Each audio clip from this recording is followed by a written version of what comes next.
Good evening. Welcome to the Henry County Board of Commissioners, March 16th Commission meeting, Board of Commission meetings.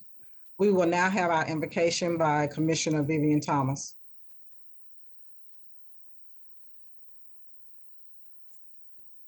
Could you unmute yourself, Commissioner Thomas? Can I be heard now? Yes, ma'am. Thank you. Heavenly Father, thank you for this time and for this moment and for the leaders that you have placed together.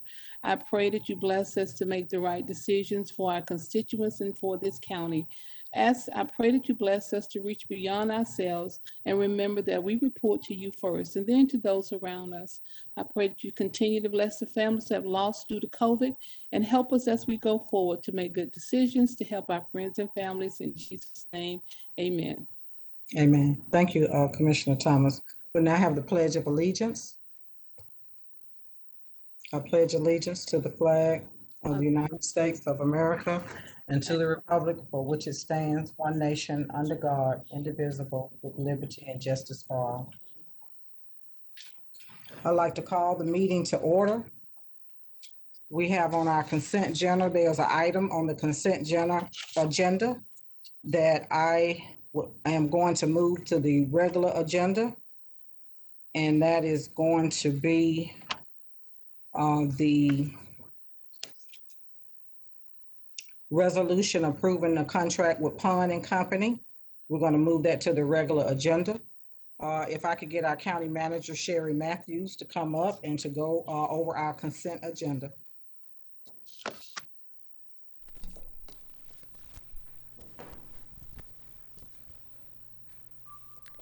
Good evening, Chair and board members. The consent agenda items for Tuesday, March 16, 2021. We have a splost item under capital projects. It is a resolution awarding bid number 21-61 to K-Team Engineering and Construction of Duluth, Georgia to renovate the existing concession and restroom building at North Ola Park using SPLOST 5 funds in the amount of $111,892, and the project is located in District 3. Under Transportation Project, we have a resolution awarding bid number 21-67 to Pittman Construction Company in the amount of $1,767,048 for construction of South Ola Road Extension. The project is located in District 1. Under Transportation Project, we have a resolution awarding bid number 21-20-41-17 to Falcon Design Consultants, LLC for engineering design services for North Ola Road Park, sidewalks, and road widening. This project is also located in District 3. And then under Transportation Projects, we have a resolution approving a project framework agreement between Henry County and the Georgia Department of Transportation for Bill Gardner Parkway widening, project located in District 1. Under grants, we have Juvenile Court, a resolution allowing Juvenile Court to apply for a grant from the Criminal Justice Coordinating Council to continue the coordination of our juvenile mental health court for fiscal year 2022. Under Accountability Courts, we have resolutions allowing the Accountability Courts to apply for grants from the Office of the Governor Criminal Justice Coordinating Council, CJCC, for fiscal year 2022. They're for the Adult Felony Drug Court, Resource Court, and the Veterans Court. Also under DUI Drug Court, and also for DUI Drug Court. Under Transportation Planning, we have a resolution approving an agreement with ACCG Civic Affairs Foundation to accept a grant to hire an intern to conduct transportation planning projects in the summer of 2021. Under Planning and Zoning, we have a resolution approving an agreement with ACCG Civic Affairs Foundation to accept a grant to hire an intern to conduct planning and zoning projects in the summer of 2021. Under Transit, we have a resolution accepting fiscal year 2022 Georgia Department of Transportation 5311 Rural Transportation Program and Capital Assistance for Henry County Transit. Under Parks and Rec, we have a resolution approving a purchase and installation of scoreboards at the parks using capital improvement plan funds. We also have a resolution declaring Sawmill and Plain Mill at 101 Lake Dow Road, Heritage Park as surplus property. Under Facility Maintenance, we have a resolution approving bid award number 21-19 for janitorial services for various county buildings to Building Maintenance Services Incorporated out of Kennesaw, Georgia in the amount of $314,520. And then we have a resolution approving bid award number 20-49 for litter pickup services on designated county right-of-ways in the amount of $19,065 to 4 SYTA Industries out of Snellville, Georgia. Under Communications and Public Information, we have a resolution awarding the contract for Henry County Branding Initiative per RFP number 21-18 to North Star Place Branding and Marketing. Chair Harrell, this ends the consent agenda.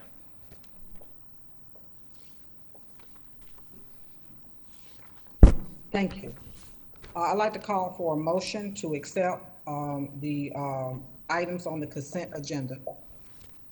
Chair Harrell, Yes, Commissioner Thomas? I would like for you to consider items number A and C on the consent agenda in reference to District 3, I believe, until they get representation as selected by the people of that area. I would like for us to consider tabling those two items.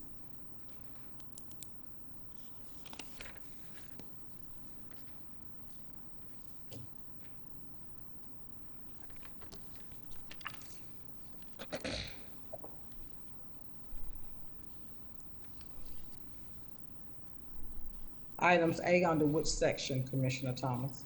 Consent agenda, item A. On which is item A under several of the. Oh, I'm sorry, splash, item A, splash, item C. Both of those are in reference to District 3. And I think it would be advantageous for us to wait until they have full representation before we can move forward on anything in that district.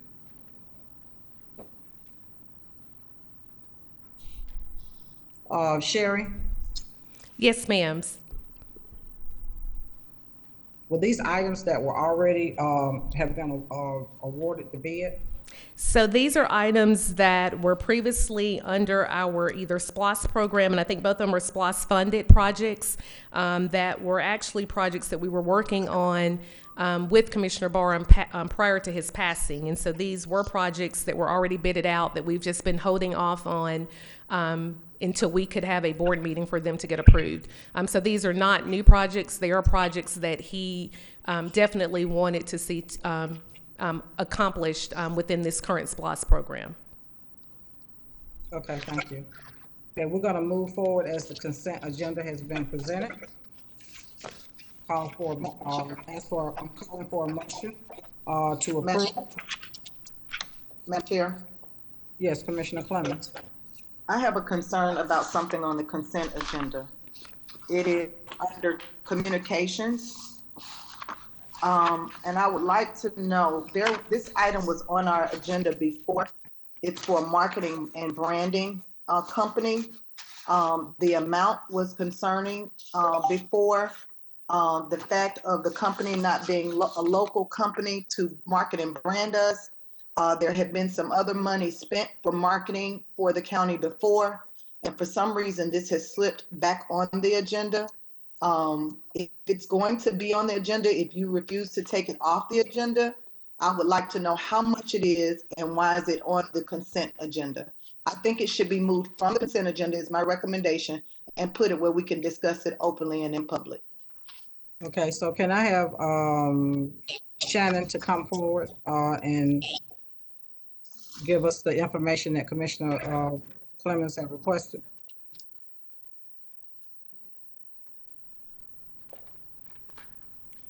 Good evening, Madam Chair and members of the board. Commissioner Clemens is correct. This item was previously presented to the Board of Commissioners. It was presented at the January 20th meeting. It was on the consent agenda at that meeting, but it was removed. There were questions presented from the board as it relates to minority and local priority. We have been in communication, the purchasing department, let me correct that, has been in communication with the vendor, and information was provided in regards to their minority participation in the updated executive summary, which has been provided to the board. In regard to the cost, it is $92,000. Funding for Madam Chair, this was voted, this should be a vote and not just agreed to give a company $92,000. You can leave it on there, but that's my recommendation. That the board gets to discuss it in public and make a vote on it and just not give $92,000 away. That has already come to us and been rejected. We're going to move forward with the consent agenda. I'm not moving any items from the consent agenda. Patrick, can you tell me what our policy is with regards to awards and bids? I don't want to go through the entire purchasing ordinance with you tonight. I think that might be a little overkill, but my understanding is this particular item was put out as a request for proposals. Those proposals came in, and consistent with our policy, they were reviewed and scored by committee formed for that purpose. And the successful bidder, North Star Place Branding and Marketing, was the highest scored of the responding bidders. I don't like to use the phrase bidders, but they were the highest scored of the respondents.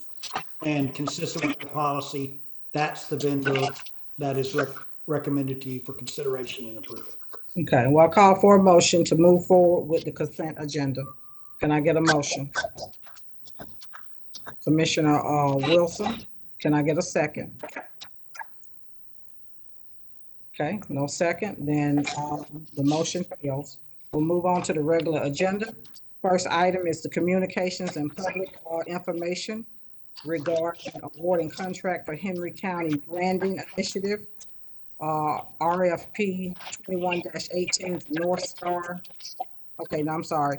Resolution approving contract with Pond and Company to update the Henry County Comprehensive Plan and develop a Henry County Trail Plan per RFP 21-21. Sam?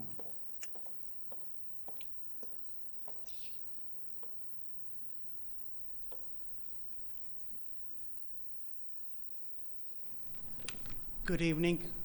This item was presented at your January 20th meeting, and it is again on this agenda today. Last time when it was presented, as two of the commissioners expressed issues about minority participation and hiring of local businesses in Henry County. Since then, we got some additional information from Pond and Company about their hiring minority firms as subconsultants. And at the time, the Pond and Company submitted its proposal. It complied with and met all the procurement requirements of Henry County. The company scored the highest among the 5 proposals that were received. So we are bringing this item back for your consideration, for your approval. I'll be happy to answer any more questions that you might have. Any questions? Like to call for a motion to approve. Ariel, I have a question. Okay, go ahead, Commissioner Thomas. I didn't hear him answer the questions that we had proposed before. What did you find out to confirm that they are or do have minority participation in their firm? What did you confirm, not what they just told you? We confirmed that Pond and Company has 2 subconsultants, and they provided in an attachment that they are hiring minorities that exceed 18% of the total business that will be given to minority firms. So this exceeds the Henry County's procurement requirements and the policies. So that's what we confirmed. Okay, so can I have Sherry and David Simmons to come up and tell us what the requirements was with regards to this particular RFP, what our policy is on minority participation. Do we have such a policy? Good evening, Madam Chair, Commissioners, and Henry County community. With regard to your latter question, and to clarify what Mr. Baker spoke to, it exceeds ARC requirements, Pond's minority participation, ARC's requirements. Henry County does not have any required minority participation requirements at this time because we have yet to conduct a diversity study. Even though we don't require it, they do provide it. And so from my perspective, they've made a tremendous commitment, including it in their initial proposal. May I finish my question, Chair Harrell? Yes, ma'am. He stated that they exceed ARC's requirement in the absence of Henry County's requirement. So in this proposal, have they placed in writing that they will spend 18% of this contract with a minority provider, a minimum of 18%? Is that what we should expect from them? Is that just a statement or is it in the contract? The board has not approved us to have a contract with Pond at this time. But that is in there, that is included in their initial proposal. Okay, that's in their initial proposal. Then can we make that a part of their contract if it is awarded tonight? That's the question. So Commissioner Thomas, I would caution against that because that is not a requirement of our policy today. And that's one of the reasons we have on the agenda tonight an individual that will be providing some information regarding a disparity study. But I would definitely caution against us making that a requirement because it was not a part of the original scope that went out to all of the vendors. That's not something that's part of our purchasing policy, and that's not something that we can mandatorily require. Now, the consultant has provided the information as additional information because they did watch the board meeting in which there was a lot of conversation about it. And so they took the initiative to provide this information back to the county. But there is nothing in our current policy that would require them to provide any percentage of minority contracting as far as this is concerned.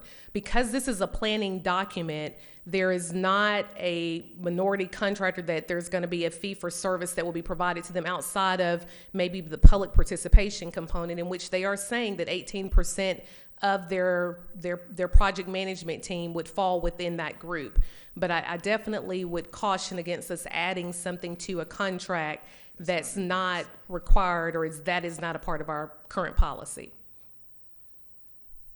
Well, thank you, Sherry. The reason why I asked that question, because we brought up ARC and what they have, that they exceed ARC requirements.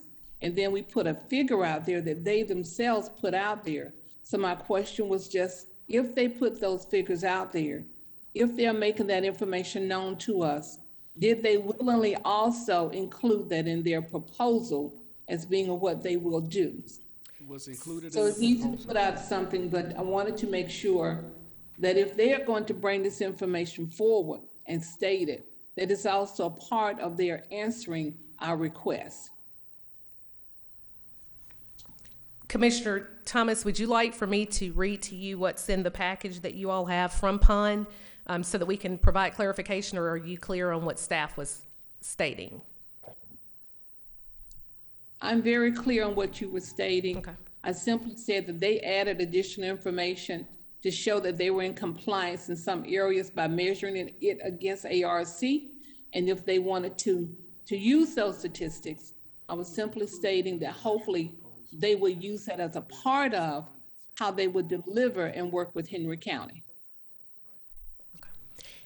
So Commissioner Thomas, David has clarified that that information was actually included in their initial proposal, and then they provided further correspondence to the county just indicating that they actually exceed ARC. So that information was actually included when they submitted their proposal the first go round.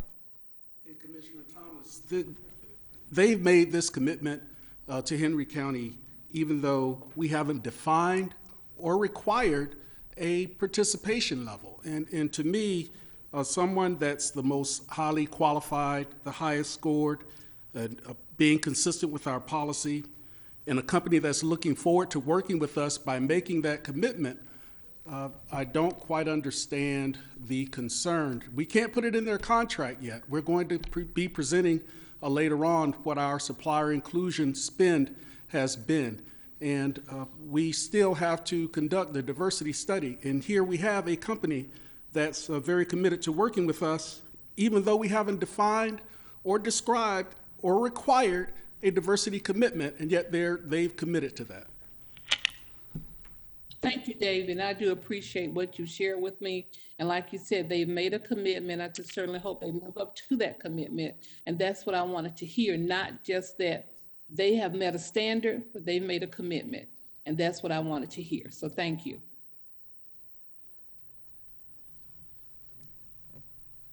So I'd like to move forward with a motion to accept the contract with Pond and Company. Can I get a motion?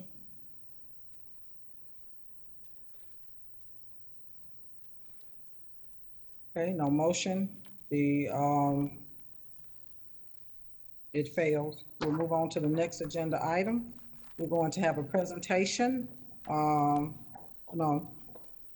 Department of Transportation public hearing to receive public input on a road name change renaming Red Oak from Flippin Road to Rock Quarry Road. David? Yes, ma'am. Good evening, Chair. Good evening, board members. On Tuesday, February 2nd, 2021, the Henry County Board of Commissioners heard an item for the name change of Red Oak Road to Spencer T. O'Neill Road.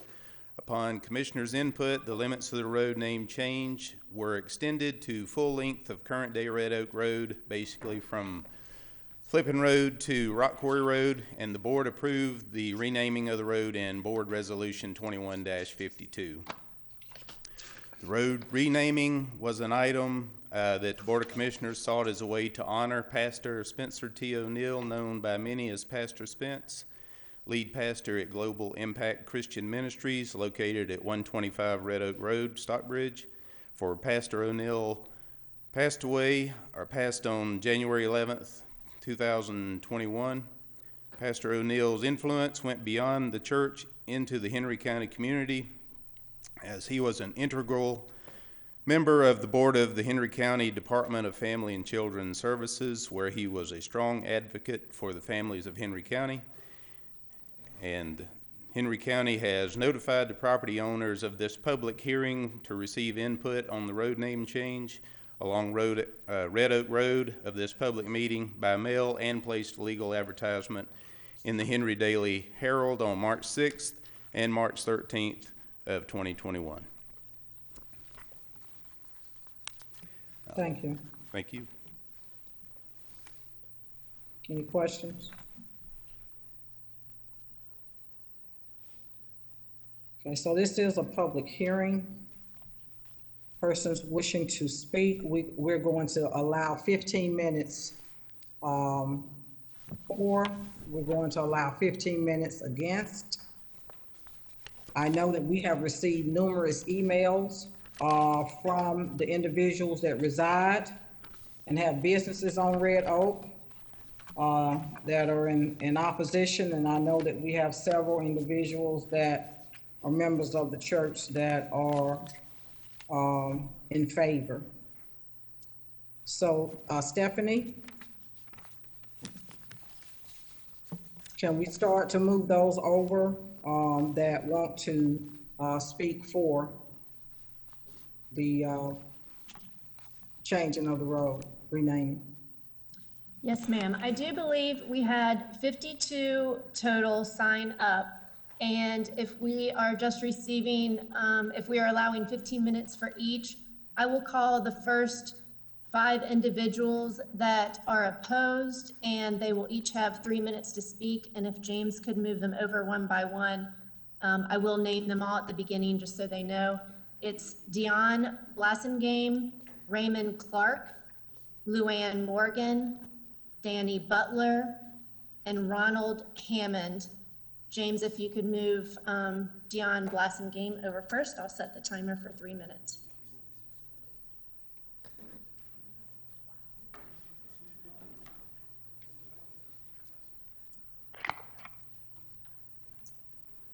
Hello. Yes, go ahead. Yes.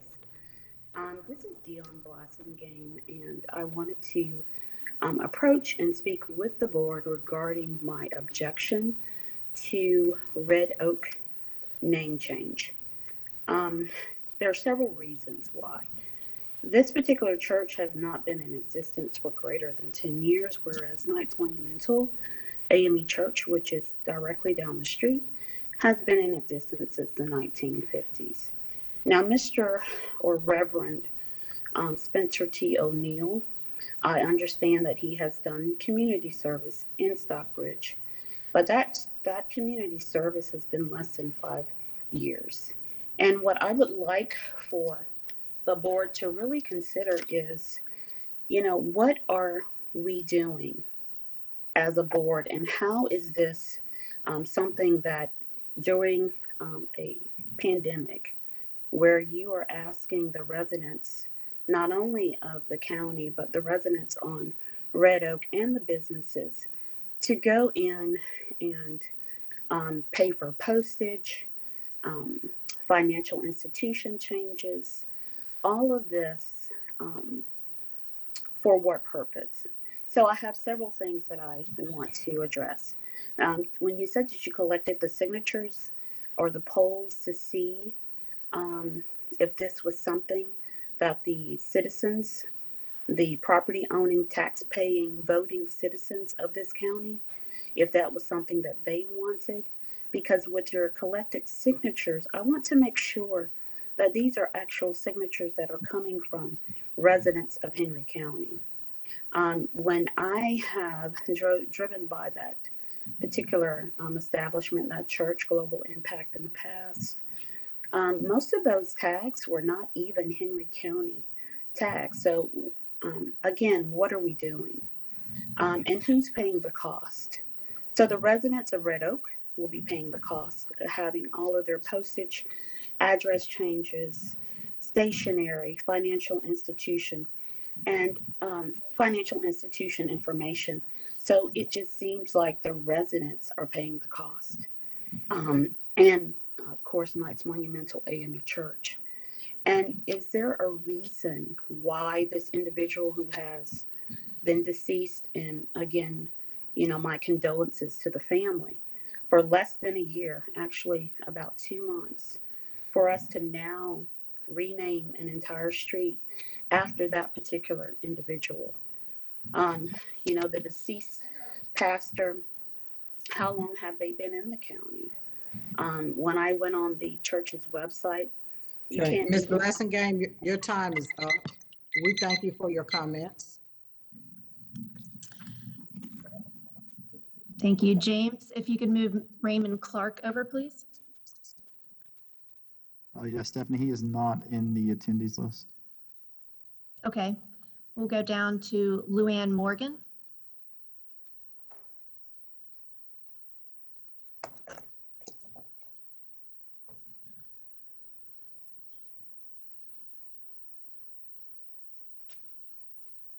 Hello? Yes, we can hear Go you. ahead. Okay. I would just like to say, we've been here over 14, 15 years, and yes, this greatly affects our business. We've just spent over $20,000 in marketing material recently, branding our name, branding this address. We have over 5,000 customers that have this address, and more than that we would have to address in getting all of this changed with our financial institution. Everything Dion said, I agree with.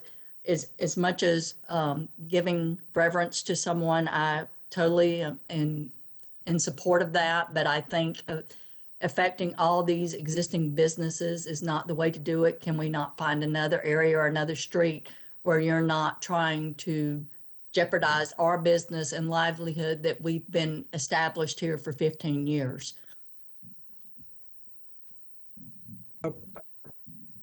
Is that the end of your comments? Pretty much, yes. Okay, Thank you. Thank you for letting us join, and thank you for letting us have a say. thank you.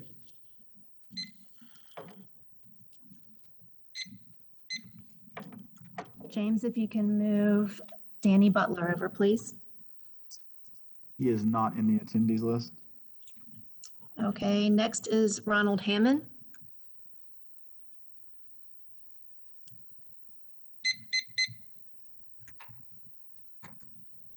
Can you hear me? Yes, go ahead, Mr. Hammond. Oh, yeah, I'm Ronnie Hammond. I'm the owner of RJ Hammond Sheet Metal on Red Oak Road in Stockbridge. I started my business back in 1986.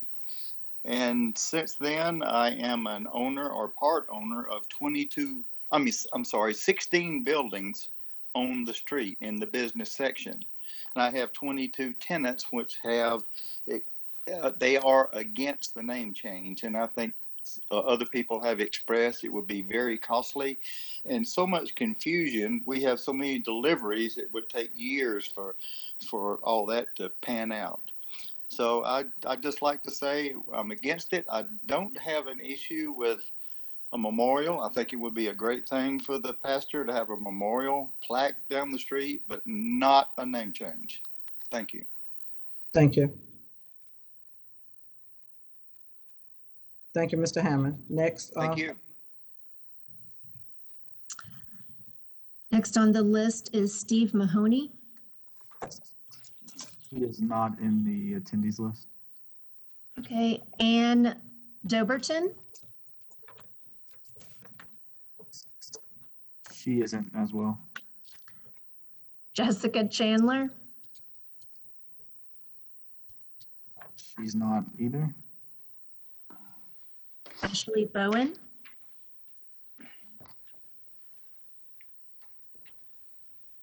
Wait 1 second. She's not either.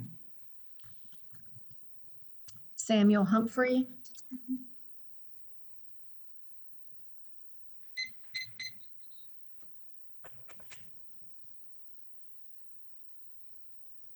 Can you hear me? Yes, go ahead, Mr. Humphrey. Yes, thank you very much. Also, I agree with most of the of all the speakers so far that we are not against the Reverend being honored, but it will be very costly, you know, to all the businesses and to the church that is actually there. And maybe to just give a different consideration, as the previous speaker has just said, to honor them, either with a plaque or, as I have seen in I guess in other cities, is maybe not a whole name change, but with an additional name on top of Red Oak Road, where it would be partially, I don't know how it's classified, but would just have his name on top of Red Oak Road versus renaming the whole road. So again, it will be very costly, and to the residents of Henry County, we are against this particular measure. I appreciate your time, and I give back my time. Thank you. I think we have time for one more speaker, Scott Fryer. He's not on the call. Paula Dunlap.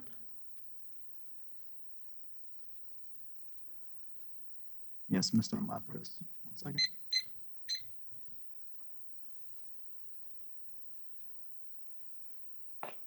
Yes, hi, this is Paula Dunlap. Yes, go ahead, ma'am. Yes, just with the backing of all of that, I have no issue with the memorial. I do work with one of the companies there, Paradise and Powers, PEI.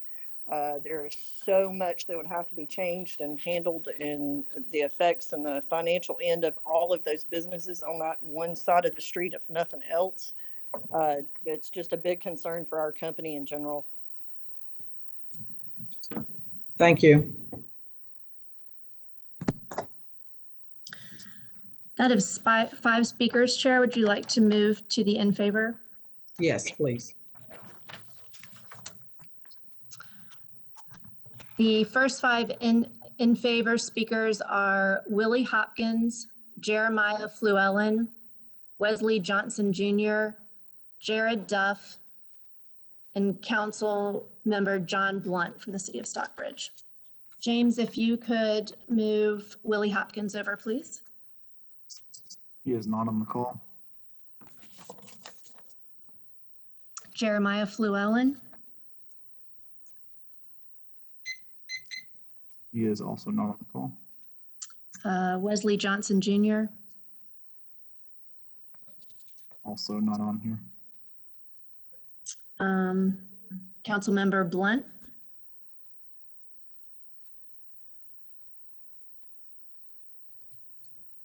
Yes, ma'am. 1 second.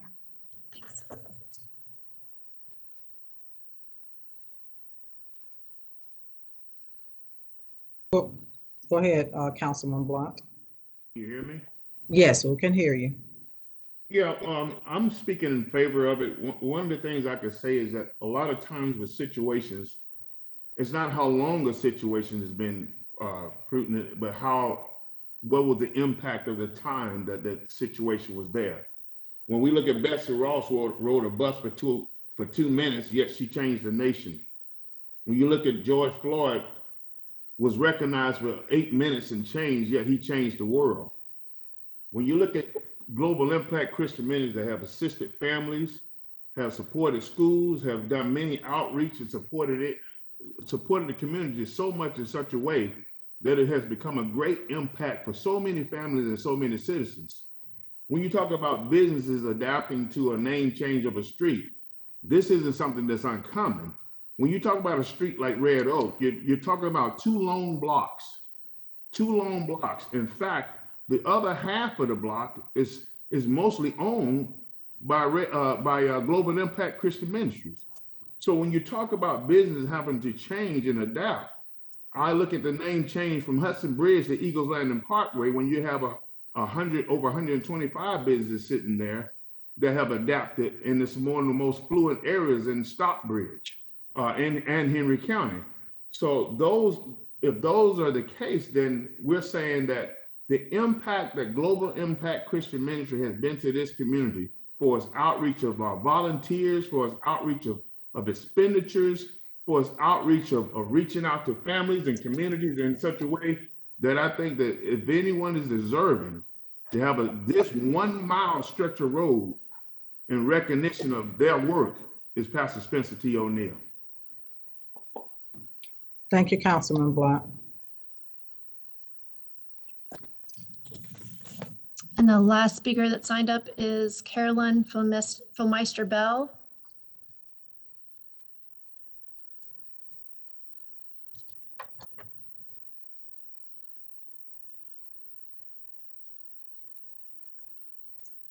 All right, Stephanie, I can't move her into a panelist, but I can unmute her. So she should be able to speak. Can you hear me, James? Yes, we can hear you. Okay, thank you. Hi, I'm Carolyn Fulmeister Bell, and I did want to speak on behalf of being for the name change. I understand the circumstances with the businesses, and I understand that they are looking at the revenue that it would cost for their businesses to have the name change on all of their information. But I also look at the fact that even though Pastor O'Neill may not have been in the county more than 5 years, he has impacted our community greatly, not just for the citizens as well as the students at Smith Barnes Elementary. I am the principal of Smith Barnes Elementary, and Pastor O'Neill and his congregation have been very, very instrumental in carrying out lots of community service at our school. They have brought in community members who weren't even attending services to be part of the church. He has done so much for the community and for our students and for our parents that I think it would be favorable for the name change to take place in order to honor him. So thank you. Thank you very much. Stephanie, is that it? That's it. Okay. Could I have Sherry, could you come up and tell us what cost, how will it impact the business as far as the cost of the changes? Is there a possibility to look at doing it, the name change from Ty Street to Flippin, so it won't have a great impact on the businesses? What information have you received that you can provide for us? So Chair Harrell, the only information that we've received is from a couple of the businesses indicating what the costs would be for them to change out letterheads. I do believe we had one company contact us regarding a vehicle that actually has their street address on the vehicle. I think that information was forwarded to the board.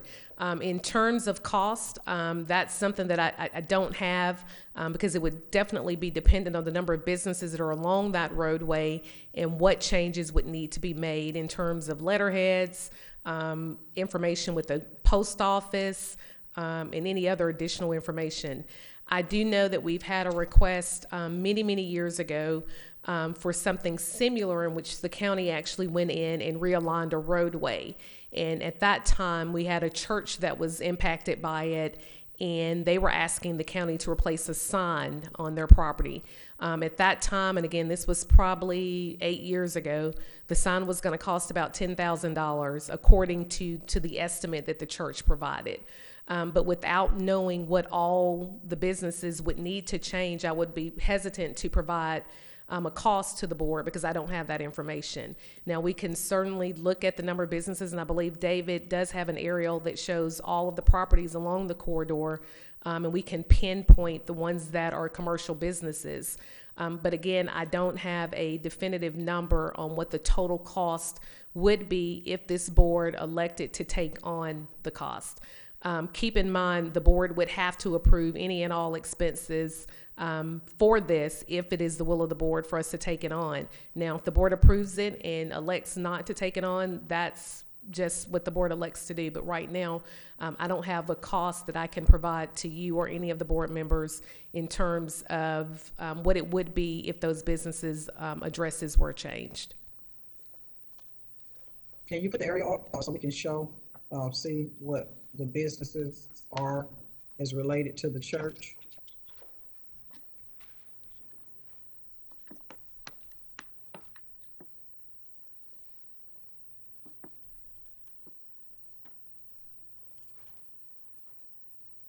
Hold on one second. We've got to get it switched over.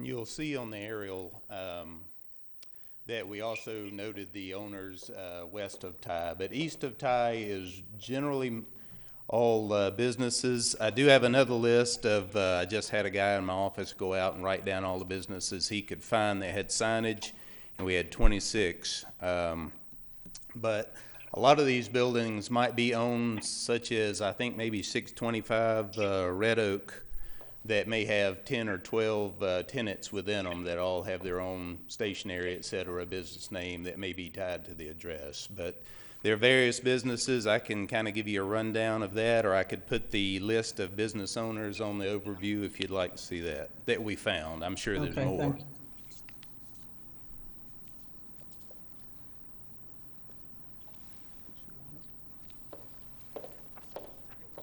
So I'd like to speak Commissioner about this Thomas, for Mr. Thomas, go ahead. consideration in this. Yes, ma'am. Can you hear me, Chair Harrell? I would like to speak for just a moment concerning this. I've had so many.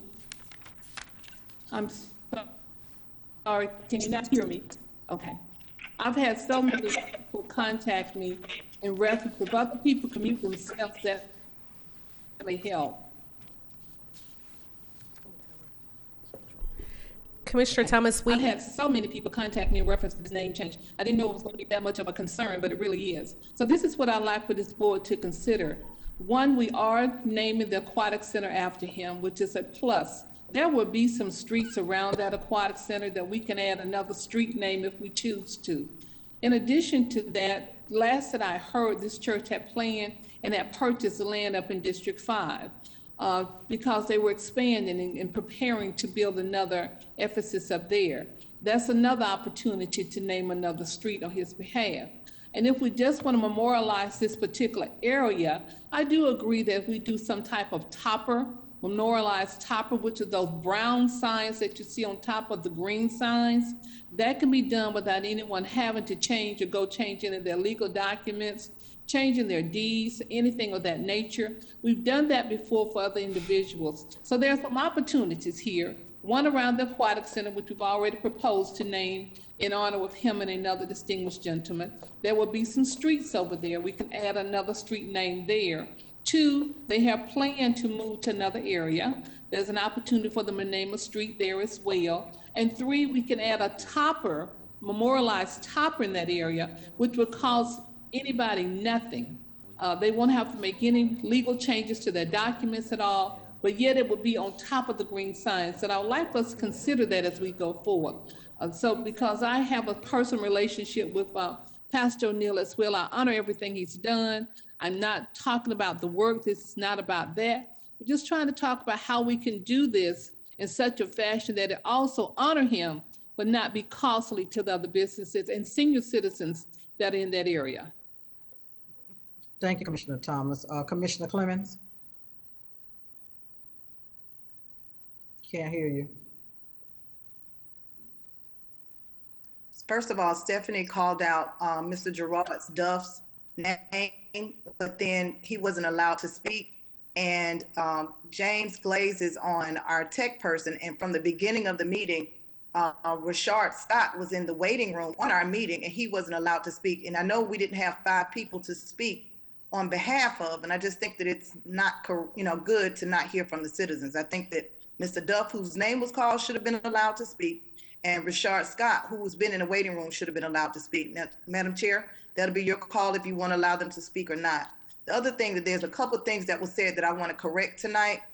Pastor Spence has been in this community more than 5 years. That church has been there since 2009. That's number 1. So that's more than 5 years.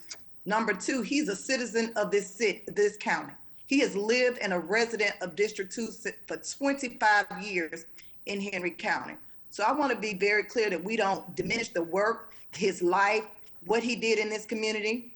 We've talked about some of the Confederate street names, and all over the state of Georgia, Confederate street names have been changed and people had to change their addresses. So I just wanted to make those comments that this is not abnormal. This is not, as Councilman Blunt said, this is something that happens all the time when street names are made. I hope that we'll be naming a street after Commissioner Barham and a park and everything else that we can. There are people in our community that have paved the way and done good work, and I think that we should memorialize them and recognize them in any way that the majority of the board votes. And we already voted to change the name as well. And that is true. We voted to change the name, but we had to have the public hearing. And Stephanie, we can allow those 2 individuals, if they're still online, to make a comment. James, do you see Mr. Duff in the waiting room then? Can you move him over? And if he's not, you can go on to Mr. Scott.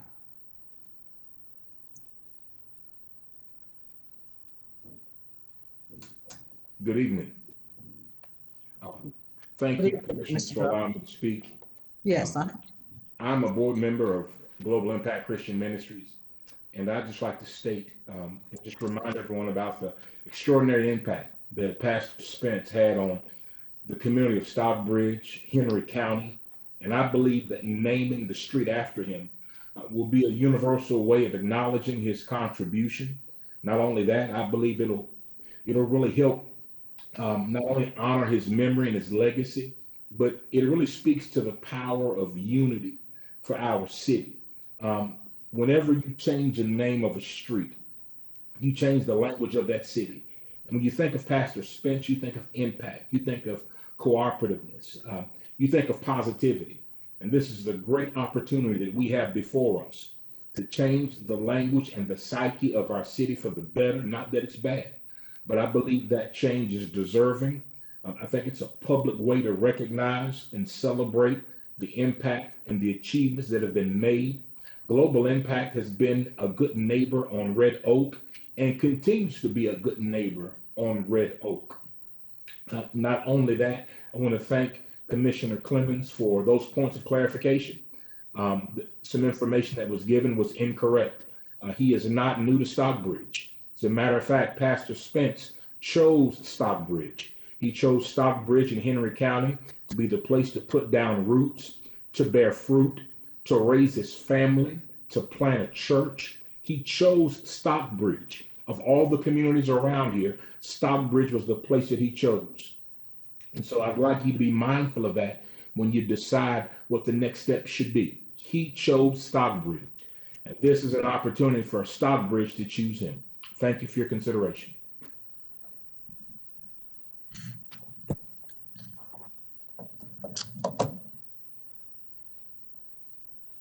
James, is Rashard Scott in the waiting room?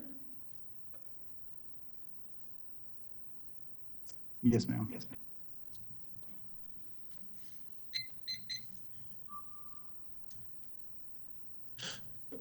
Greetings, everyone. Can you hear me? Yes. Madam Chair, fellow commissioners, I bring you greetings. My name is Rashard Scott, and I've been a resident of Henry County since 2006. Over the last 15 years, Henry County has grown and definitely changed since 2006. The purpose of me speaking this evening is to implore you to support the name change of Red Oak Road in honor of the late Spencer T. O'Neill. My reasons for asking is simple. Pastor Spence was 100% dedicated to serving Henry County community in every way possible. When I was over the media team, Pastor Spence mandated that every ministry leader complete multiple community service events a year. And every time I submitted an event to complete, he would join us in serving. He envisioned that our church building would be open daily, serving the needs of the community, from highway cleanups to community shred events, to providing books for students at Pace Creek, to providing holiday gifts for students at Smith Barnes and mentorship. Pastor Spence was all in on serving this beautiful community. I could go on and on, but if you spent any amount of time in Henry County, I'm willing to say that you've been positively impacted by Pastor Spence's dedication to this community. The United States Postal Service was established on July 26, 1775, and over the last 245 years, they have adapted on how they serve the country. From the annexation of cities to roads being closed, open, new construction communities being established, the rezoning of city boundaries, and everything, the United States has adapted. The renaming of Red Oak Road will be a simple adjustment for the post office line. All parties affected to continue to receive their mail once the name has changed, even the parties affected using the current street name or a new street name in honor of Pastor Spence. And if renaming the entire road does not seem like a viable option, a compromise to me would be to rename part of the road in honor of Pastor Spence. I thank you for your time and hearing me out.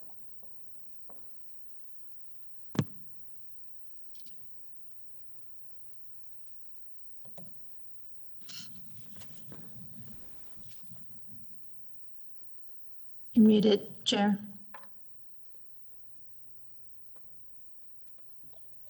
Okay, is that all of the speakers? Yes, I believe so. Okay.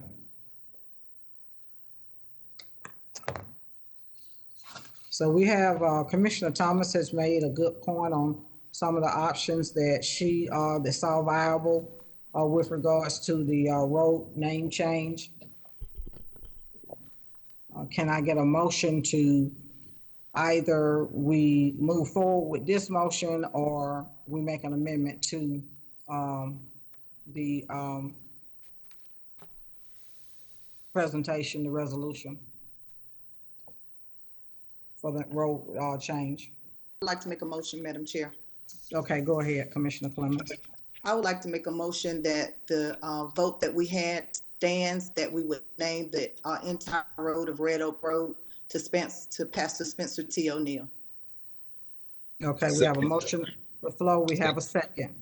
Can we get a vote? All in favor? All opposed?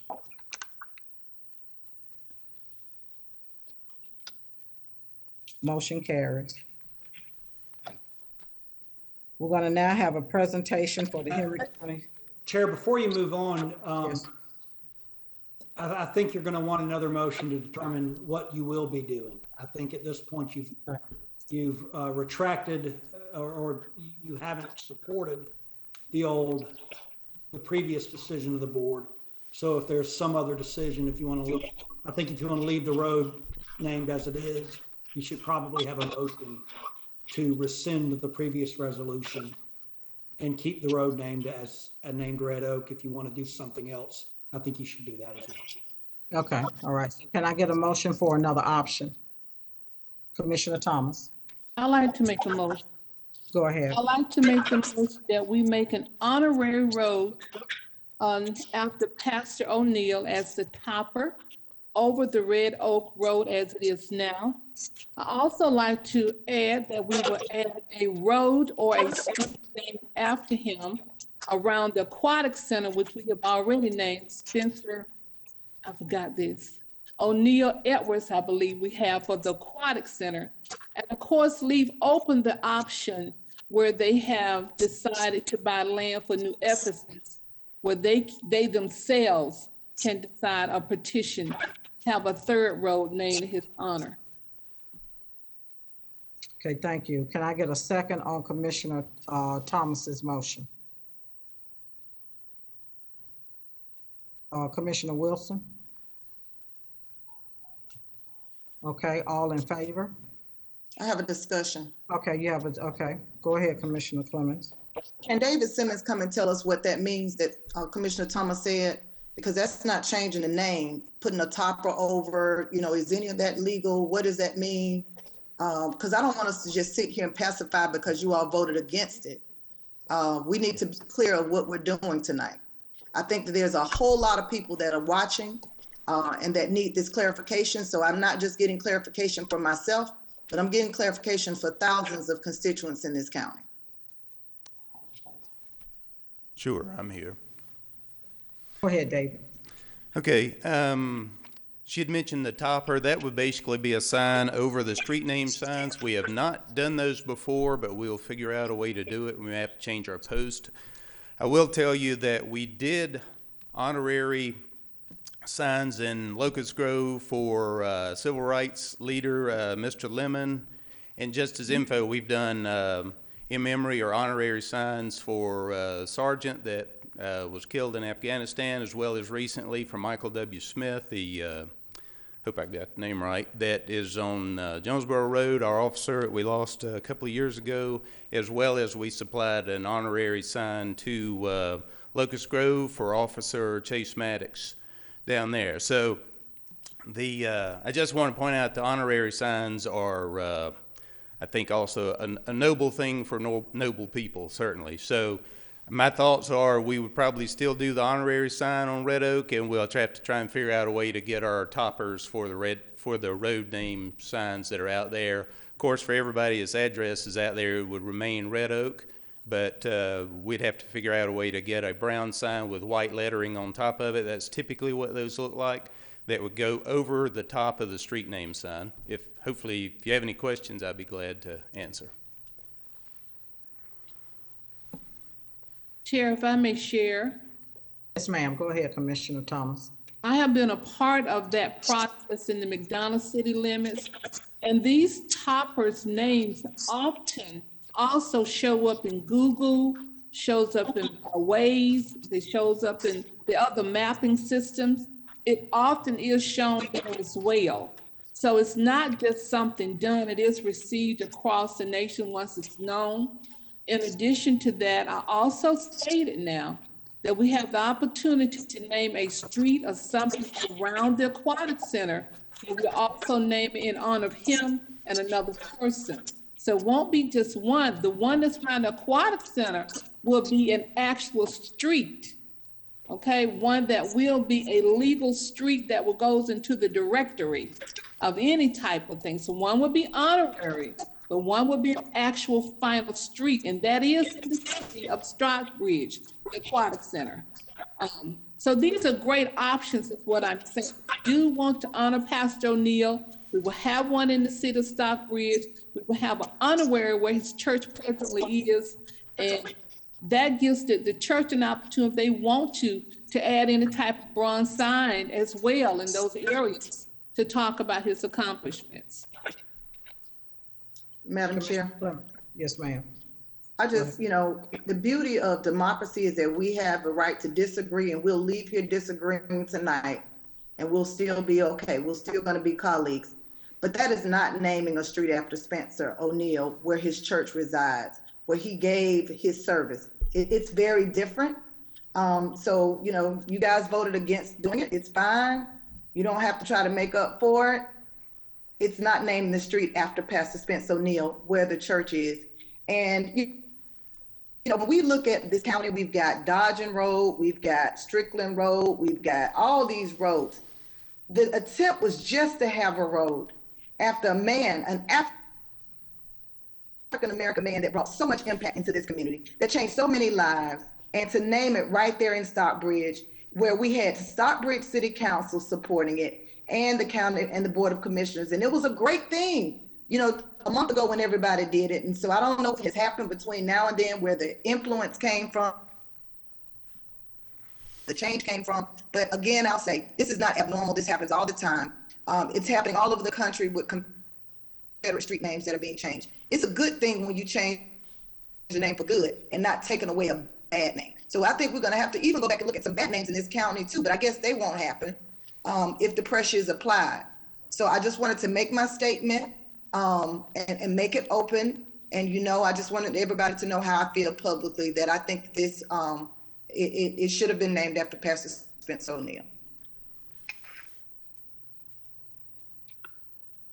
Thank you, Commissioner, about trying to dishonor Pastor O'Neill. I think this is, you know, you have businesses that are going to be greatly financially impacted. This is not about influence one way or the other. There was an option put on the table. One of the things that I had suggested was just doing it from Ty Street to Flippin, but nobody seems to even want that. So, and I don't even know if that even is an option currently right now.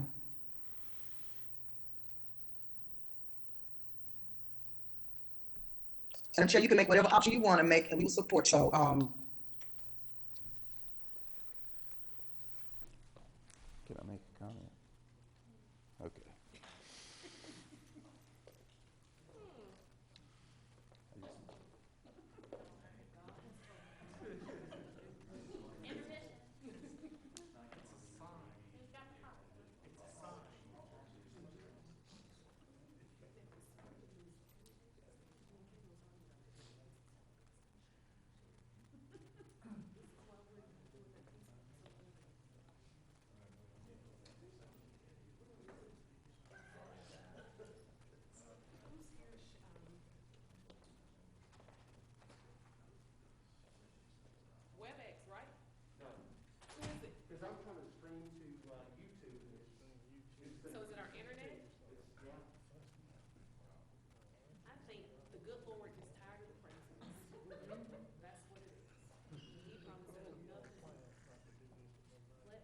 Okay.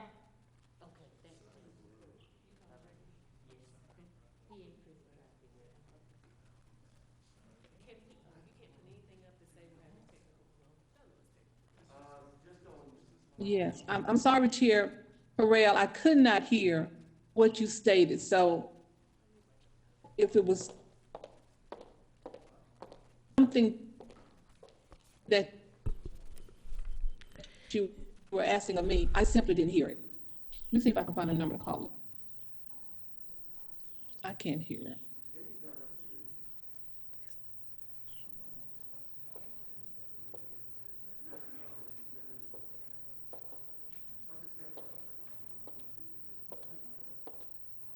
I can now, but I didn't hear you earlier. I'm gonna try and call in.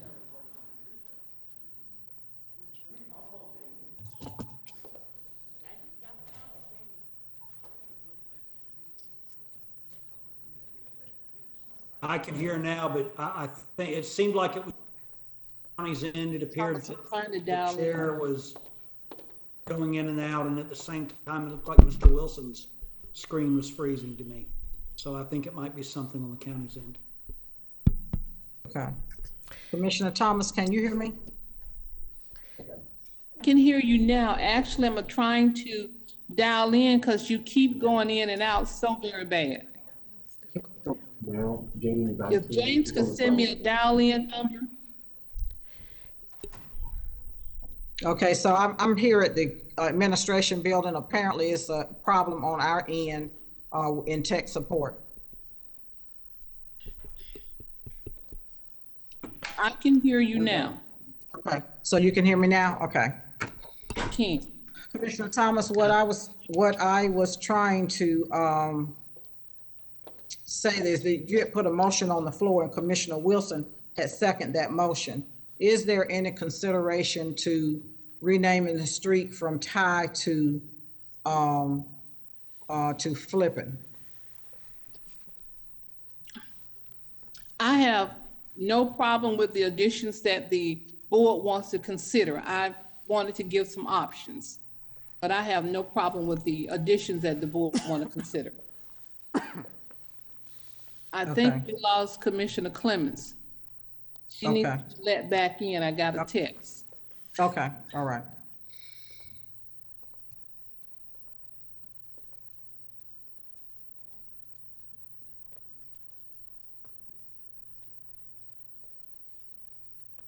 No, Commissioner Clemens is not in as of yet. Okay. And there again, Chair Harrell, my options was to reduce the cost that the businesses would incur, reduce the confusion that the senior citizens, I went to visit one at his home, he said, come see me, that he said I would have to go through so much to make this happen. And I wanted to still honor the legacy of Spencer O'Neill. And I think we can do that trifold by using Memorial Topper in the city of Stockbridge, naming a street physically around the Aquatic Center in the city of Stockbridge as well. And what else did I have down here? Of course, we have the Aquatic Center that's codenamed in his honor.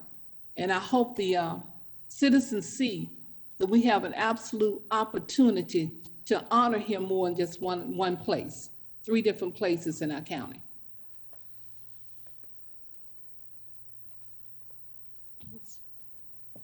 Thank you. Is Commissioner Clemens back yet? I'm here. The staff just let me back in. Okay, all right. So you heard the recommendations that Commissioner Thomas had put on the floor. I wanted us also to consider from Flippin to Ty as opposed, and which would not impact the commercial businesses on the other side of Red Oak to Rock Quarry. Can we have a discussion about that? I'm fine with it. I don't have anything to really say about that, Chair. Maybe someone else does. Okay. Well, can we get a motion to move forward with one of those recommendations? Chair, you have a motion and a second on Commissioner Thomas's motion, which I believe was to leave the road name as it is. So she could withdraw that motion and you could consider a new motion if that's the wish of the board. Okay, so currently we have a motion on the floor by Commissioner Thomas, a second by Commissioner Wilson. All in favor? Opposed? Motion carries. We're going to move forward with the Henry County Suppliers Inclusion Program, contracting expenditure analysis.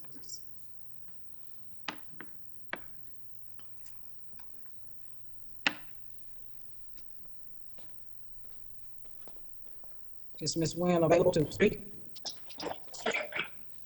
Good evening again, Madam Chair, Commissioners, and the community.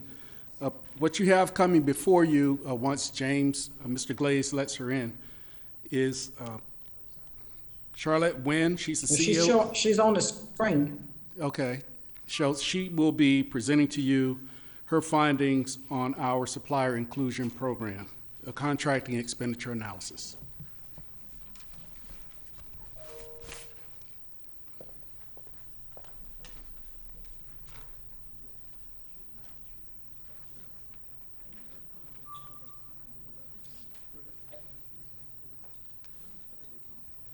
Good evening, everyone. Can you see me? Can you hear me? We hear you and we see your Thank you very screen. much. And thank you, Madam Chair and Commissioners, for allowing me this opportunity.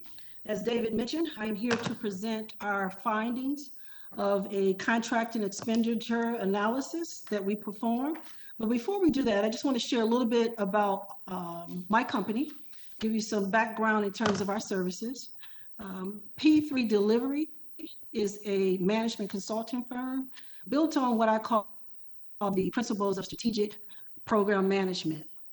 We are 100% woman and minority-owned business, small business with big ideals and solutions. Our team has over 150 collective years of experience delivering solutions to both the commercial and the government space. We currently have about 10 contracts in the government space, 5 at the federal level, and 5 at the local level. The services we provide are in 3 areas: project program management, business process management, and performance management. So in the interest of time, I'm not going to go into an extensive amount of detail on all these slides. I'm going to make this presentation available to you, and you could, and if we don't get through all of the questions today, you're welcome to call me after this meeting presentation. So I'm going to just kind of jump right to the details of our analysis. Our objectives was kind of in 4 areas. One, we wanted to look at the utilization of minorities, female veterans, and local businesses. Our primary focus was more around minority and local businesses. And when we say minority businesses, we're speaking of the 5 categories. Women was in a separate category. I know in some cases they're looked at in the minority business category, but we look primarily at the those 5 different areas within the minority categories. We wanted to understand the percentage of large business utilization, not just by the amount, but by the service and the commodities that they were providing. We wanted to recommend some quick wins in the meantime of actually looking at a potential disparity study.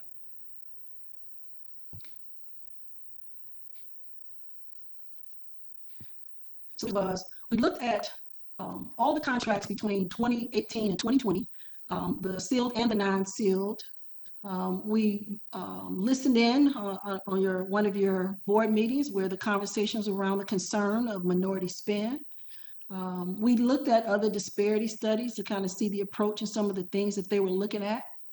Our team spent a couple weeks in kind of verifying the data. You know, one of the challenges we had was that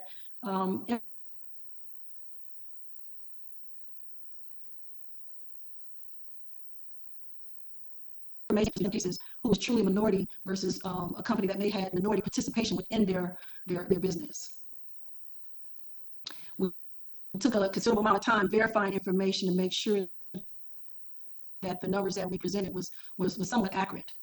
We verified different sources such as SAMS, which is a government database that verifies whether you're a minority or not.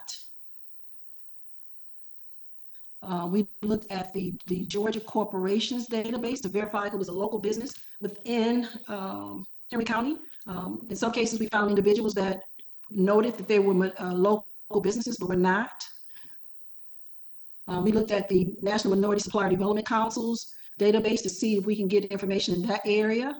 We made phone calls, we checked the internet.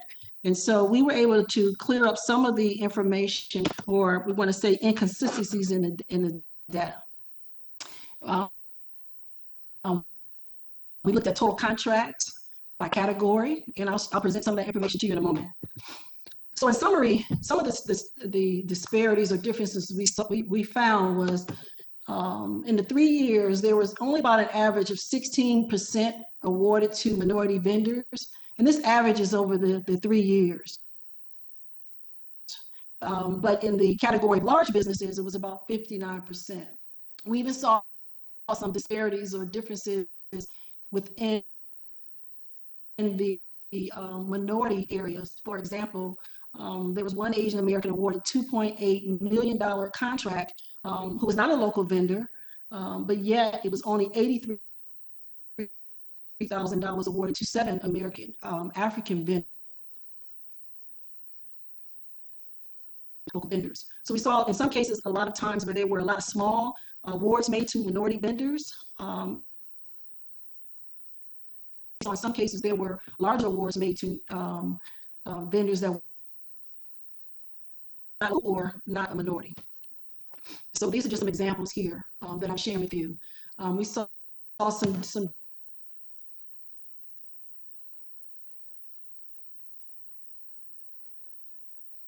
there was one year there was 5% awarded, then 34%, and then it was reduced back to 2%. And so then we took another look into a little deeper dive into the large business spend, and we found that even within the large business spend, you had 3 or 4 vendors who awarded most of the a large percentage of the awards.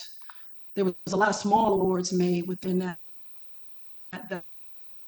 those categories. And when we say large vendors, what we mean by that, they were not considered, they did not rate themselves as small in the database. They rated themselves, they didn't themselves as a minority or a local vendor. So during the period of 2018 and 2020, 70% of the work appeared to be road work. And then less than 1%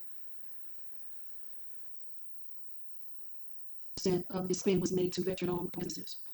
So I'm going to skip through these slides. Again, I want to share this presentation with you, but what we did was we broke it down in a couple of ways. We sliced and diced it within the minority area. In some cases here, you have a small business that may also be shown in the same categories as the minority-owned businesses. So all this information is going to be made available to you.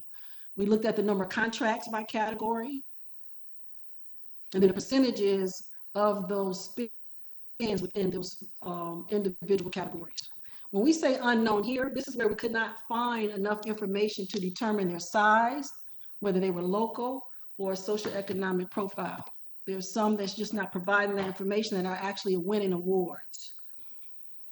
And so these following slides are just basically the actual information that I share with you in the summary slide. And so I'm gonna, in the interest of time, just jump to the conclusion so that we can have a conversation about some potential opportunities for improvement or to do some things differently.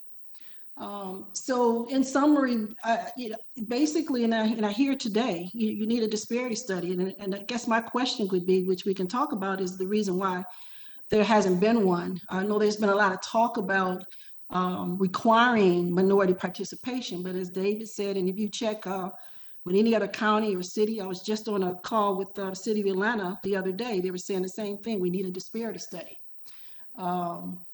So that's pretty much my recommendation is focus on that. But in the meantime, there are some quick wins that you could consider that could reduce the potential barriers of that could affect your contracting to minority spend or businesses.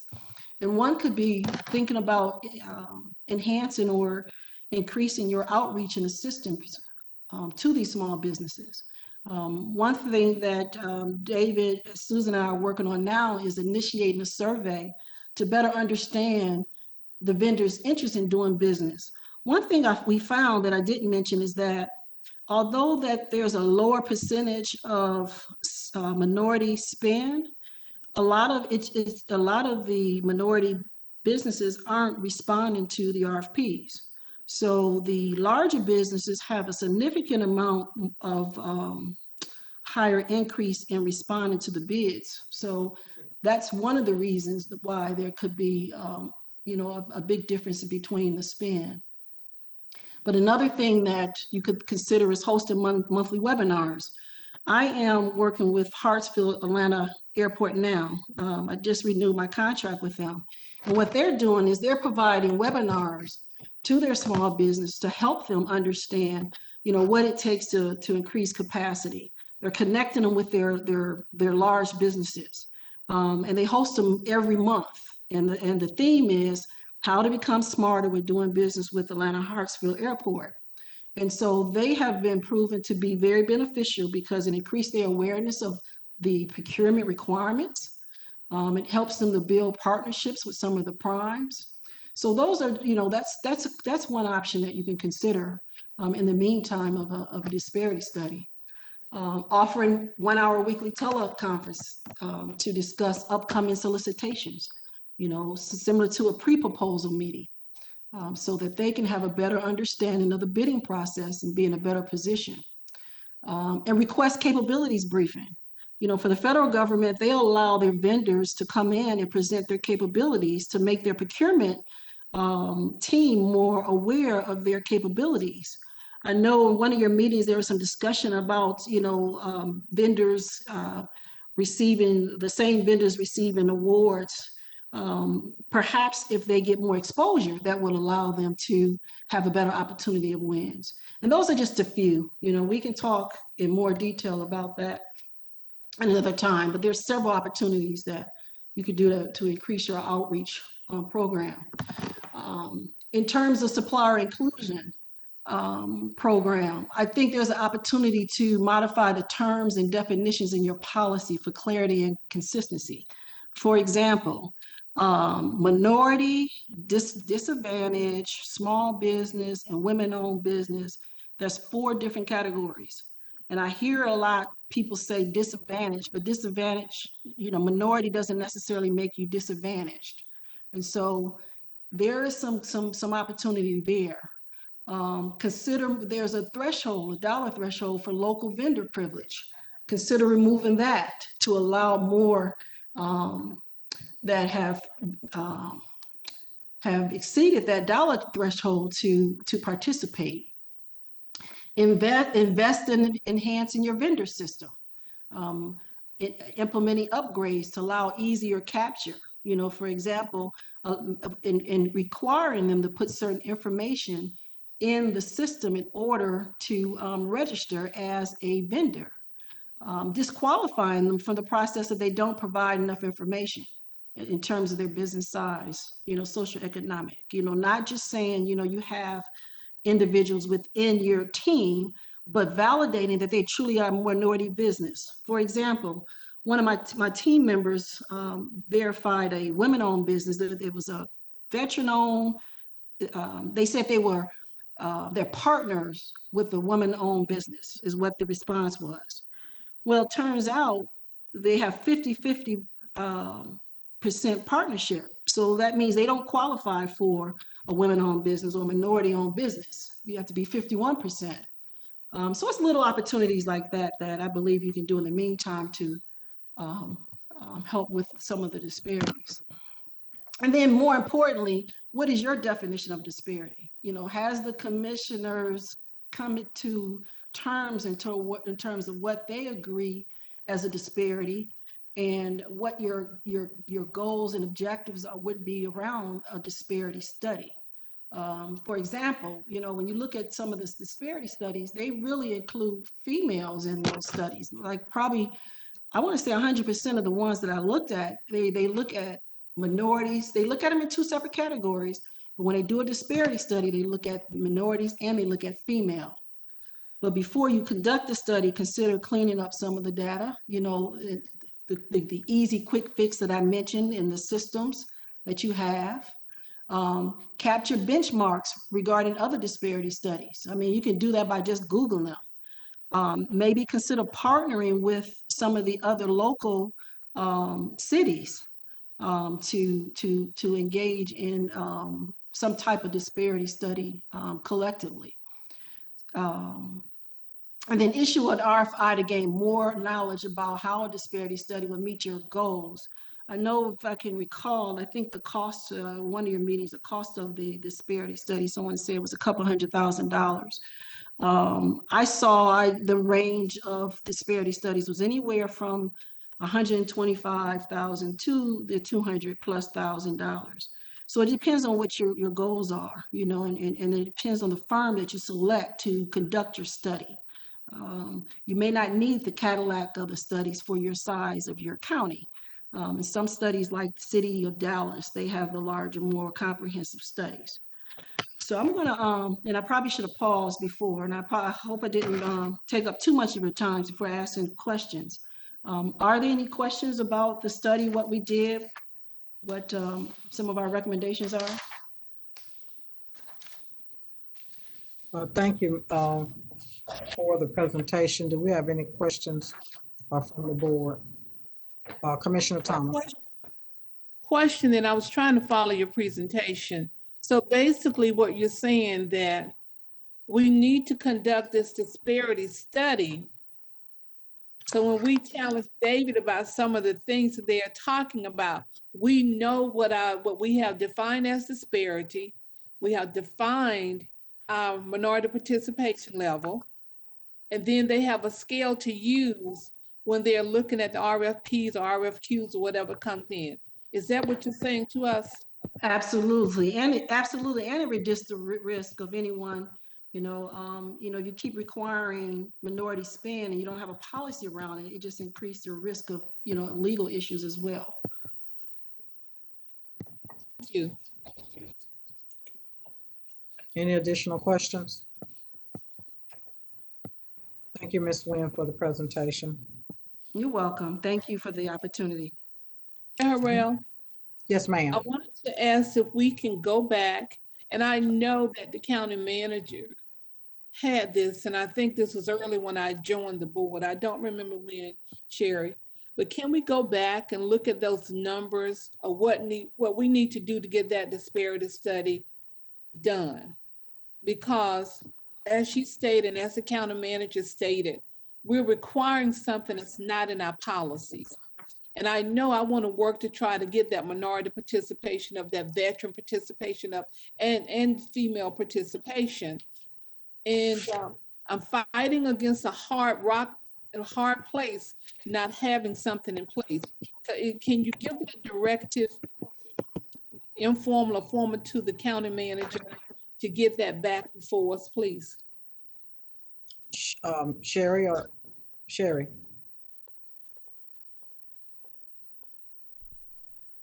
Yes, ma'am. Commissioner Thomas, what we can do is, I believe the proposals, we did close that out. So what we'll have to do is, it sounds like, go back and solicit proposals for the disparity study, and then we'll bring that back to the board. It will take us a little time to get the proposals out, to review them and get it back to the board, but we'll definitely do it as quickly as possible, so that we can work towards trying to amend our current policy to incorporate some of the things that I've heard from you all over the last couple of meetings. If I could, Sherry, one of the things I heard the consultant said, when you start this search of how putting together that RFQ, make sure it's curtailed for Henry County, so that the cost won't be one reflected of a Fulton County or something of that nature. Just try to make sure it's something that represents what the county needs. Absolutely, and I certainly will yield to Ms. Charlotte Nguyen's expertise in making sure that it does include that.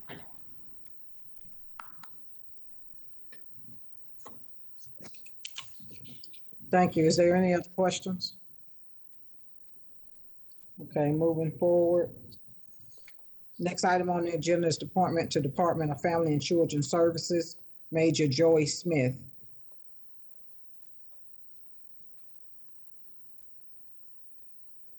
Can I get a motion to approve this appointment? Motion by Commissioner Wilson, second by Commissioner Holmes. All in favor? Any opposed? Motion carries. Community Development Public Hearing to receive public comment on the proposed amendments to the CDBG 2020 Annual Action Plan and request for the Board of Commissioners to consider approval of proposed amendments. Shannon? Yes, good evening again, Madam Chair and members of the board. I'm going to give a second for Tech Services to present the PowerPoint.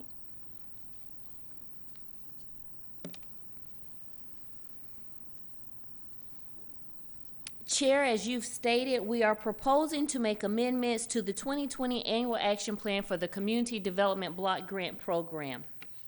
We have publicized the proposed amendments to delete or reduce funding in particular programs or activities and move these fundings to other allocations to allow us additional funding to assist our greatest needs, being those that are dealing with the COVID-19 virus.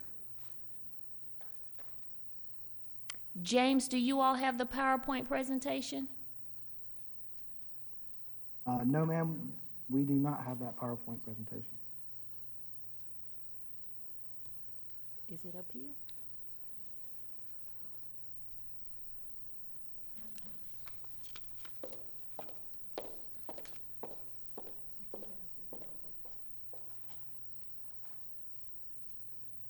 My apologies, just trying to figure out the technology and see what computer the presentations are on. I will continue while they look for that. A public comment period exceeding the 15-day requirement was permitted, as permitted by HUD for the CARES waivers, was held concurrently to allow for public review and comments from Monday, February 22nd through Monday, March 15th.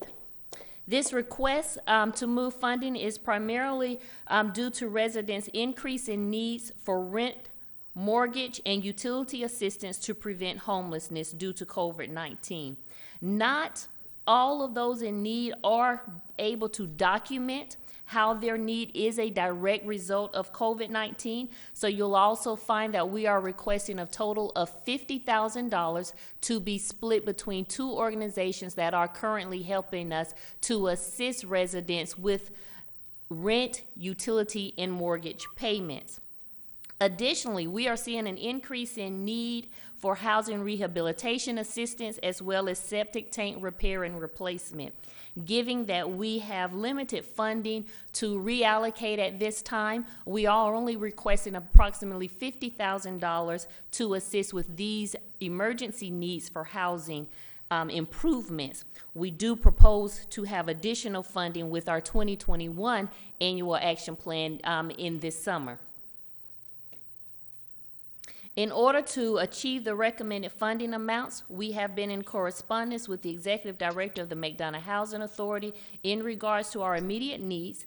We are recommending that we allocate funding also from the small businesses that were approved in our 2020 annual action plan, as there remains funding through other county programs which are less restrictive.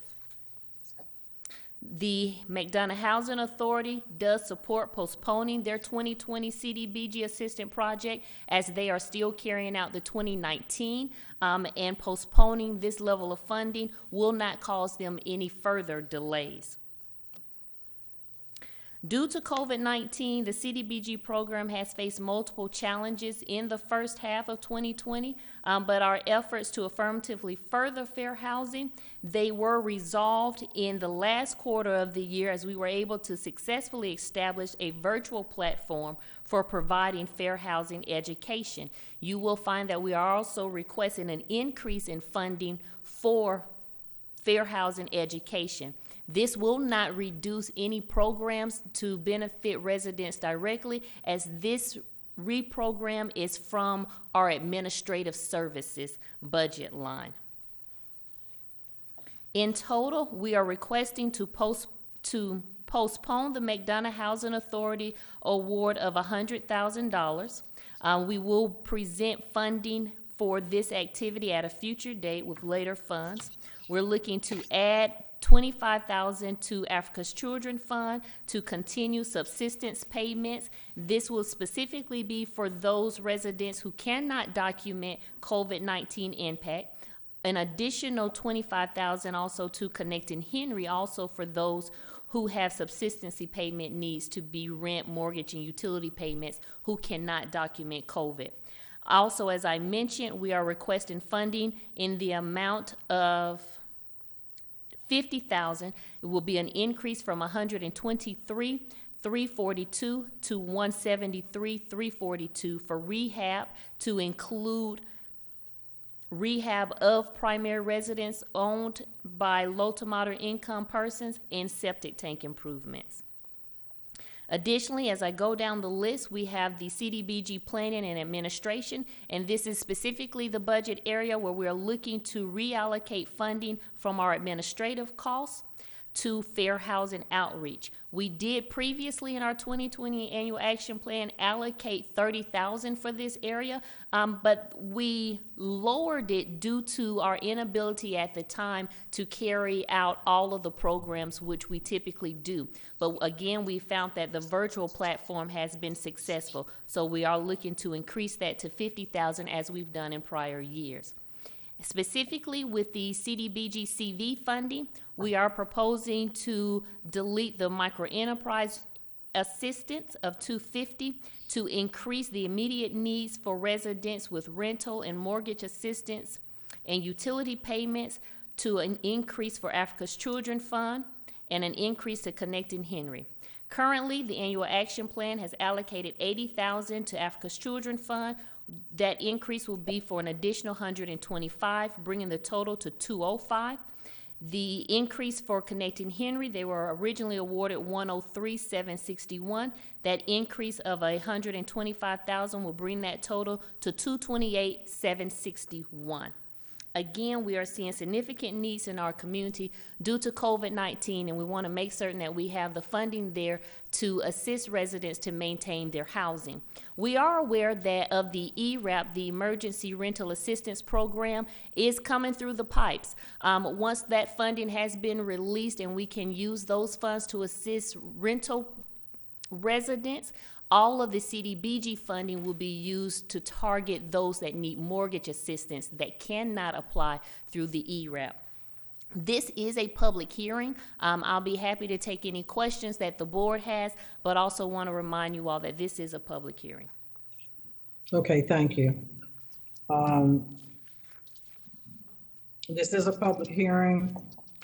Persons wishing to speak have 3 minutes to speak against or for. Stephanie, do we have anyone signed up for the public hearing? No, ma'am, no one signed up for this public hearing. Okay, are there any questions? Can I get a motion to approve? Commissioner Thomas, can I get a second? Commissioner Wilson, all in favor? Any opposed? Commissioner Clemens is opposed.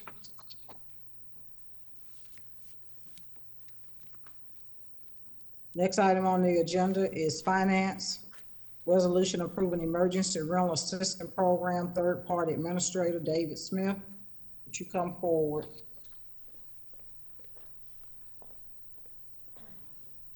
Good evening again, Madam Chair, Commissioners, and Henry County community. Ms. Sanyo touched on an amazing thing. She said the ERAP program was going to come before you, and here it is. Commissioners, we're preparing for an extraordinary destiny. And what you have before you is going to be a resolution to accept the third-party administrator to administer the Henry County $7 million emergency rental assistance program. I will also be bringing before you a resolution for our software provider's technical and online portal. We are treating this as an emergency purchase due to the urgency of this situation and the need to get funds into our citizens' hands.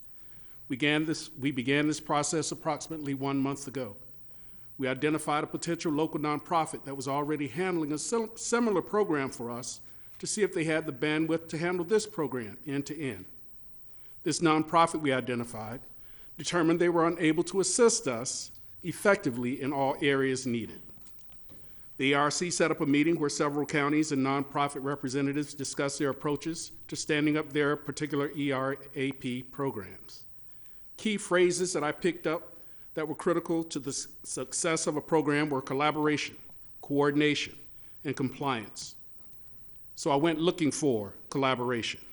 So the courts and landlords have agreed to be involved. We reached out to our judges and the sheriff, and they are supportive in the way that they can legally provide. We also conducted a Facebook Live posting and webinar for our landlords and utility providers, requesting their participation and assistance in this endeavor.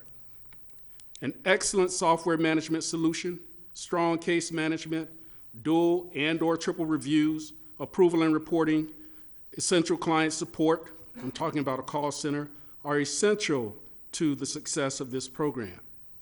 We also have to ensure efficient payment processing for eligible, the word is eligible, applicants. We spoke to several cities and counties regarding their best practices so that we can set up a very successful program. We then contacted several providers regarding our service needs. They included end-to-end third-party administrators and a software provider that provided us product demonstrations. Tonight, you will hear from our recommended vendors. Before you vote, they will take questions. The first will be Elizabeth Wilson and Karen Curry Davis from the Georgia Minority Enterprise Network, and after them will be Gloria Bowens and Martin Greenlee, our software provider. I believe they're waiting to do their presentations.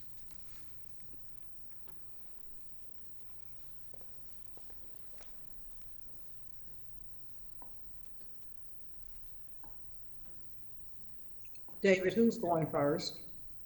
That would be. So are we able to share our screen? Yes, that would be Karen Curry Davis, and Elizabeth Wilson will be first. Okay, thank you. Okay, thank you.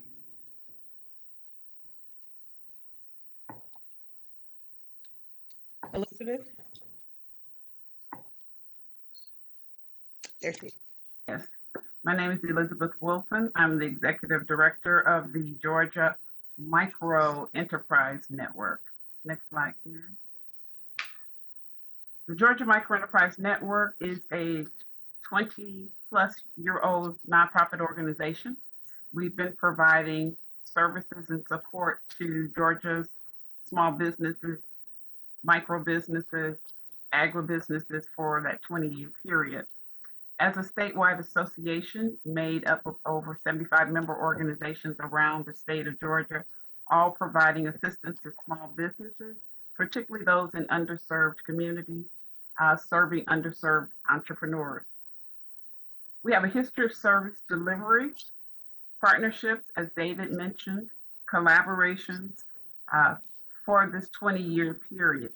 And over the last year, in response to COVID-19, we have provided rapid response emergency assistance to those impacted by COVID.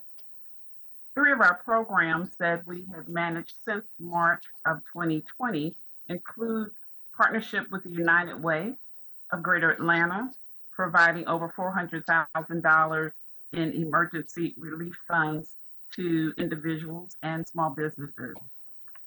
We also partnered with the City of South Fulton and currently are beginning to close out on their emergency assistance program, rental assistance and mortgage assistance to over 500 residents since December 2020, providing over $900,000 in that program. And on behalf of Invest Atlanta, we've managed 2 programs, 2 CARES Act small business technical assistance grant programs, one beginning in September and another that just will wrap up at the end of this month. So we have comfortably managed several CARES Act programs before, and again have partnered with Karen Curry Davis and Davis and Associates for pretty much all of the 20 years that we've been in existence. So with that, I'll turn it over to Karen and she can give more specifics about the program. Good afternoon, or well, evening, everyone. I'm Karen Curry Davis with Curry Davis Consulting Group.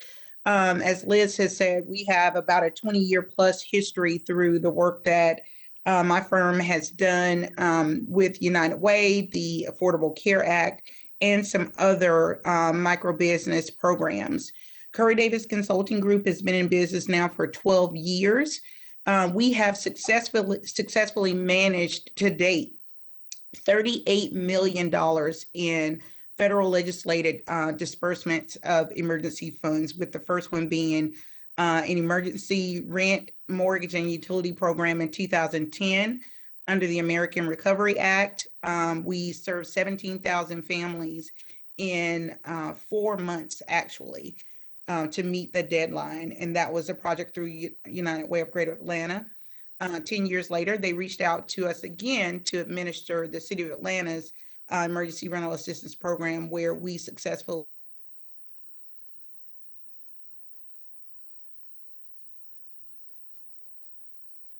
$1 million in 7 months. And so definitely a track record of success in administering these types of programs. Here in Henry, we bring the benefit and advantage of having worked this exact program and being on top of the new regulations that are under the Biden administration to just hit the ground running. So we're really excited about that. To tell you about the program, we're looking at serving 2,625 Henry County residents, providing rent, utility, and internet, trash, some new things that have been included now under this new legislation, these services. We're working to identify landlords, partners, and organizations to promote the program. We'll provide monitoring and compliance. And as David mentioned, we'll be using the Neighborly software. Our timeline, should the commission decide to move forward with the Georgia Microenterprise Network, our timeline is set for really launching the program first, second week in April, running through the grant period of December 31st, 2021. As part of this program, applicants can receive rent and utility assistance as far back as March 1st, 2020. It's actually March 13th, 2020, under the new regulation. So for those families who are still experiencing pandemic challenges, they can go as far back as March of 2020 to get assistance, as long as it does not exceed 15 months. What can be covered? Rent, water, gas, trash removal, electricity, internet, and other home costs that are associated with the program that's part of the rent will be included, these items, if they're part of the rent.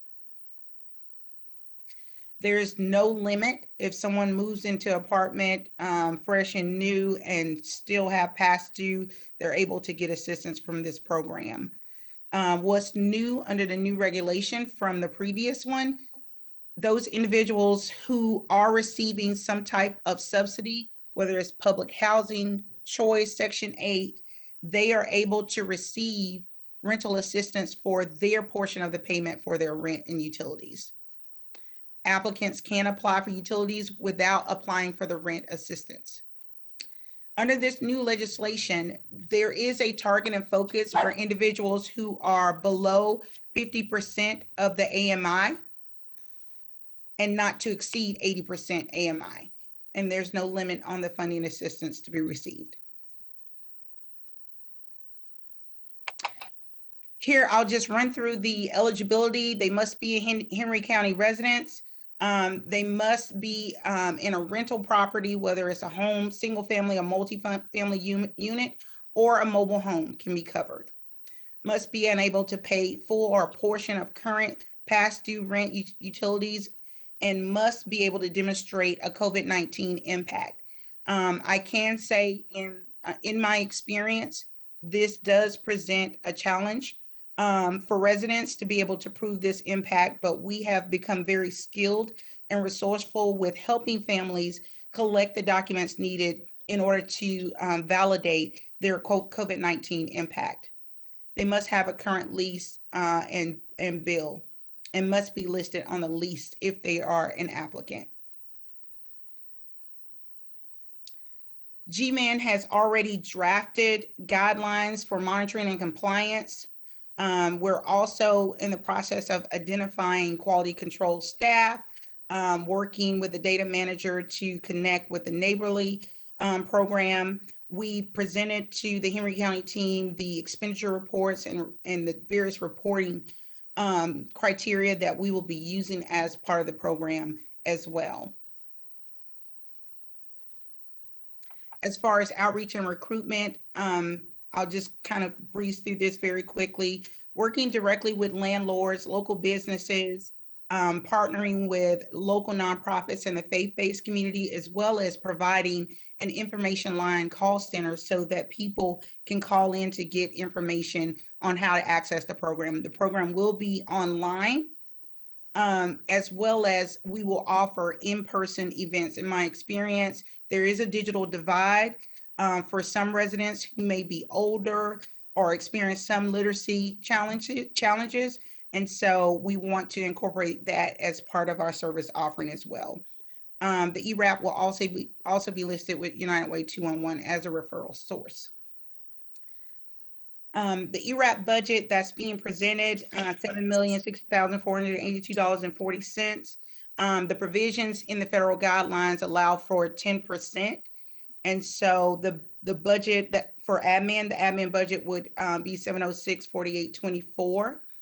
And the total program budget, which is 90%, will be $6,354,434.16. We're estimating approving 2,625 applicants. Just to let you all know from our experience, based on number of applications that come in, they're actually able to be approved. It's about 40%. So we would end up having to take around 5,000 applications in order to reach an approval level of 2,625. This is proven data that we've used and experienced to get to this number. Based on the data, the census data for Henry County, we're estimating on average an applicant receiving $2,400. That amount under this new legislation could cover past due rent and prospective rent, meaning 3 months ahead if they can document their inability to pay. That has to be demonstrated based on them being past due initially and getting support, and then potentially getting proactive rental payments. So that's, again, some new legislation that has come out. Our timeline, again, if this project moves forward, we've already began some initial planning and bringing the experience that we have into fold to create and develop the project plan and marketing strategies. So we're looking to launch again in April and run the program through December 2021. We would look to close out the program officially in January 2022. Here's an example of the staffing plan should this project go forward. And thank you for your time. Madam Chair. Thank you. Do we have any questions? Commissioner Clemens. Yes, I have a question in reference to eligible households. I know that it's the ERAP program and that eligible households have to be rentals, but what about tax-paying households that need utilities assistance? Are they completely uneligible according to the federal guidelines? Or are some households that are homeowners eligible for some services? So we have asked that question, and unfortunately with this particular program, it is specific to rent. So if it's a mortgage and they're seeking utilities assistance, it's not allowable under the provisions of the grant. And the reason that I'm asking that question is because Henry County is not a heavy rental community. It's not a heavy rental county. And so I'm very concerned about our deadline. What happens when all of the monies are not expended? What is our plan for that? So this has been a discussion with David and his team. We have looked at the census data, and basically, and I think I misunderstood your question. If you are a private landlord, meaning you own a home, I don't know if that's what you meant. Okay, so let me make sure I throw that in there. The rent can be for home, private landlords, as well as apartment units or what have you. We've looked at the data, and basically from what we've seen so far, we're looking at the housing stock working with the court system to identify active eviction filings. And so our goal is to do a street campaign, work with the chamber and businesses to get all of this outreach out here. City of Atlanta, as you know, is bigger, but even with that project, it was a slow start. Once you get the word out and people are aware of these resources, they come knocking down your door, trust me. And there's a hidden market of folks who have never in their lifetime experienced this type of need. And so our objective is to really saturate the community to let everyone know who may not know where to go to access this service, to how they can get help. And so that's our plan. So, so the question is, I know that private landlords are eligible. So how do your company make sure that when a private landlord comes to the organization and they get rent from the ERAP program, that they still don't evict the tenant who owes the rent? So what is the process for that? Because if I own a building and I've got 10 tenants, I can come to you, get all of my bills paid, and still I can evict that tenant. And so I'm really concerned about how Henry County's program is going to protect the tenants. So what we'll have in place is, one, a landlord verification form. On that landlord verification form, there is a stipulation that the landlord has to agree to and sign off on, that he or she will not evict the resident for at least 30 days. That can be used in court if they sign and agree to that document. Is something that's being used across other programs. The landlord has to complete a W-9 in order to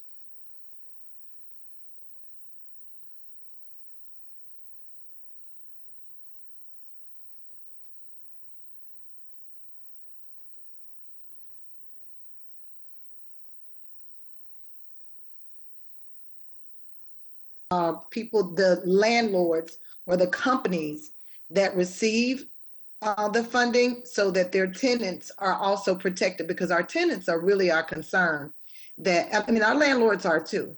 I want to make sure that we don't have tenants that are evicted on the street when their landlords have gotten money for the rent. So if you would just keep that in mind and figure out how do we make sure that we're looking out for that. Will do. Chair Harrell. Go ahead, Commissioner Thomas. I have a question about the fact that you said that you're looking at an average of $2,400 per person. I'm not sure where you're getting your figures from, but on Rock Curry in my district, a 2-bedroom apartment started at $1,200 a month. Some of them are $1,400 a month. 3 bedrooms are $1,500 and $1,800 a month. So I'm concerned about this low amount that you're willing to pay per unit, per client, and that you only want to do it for 3 months. I have found also, if you check with Department of Labor, it takes you almost 6 months to get re-employed or employed. So that's concerning that you're doing 3 months as well. But this $2,400 is very concerning. So you're basically saying that you're looking for people who have rent that's $600, $700, $800 a month, and that's just not normal that you find in Henry County. It's just not normal. So I want to see if we have the abilities as the county to up that dollar amount. Number one, do this board have that ability? Does this board have the ability to go from a 3 month to a 5 month? You need more time to get yourself resituated. And then also, you mentioned something that you must be renting. I'm thinking about people in hotels who want to go and rent, but they're caught in a cycle. They can never get enough to go rent a real apartment because they're paying these exorbitant amounts that are in hotels, but they are renting, okay? How are you going to use your program to help them get out of that cycle and help them get into an apartment, which is cheaper than staying in a hotel, to help them is what I'm saying. Can you help with some of that? Yes, ma'am. First, let me bring you greetings from the big city of Rochelle, Georgia. That'll be our inside joke. So let me clarify a couple of points, Commissioner Thomas. One, there's no cap. So however much a person needs, and a lot of the other municipalities were doing that, where there wasn't a limit on how much a person can receive. And so if they need 5,000, 6,000, 10,000, they will be able to receive that all the way back to March 13th, 2020. So if they are 1 year and 1 day late on their rent and owe back that far, we actually can cover that. The 2,400 was based on the census data that indicated the average rent is $1,011 for Henry County residents. And so we doubled that a little bit, considering if folks are past due 1 to 2 months, and what have you. And so that was a on average amount that we estimated that we can up, certainly based on the data that comes in. That's kind of the projection that we made using the census data. And so is there something that I'm missing here? The hotel. I think- People staying. Oh, for the hotels. And so under this new legislation, this is a point that I'm gonna have to reach out to the feds to get some additional clarification on, Commissioner Thomas.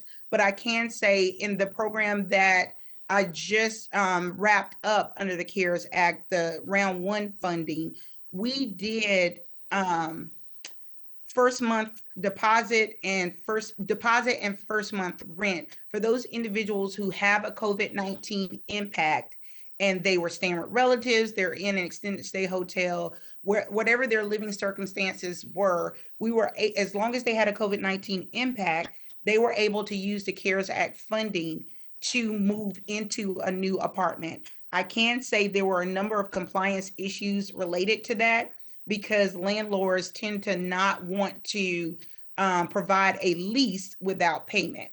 And so there were very few landlords who were willing to take those next steps to give us the documentation. And so we came up with, just give us the welcome letter or what have you to give an indication that the person has been. In the Board of Commissioners meeting. Oh, go ahead, man. I just called and check on your wife. Okay, yeah, she's doing well. Yourself on mute, Commissioner Holmes. We can hear you. Oh, sorry about that. I do have a question. Is there a possibility that we can use these funds to help the homeless? Not these funds. It's for rental assistance and utility assistance. So you have to be in or moving into, possibly. Again, I have to get clarification. Extended stay hotels were not allowed because you also have to have an active lease. Commissioner Thomas, to finish out that response. Commissioner, Madam Chair, I have another question as well. Go ahead, Commissioner Clemens. I want to hear more, Ms. Davis, about the other counties that you have contracted with to do this type of work, because I want to be sure that you were selected as a contractor for the other counties to dispense their funds, and not that you were a nonprofit that received funds to do rental assistance.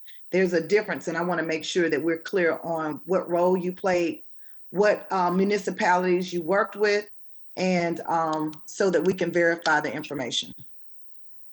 Okay, so I was contracted. I'm a for-profit business. I'm a consulting firm, and I do large-scale project management. I was contracted by United Way of Greater Atlanta to administer the City of Atlanta's $22 million CARES Act rent assistance program. I'm actually written into the actual contract, so I'm not sure if that's public record or not, but I'm written into that. Also, back in 2010, contracted by United Way to administer the ARA, American Recovery Reinvestment Act, rent assistance program that was actually statewide with the state of Georgia. So who was the prime? United Way of Greater Atlanta for both. Thank you. And again, just as a reminder, I'm being contracted here by Georgia Micro Enterprise Network. So GMIN is actually the recipient. Okay. Yeah, and let me say this. G-Men has been around for 1,000 years.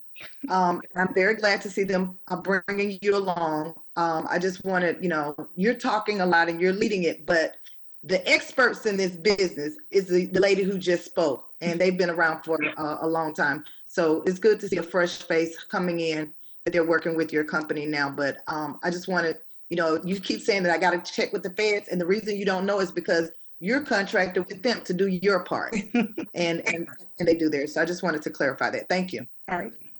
Any additional questions?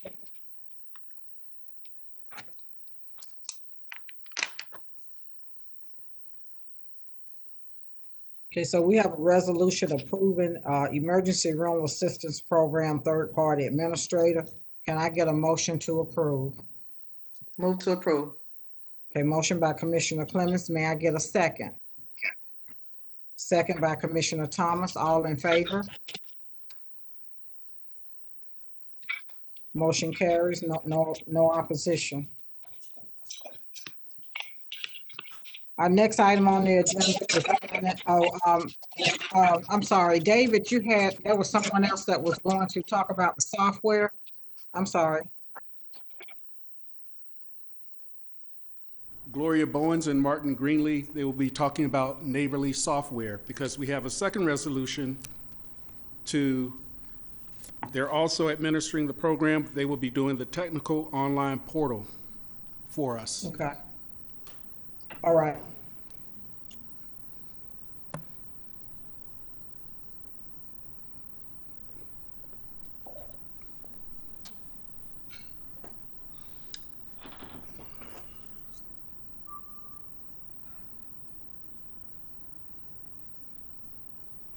Thank you, Commissioners.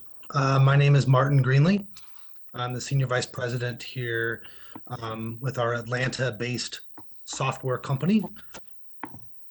And we are proud and honored to present to you our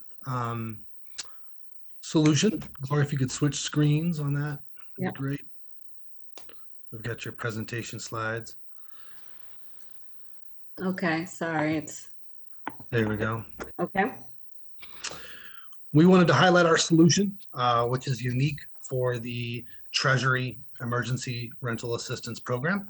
As you know, $25 billion was allocated to states, territories, local governments, and Indian tribes to provide rent and utilities assistance for those affected by the pandemic. Our software pivoted very quickly when the announcement of these funds became available.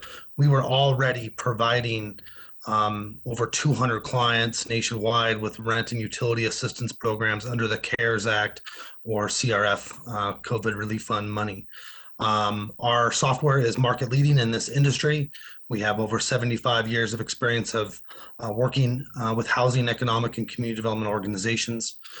We have over 200 clients nationwide, ranging from sizes of states to large cities, to urban counties and small cities across the country.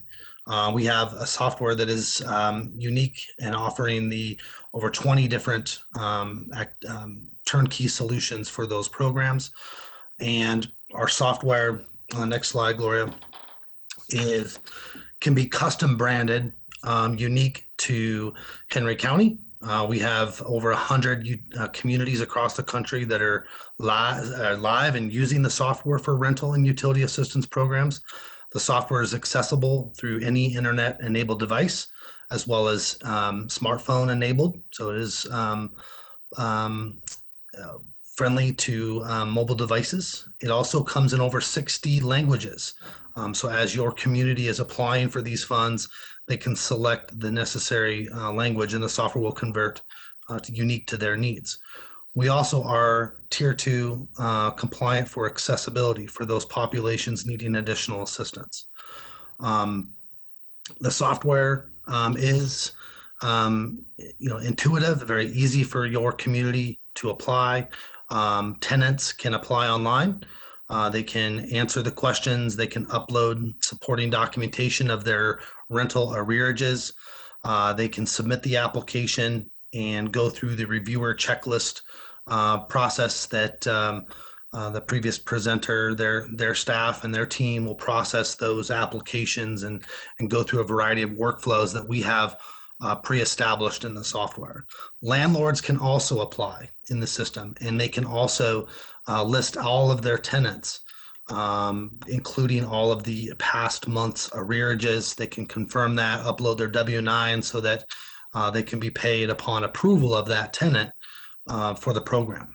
But what's unique about our software is that we connect the tenants and the landlords together without sharing any personally identifiable information. So the landlord will have a very transparent dashboard, being able to see all of the tenants that are in the queue and be able to see when a payment is being processed, or when, and a tenant will be able to see when their case of will be processed and where it is in the application workflow. We have a variety of email templates that folks can use to streamline the communication to those applying. We have a variety of treasury-focused reporting requirements built into the software. We have a customized payment file that will help streamline the check distribution and printing.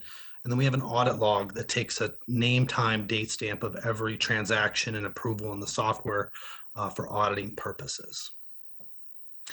The software we provide is hosted by Microsoft on their US FedRAMP certified data center in Virginia, backed up in Texas. All of the encryption at rest and in transit is all there. The data is protected, it's stored indefinitely, and the county owns this data. It is all yours to own. We explicitly write that in the contracts, and all data will be provided to the county at the time of this relationship ending. But we will continue to store that data in a secure environment as long as the county needs it. As far as accessibility, and our software is scalable, so we've stored the software on a secure server, and it will be able to scale on demand. I'm going to turn it over to my colleague Gloria to just highlight the dashboard and what the solution we provide, and then we'll open it up for questions. Sure. Give me 1 second. Having problems sharing my screen. Okay, here it is. All right. Good evening, everyone. So hopefully everyone can see my screen. So Martin was talking about the custom branded portal. We can use any type of picture that you want. When the tenant registers or landlords, they're able immediately to change their language and preference. So if you give us 2 to 3 languages of your preferences, Spanish would probably be one. If there's another language, we could use that. When a tenant or a landlord signs in, they're going to be sent to the participant portal. The participant portal looks like this, and this is going to the administrator dashboard. But the participant portal basically is where they would complete their application. First, it's going to link them to information as far as accessibility. So email address, phone number, it'll direct them to that. If it's their first time applying, either a tenant or landlord, they'll see this to start the application process. The great thing about our portal is, as Georgia Micro Enterprise or your third-party vendor is reviewing your applications and updating the statuses, the tenants and landlords can see real-time what's going on. So anytime there's a pending payment, if someone is denied, they can move forward with their portal and kind of see what's going on. Additionally, if it is approved in expenditure, they'll be able to see how much was approved and when it's going to be dispersed. So that's going to cut down on calls to the county, cut down on calls to the third party, because you can really drive them to the portal. Just to give you a high overview of what the application looks like, the tenant can come back at any time, or the landlord, and update information. So they don't have to do it in one sitting. Let's say they don't have their tax return or have a photo ID, they can come back and upload that information at a later time. But one thing that's going to be good for Henry County is you have to go through each step of the process. Typically, it takes about 20 minutes for a tenant to complete the process, but they have to upload the verifications. So if a tax return is required by the county or income is required by the county, they have to upload something so that you can move forward with the decision tree. If you don't want to require certain things such as a lease and get that information, you can do that. But it gives them a very seamless way to complete the process. So this is the tenant side of the application. We just wanted to do a high level overview, but it'll give your program eligibility requirements on the front end. We will upload your AMI requirements, 50% and 80%. So your constituents will be clear of what your eligibility criteria is and will they or will they not qualify for this specific program. So that's just a high level overview. If you all want to see anything else specifically, I would love to show you. Like Marty said, the landlord can also apply, but when the landlord applies, it's an invitation because the tenant still has to qualify and provide that information. So if you have a landlord who's impacted and has multiple tenants, he or she is able to invite all those tenants at one time. And like Marty said, keep track if they complete the process of where they are in the dispersal process. So we can take any questions, Madam Chair or Commissioners. Is there any questions? Hearing no questions. David, is that it?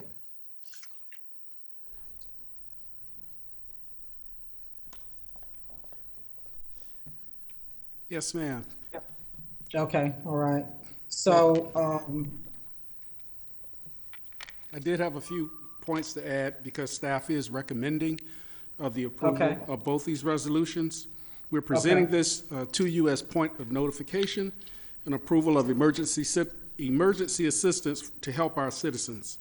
I'd like to say that this is another tool in our toolkit to fight this pandemic that continues to undermine the health and well-being of our county. This is actually tying a knot in the rope to provide a measure of hope as well. Our actions during this crisis will be essential to supporting our community and asking for your approval on these two. okay, so we already voted and got approval on the third-party project administrator, the resolution to accept third-party project administrator and technical online portal contracts. Can I get a motion? Commissioner Thomas, can I get a second? Commissioner Wilson, all in favor? Any opposed? Motion carries. Thank you. You're welcome. Next item on the agenda is financial services and grant resolution requesting BOC approval of the Small Business Restart and Nonprofit Assistant Program awards. Good evening, Chair Harrell, Vice Chair, and Commissioners. Tonight I'm presenting 13 small businesses for award from the Henry County Small Business Restart Program. This is the last group that was recommended by the review committee on Friday, March the 5th, before its dissolution by this board on Tuesday, March the 9th. What you have before you is a resolution to accept the review committee's final recommendations to award the newest 13 small businesses for funding. James, can I get the next slide, please? There are two pages for this one. And those you see with an asterisk are businesses that had previously applied and been declined and had reapplied and were subsequently approved. Next slide, James.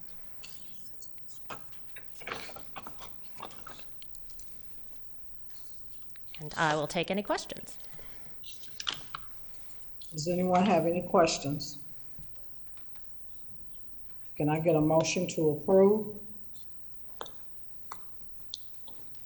May I have ask the question, please? Oh, okay, I'm sorry. Commissioner Thomas, your video was off. Go ahead. Sorry. Does this deplete all the funds that were available, Kimberly? No, ma'am. Right now, if this is approved this evening, that would be a total of 188 businesses that this board has chosen to approve for funding. That from our initial $2,537,392 allocation leaves a remaining $957,392. There are approximately 90 businesses that are what I call in the queue, which means that let me backtrack a little bit. The review committee completed review and evaluation of all of the applications that were received through March the 1st. So if the application by the business was done in the application system by March the 1st, it has been reviewed, so it will be either approved or declined. Between March the 2nd and March the 9th, the date of your last meeting, there was approximately 90 new applications. On March the 9th, after you all chose to dissolve the committee, we closed the portal. We closed the portal in anticipation of a third-party administrator coming in to take over this part of the program. As we stated to you all before, we have exhausted the nonprofit allocation. There is no longer money in that portion of the program. It is now being dispersed at the local level through the nonprofit partners. However, there is approximately, or it is $957,392 left in anticipation of a third party taking over this part of the program. Thank you. I guess my next question will go to David after she finished the motion. I do have a couple of questions. Chair Harrell, I'd like to ask David in reference to the balances that are out there.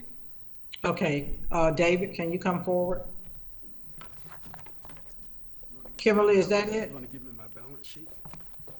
Yes, ma'am. I just wanted to say thank you very much. This is my last meeting, and especially to David. I've served the citizens of Henry County for 15 years. It's been a pleasure, and I appreciate you all very much.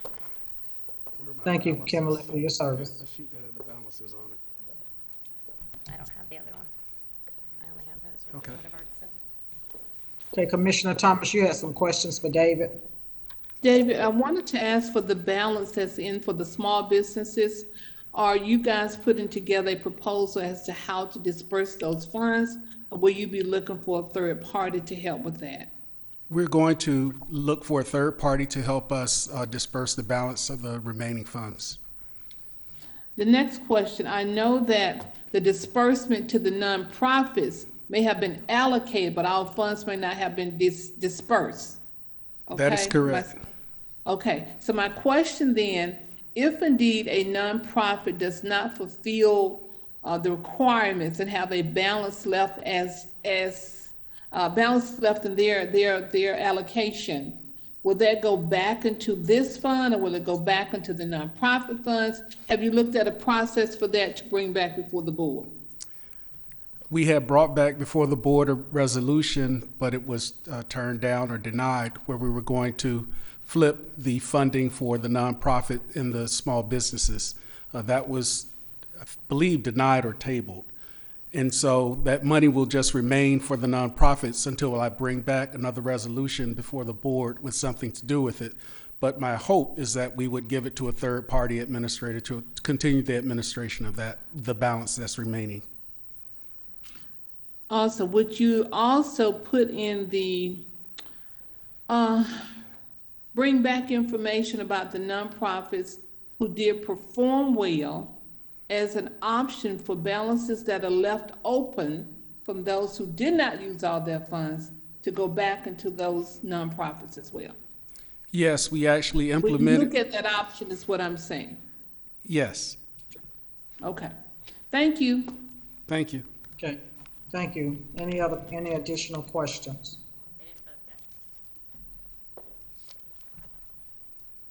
Okay, if there are no additional questions, can I get a motion to approve for the small business restart? Commissioner Thomason made a motion. Can I get a second?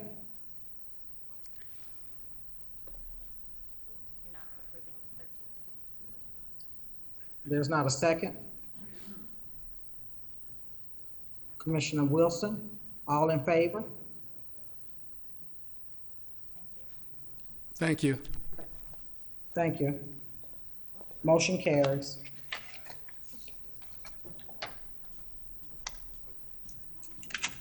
Before we move to the planning and zoning, I'd like to ask Sherry, County Manager, to come back to the podium.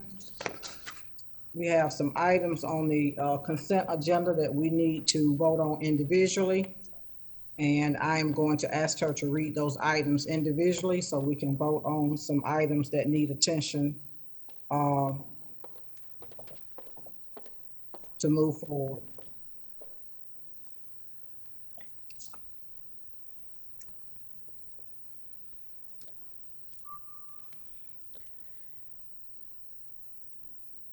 Go ahead, Sharon. Okay, so the first item on the consent agenda is a SPLOST item, capital project. It's a resolution awarding a bid number 21-61 to K-Team Engineering and Construction of Duluth, Georgia, to renovate the existing concession and restroom building at North Ola Park using SPLOST 5 funds in the amount of $111,892. And the project is located in District 3.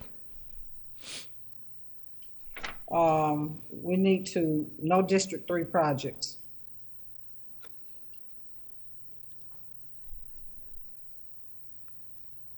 Okay, so does the board want to just skip this item or? Yes.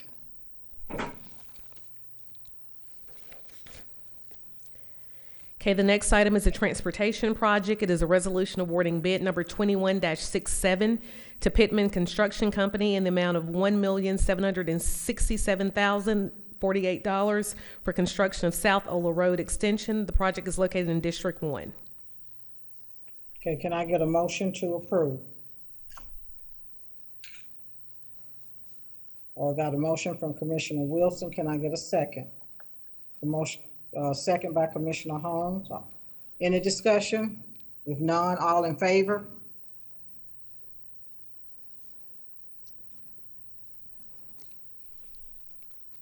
Sherry, can you go to the next item, the transportation for District 1?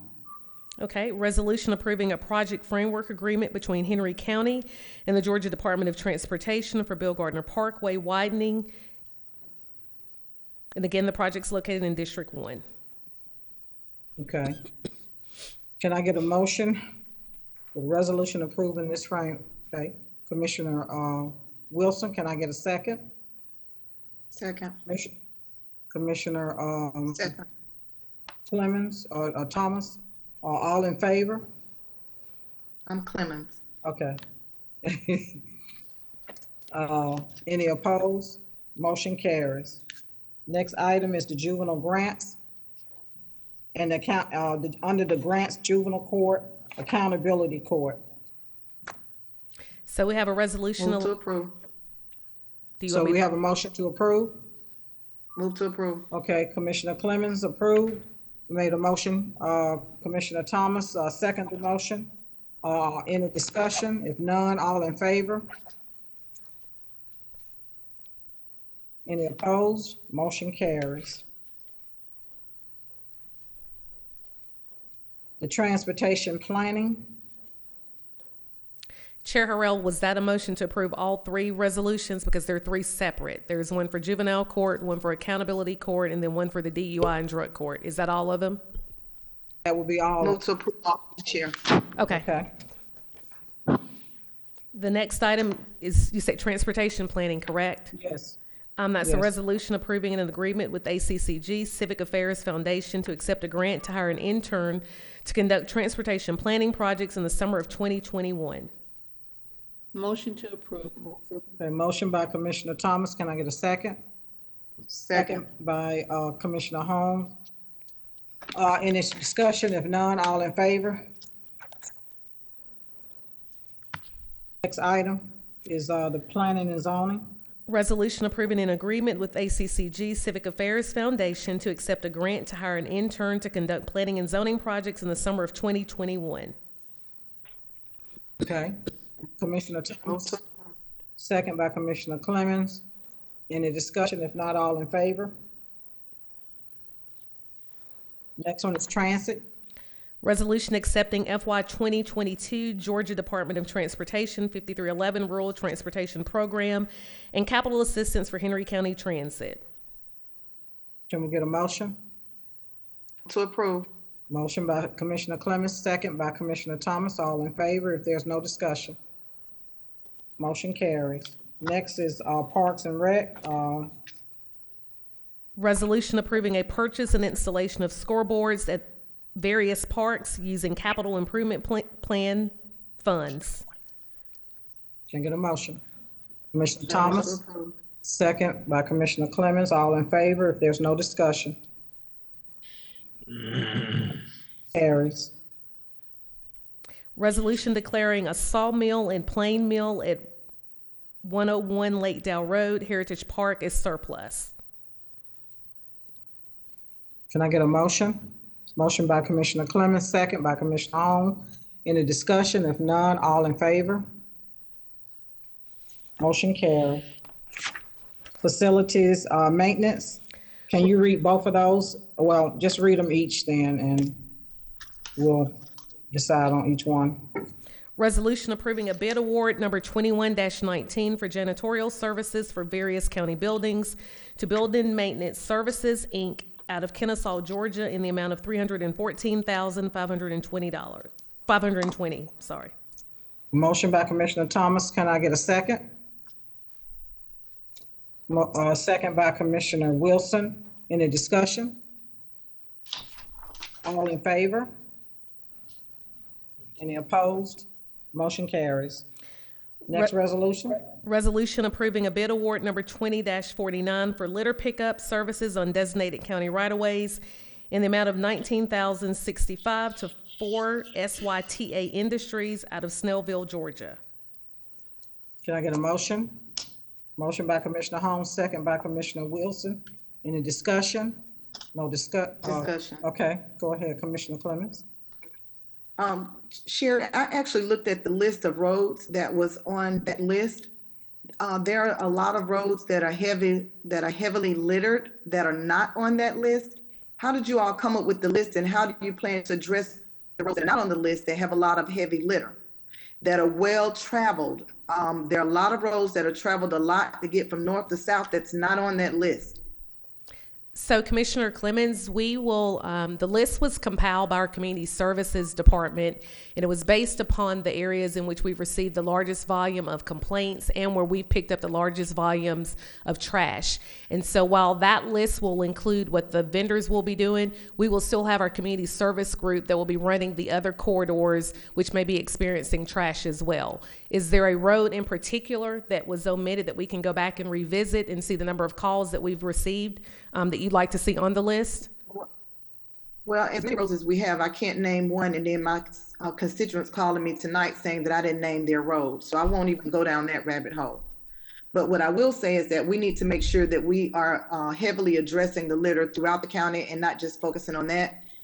We need, if you would bring back to the board a plan of how you're going to address the roads that's not on this list. And then how often are these people going to be picking up the trash for $20,000? It's a very small amount. But, you know, $20,000, could it have been 5 people that, you know, or another person that worked for the county? I just don't know how this $20,000 is going to benefit us for the rest of the year.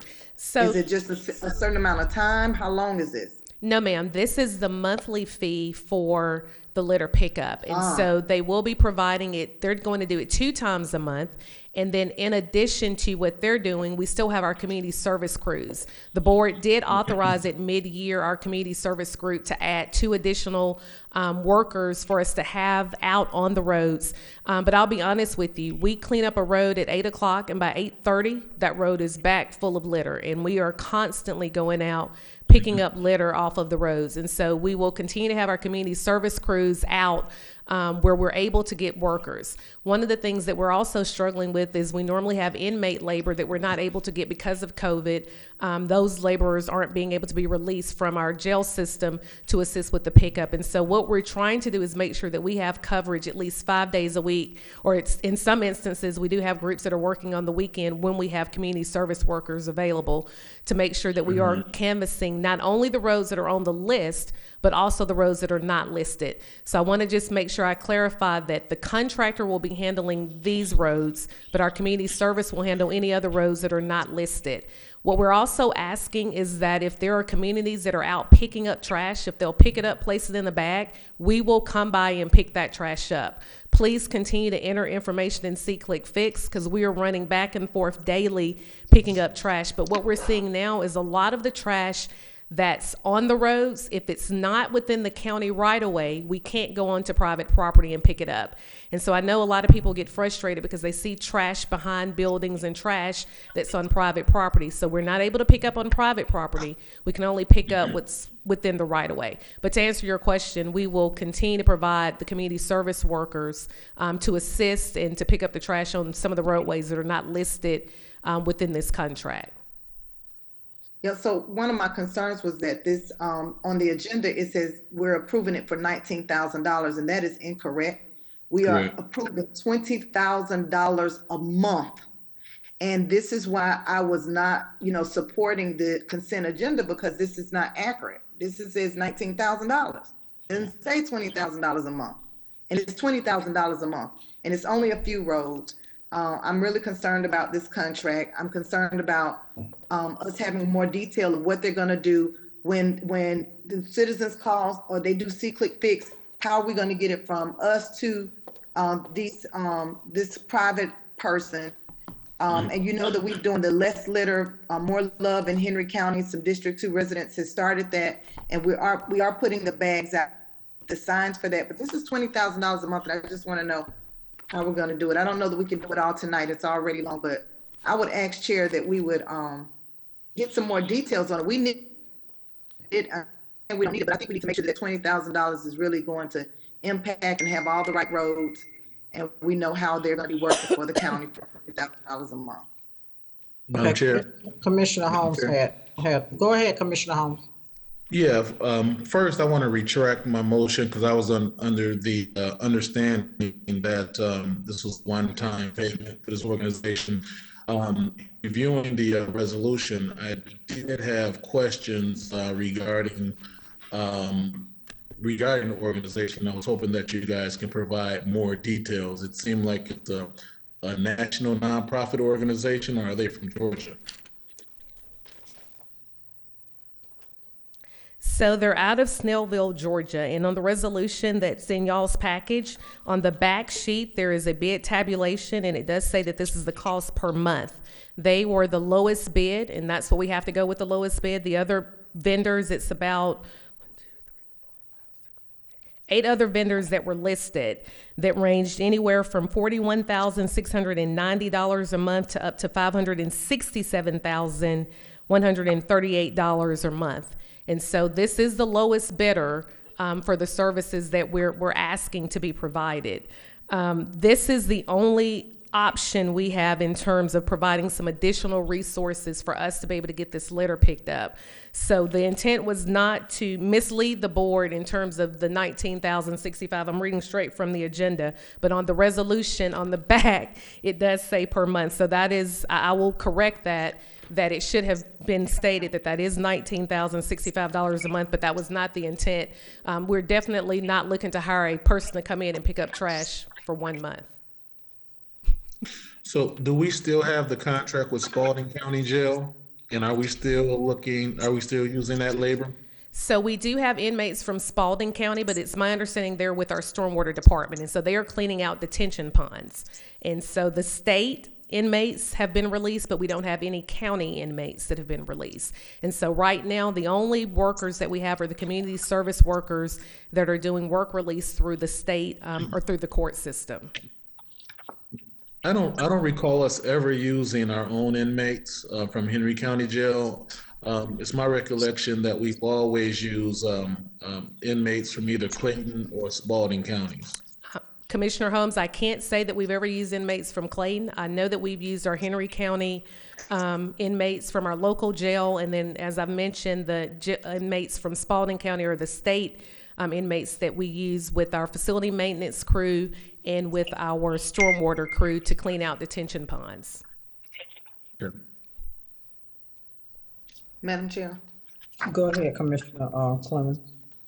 Do we have a way that we're going to monitor the work of this organization? Sometimes less is not better. And I think our citizens want to see the tax dollars being put to good use and really helping us get the trash up. So I understand that we went with the lower bid, But is there a way that if they're not meeting the needs of the community, it's not being picked up enough, we're still getting complaints, that we can retract this? What is our out of this contract, and to look at the next contractor? Because, just because they're the lowest bid don't mean they're going to be able to rectify our situation. So we can terminate any contract that's awarded by this board if we determine that the work is not being handled or is not being met.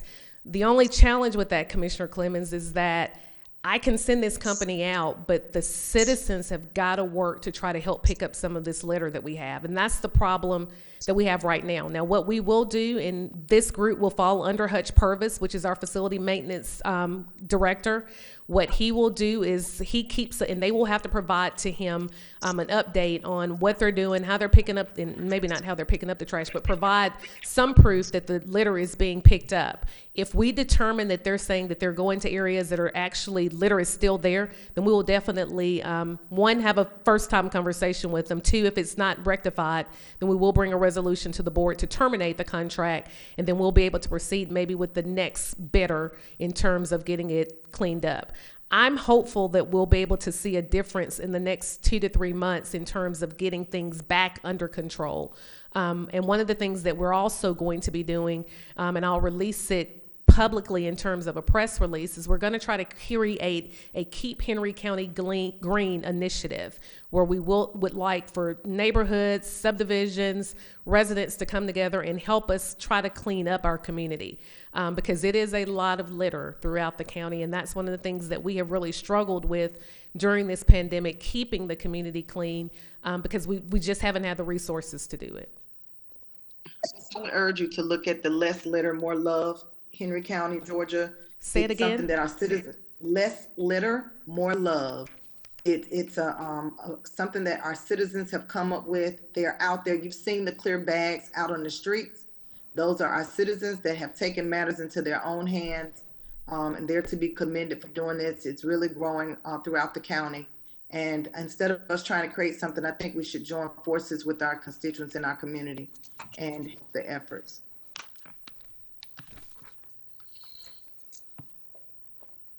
Thank you. That's it. Any additional questions or comments?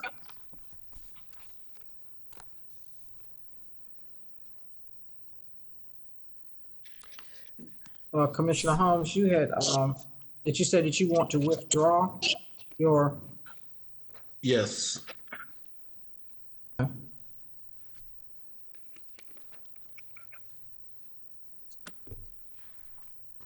So we have this resolution before us.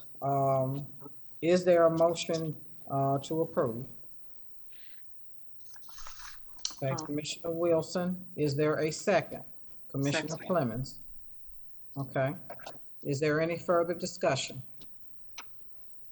Hearing none, all in favor? Any opposed? Motion carries. Thank you. Next item on the agenda is planning and zoning public hearing, RZ 20-11. The Reservoir Group of McDonough, Georgia requests a rezoning from RA Residential Agriculture to RS Residential Suburban for properties located at 61 Lewis Drive. The property consists of 28.06 plus acres, and the request is for the single-family homes and townhomes. Stacy? Yes, ma'am. Good evening, Madam Chair, Commissioners. The item before you in the exhibit and in the overhead, and James, we can go on to the next one. Thank you, James. Yeah, we can go on to the next slide, please. So this is location on Jodica Road on the southwest side of Jodica Road in between Cook and Lewis. This location is a compilation of lots that back up to a lake. Next slide, please. The zoning of this property is RA, Residential Agricultural. They're requesting RS, Residential Suburban, for a mixed single-family townhome development. Next slide, please. This mixed single-family and townhome development has a corresponding net density of 5.29 dwelling units per acre. This future land use map that's displayed indicates that the land use designation for this subject property and in the immediate area south of Lewis Drive is for medium density residential, which supports a net density of up to 6 dwelling units per acre. So the applicant's request is supported by the future land use map. Next slide, please. This is the applicant's initial site plan. It shows the townhomes to the right side. It shows the single family to the left, and it shows their portion of the lake toward the top of the page. Next slide, please. Staff evaluated the applicant's request.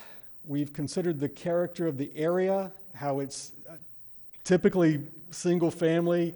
The development of the subject property with a component of townhomes would actually be new for this area, though it would be supported by the future land use map. Next slide, please. On January the 28th, the Zoning Advisory Board did hold a hearing, and they did recommend approval with 22 conditions. And James, this is going to be on several pages. Madam Chair, as we're scrolling through these 22 conditions, I'd be pleased to answer questions.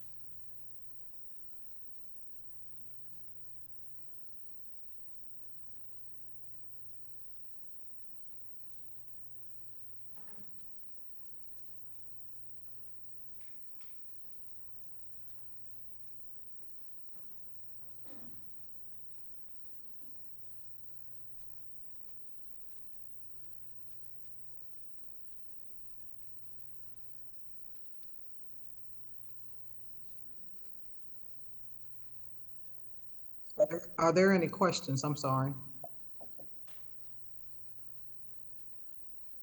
If there are no questions, this is a public hearing. Persons wishing to speak in favor of the request, including applicant, will have a collective total of 10 minutes to address the board. Those in opposition of the request will likewise have 10 minutes collectively. Stephanie, do we have anyone that wants to speak in favor? We have 2 people signed up, and I believe they are both presenters, Drew Campbell and Steve Moore. James. Okay.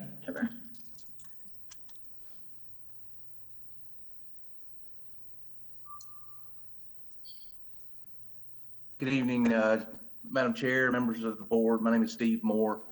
I'm with Moore Bass Consulting, 1350 Keys Ferry Court in McDonough, Georgia, representing the Reservoir Group in the application before you this evening. As always, Stacy did a great job of presenting all of the facts associated with this project. We have that layout that he did shows a total of 87 units. And we've had several meetings with homeowners surrounding the property. We've had a couple of conference calls. We've had several other opportunities to communicate with them regarding the proposed plans, and in an effort to really try to be good neighbors. We've got some changes that that we can discuss. I guess one of the primary commitments that we've made was to eliminate if this board sees fit.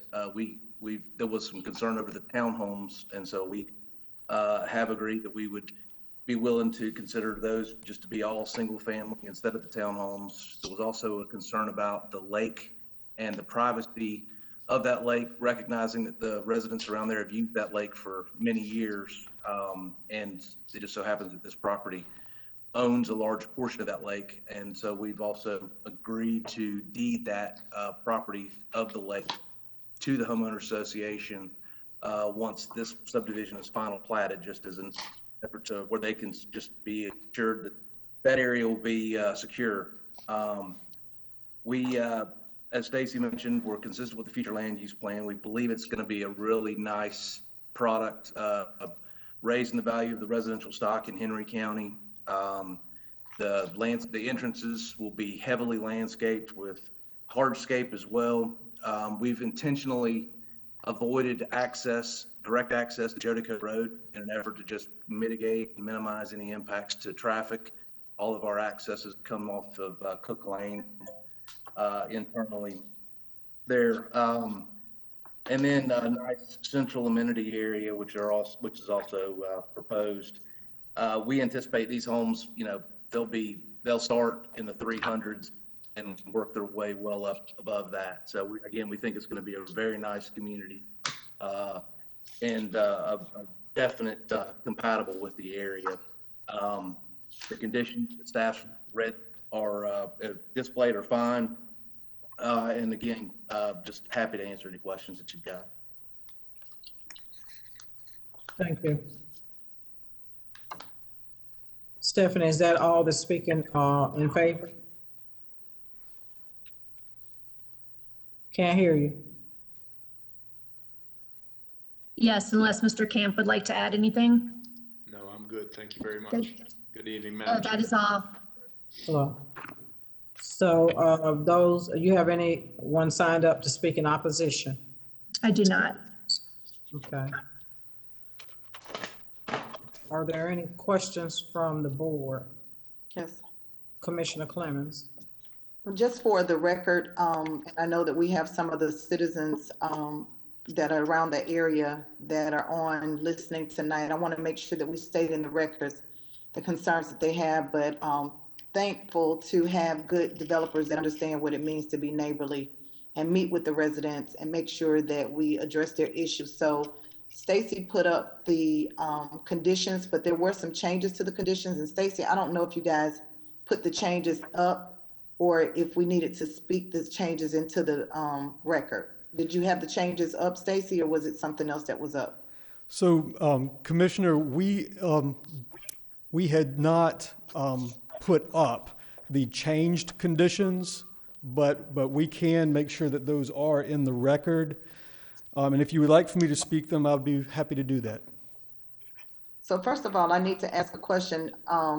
Are we able to do the R3 with the conditions instead of doing the RS at all? Or do we have to do the RS and take the townhomes away?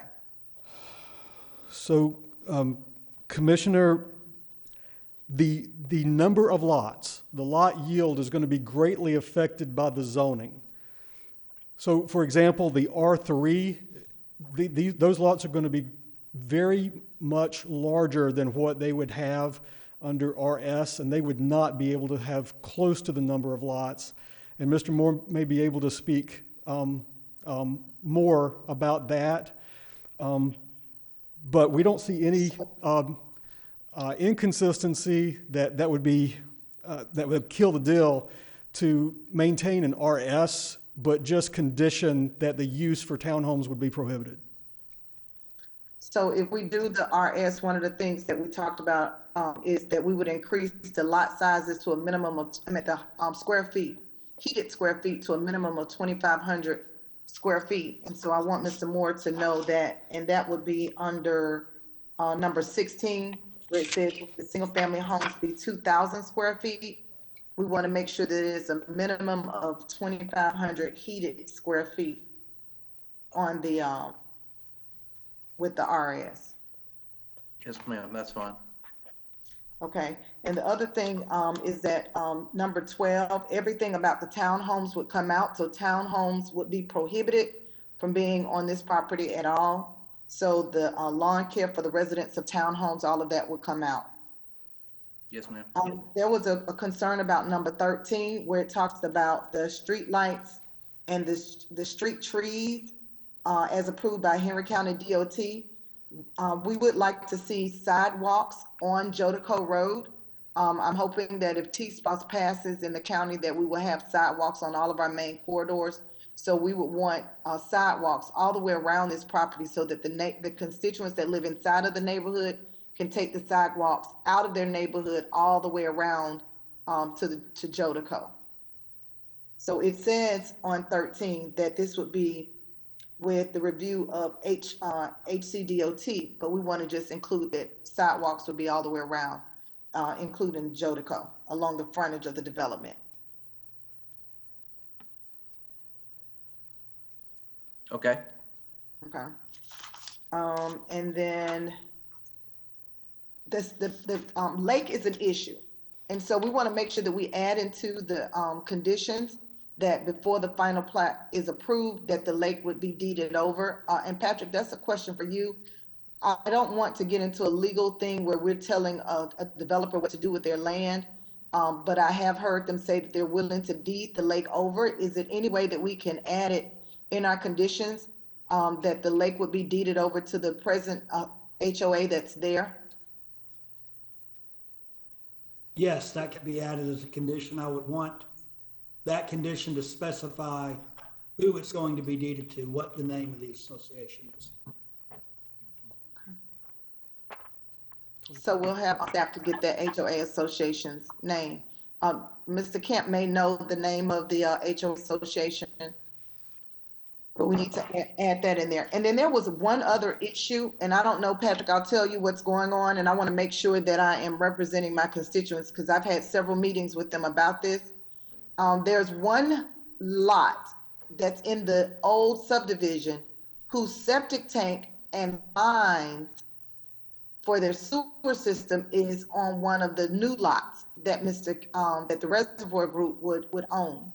And that hasn't been resolved. I don't know that we can do anything about that, Patrick.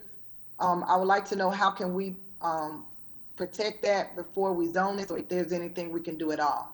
I don't think there's anything we can do about that. That's a matter of ownership of property. We can't compel anybody to change the boundaries of the property or force the developer to deed property or accept an easement. So I think that's just something they're gonna have to resolve in themselves.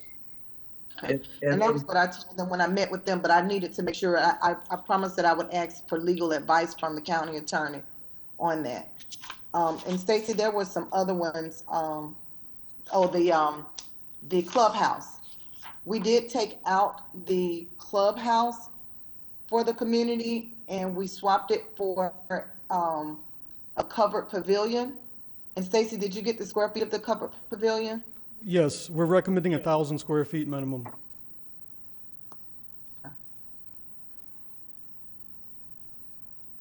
And Commissioner, if I could, did you say that you had the specific name of that homeowners association to which the lake would be deeded? I do not. Let me look it up because I met with them. Let me see if I have the name of their HOA. I think the presenter has it. Steve? Yes, it's Cook. It's called Cook Lake HOA. Okay. And the applicant is working with the owner who has a septic issue. Just, I know you can't make it a condition, but he is has his construction folks working with them as of today. So the condition that I don't see in here, let me see, is the applicant is to build a barrier around the lake that butts the Cook's HOA's property. Steve, can you speak to that? That was a condition that we agreed on during the zoning advisory board hearing. I don't know why it didn't make it into this final set of conditions, but it was an item that was discussed, and I think it was a 6-foot vinyl coated chain link, or maybe it was 4-foot vinyl coated chain link fence that ran, I believe, from Cook Drive across the the lake boundary to Lewis, Cook Lane to Lewis Drive. So we're gonna go with a 6-foot link fence around the boundaries of the Cook Drive Lake properties.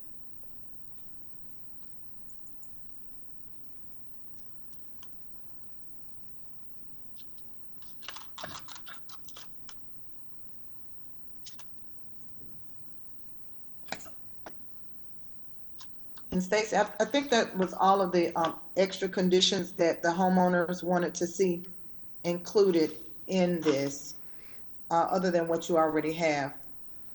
The amenity package, their pocket park sidewalks. The water features. The applicant had asked that the water features come out. We want to make sure that we keep the water features in, at least at the boulevard entrance. So, Steve, we need to know about that, if you guys are. So just at one of the two entrances? Yes, Yes, ma'am, that's fine. we want to keep a water feature. And That's fine. we'll still have the monumental signs, but the boulevard, the cement boulevard coming into the grand entrance, we still want to have a waterfall feature for that entrance. Ma'am. So we're good to go. Oh, the setbacks. My concern about these houses being on the smaller lots is that the driveways don't need to be short driveways, so that if it's a family that has 4 cars, that cars are not on the street. So we want to make sure that they're long driveways back to the house. So I think there are some setback variances that we would have to do. Stacey, can you read those setback variances so that we can make sure that they get long driveways? We don't want short driveways where the cars are stacked up on top of each other. Yes, ma'am. And we've covered a lot of this. Patrick, what's the best way of putting this all into the record?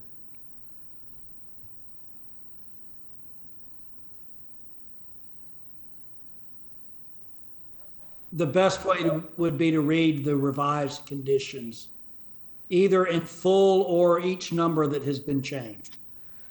And Commissioner, I'd be pleased to do that if you would want me to. Yes, sir. Okay. Okay, I do have a question. So I just want to make sure I'm clear. We're totally doing away with the townhomes. Yes, ma'am. So what is the total number of houses, residential houses that will be in this development? The estimation from the applicant's agent is 74, but Mr. Moore, if you've got a more specific answer or different answer, we need to put that.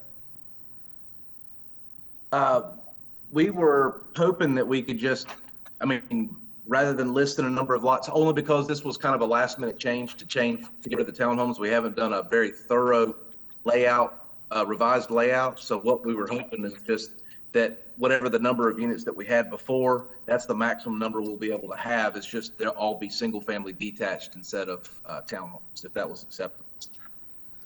We can only fit what we can fit on the. So Chair, we asked them to stick with the 74, not to, do any more, and to make the houses even bigger without the townhomes, since they don't have the townhome space. Instead of adding more houses, make the houses bigger.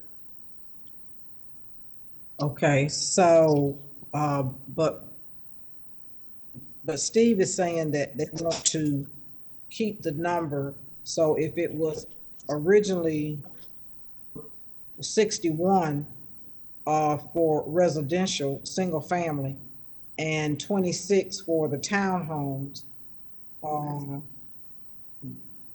then that would give us a total of 87. So are you saying that it's going to cut off at 74, or are we going to say up to 87? I need that to be clarified in item 1. Like I said, only because that change was kind of a very recent change, so we haven't had a chance to really look at the layout, but I feel comfortable that 74 would give us enough flexibility, and I'd be okay with that. Okay. So 74, no more than 74 units. So if it's appropriate at this time for me to go through them, I'd be pleased to do that. Okay. All right, so number 1, we've just had a discussion about. We're going to remove any reference to townhomes, and the total number of single-family residential units shall be limited to 74. Condition 2 will remain the same, 3 will remain the same, 4 will remain the same, 5 will take out the reference to townhomes, 6 will remain the same, 7 will remain the same, 8 will remain the same, 9 will remain the same, 10 will remain the same. 11 shall read, there shall be a mandatory homeowners association. Number 12 will be removed. The new 12, which is old 13, shall read, street lights, street trees as approved by the Henry County Department of Transportation, and sidewalks shall be required all along the frontage of the development along Jodica Road, Lewis Drive, and Cook Lane, meeting the requirements of the Highway Corridor Overlay District. The new 13 will read, "The main access point shall have a monumental entrance with signage and water feature meeting the approval of the Planning and Zoning Department. Signage shall be monument-based and illuminated. The second access point shall have a monumental entrance with monument-based illuminated signage meeting the approval of the Planning and Zoning Department." The new 14, which is the old 15, shall remain the same. The new 15 shall read, "All single-family homes shall be 2,500 square feet minimum. Enclosed or screened-in back porches shall be permitted at the discretion of the owner." The new 16, which is the old 17, shall remain the same. The new 17, which is the old 18, shall remain the same. The new 18 shall read, "An amenity package shall be provided, which shall include a dog park, minimum 1,000 square foot screened-in pavilion and mail kiosk at a minimum." The new 19, which is the old 20, shall remain the same. The new 20, which is the old 21, shall remain the same. 22 will be removed. The new 21 shall read, "There shall be a minimum 40-foot long driveway measured from the sidewalk with a minimum 20-foot width, provided that the front yard setback may be increased to accommodate this driveway by distance corresponding to a reduction of the rear yard setback up to 10 feet. If it is not feasible to have a driveway of these dimensions, a minimum 3,000 square foot single-family home shall be required." The new 22 shall read, "The side yard setback may be reduced by up to 2.5 feet on each side to accommodate a home of 3,000 square feet or more of heated space, provided that a minimum of 15 feet of separation is maintained between all buildings." The new number 23 shall read, "The owner or developer agrees that their portion of the ownership of the lake shall be transferred to the Cook Lake Homeowners Association, which holds the balance of the ownership of the lake before the approval of the first permit." And the last would be, "A 6-foot link fence shall be required along the boundary of the Cook Lake Homeowners Association property," which is the lake. Sir. You captured everything. Okay. All right, so could a motion to approve RZ 20-11? Move to approve with the conditions as read. Okay, Commissioner Clements made a motion to approve with conditions as read into the record. Commissioner Holmes second the motion. If there's no further discussion, all in favor? Any opposed? Motion carries. Thank you. Next item on the agenda, public hearing, RZ 20-09. Virginia Dixon of McDonough, Georgia, request a rezoning from RA to C2 General Commercial for property located at East Atlanta Parkway, west of Highway 155 in land lot 6 of the 7th District. The property consists of 1.233 plus acres, and the request is for future commercial development. Stacy? Actually, Chair, it's Tucson. Good evening. Okay, Tucson. Good evening, Madam Okay. Chair, Commissioners. If I can get James to bring up the PowerPoint, please.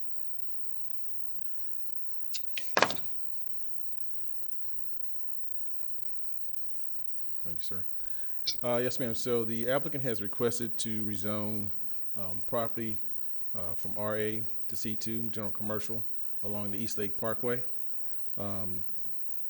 Next slide, please. The aerial map shows the location. It's near the intersection of East Lake and 155. Next slide, please. Next slide. The current zoning of the property, as you see around it, is all commercial, and the subject property is highlighted in green. Next slide. The future land use map does call for the property to be zoned commercial. Next slide. And this is just a rendering of what the potential property could look like. Next slide, please. And staff has done the evaluation on the property. Again, the applicant is looking to rezone from RA to C2 general commercial. The site is consistent with the future land use map. It does fall within the highway corridor overlay. The property is intended to be developed as commercial along with the other surrounding properties that unfortunately has not been rezoned. And the property does have a non-residential driveway that serves the 3 adjacent commercial properties. Next slide. So staff, the recommendation, in November 2020, the ZAB board did recommend approval of the request with the following conditions. The following use shall be prohibited: gas stations, tattoo parlors, body piercing shops, vape shops. And recommendation, condition number 2 has been modified. If you would go to the next slide, please. And in essence, we're asking that a 40-foot buffer along the northern property. The buffer is disturbed. If it's disturbed, solid fence no less than 6 feet, but no more than 8 feet in height shall be constructed along the property line in addition to the 40-foot buffer requirement as approved by the Henry County Planning and Zoning. And if you have any questions, I'd be happy to answer. Okay, are there any questions? Just comments, Madam Chair. Okay, go ahead, Commissioner Thomas. The staff and I have met in reference to this property. It is in a position where it needs to complement the other properties around it. We have made it specific that it will not have the type of businesses that have been outlined in there to protect the value of the properties or the surrounding properties and the businesses that are there. Thank you. Any other questions or comments? I'd like to ask for a motion. This is a public hearing. I'm sorry. Oh, I'm sorry. Yes, Public hearing. I'm sorry.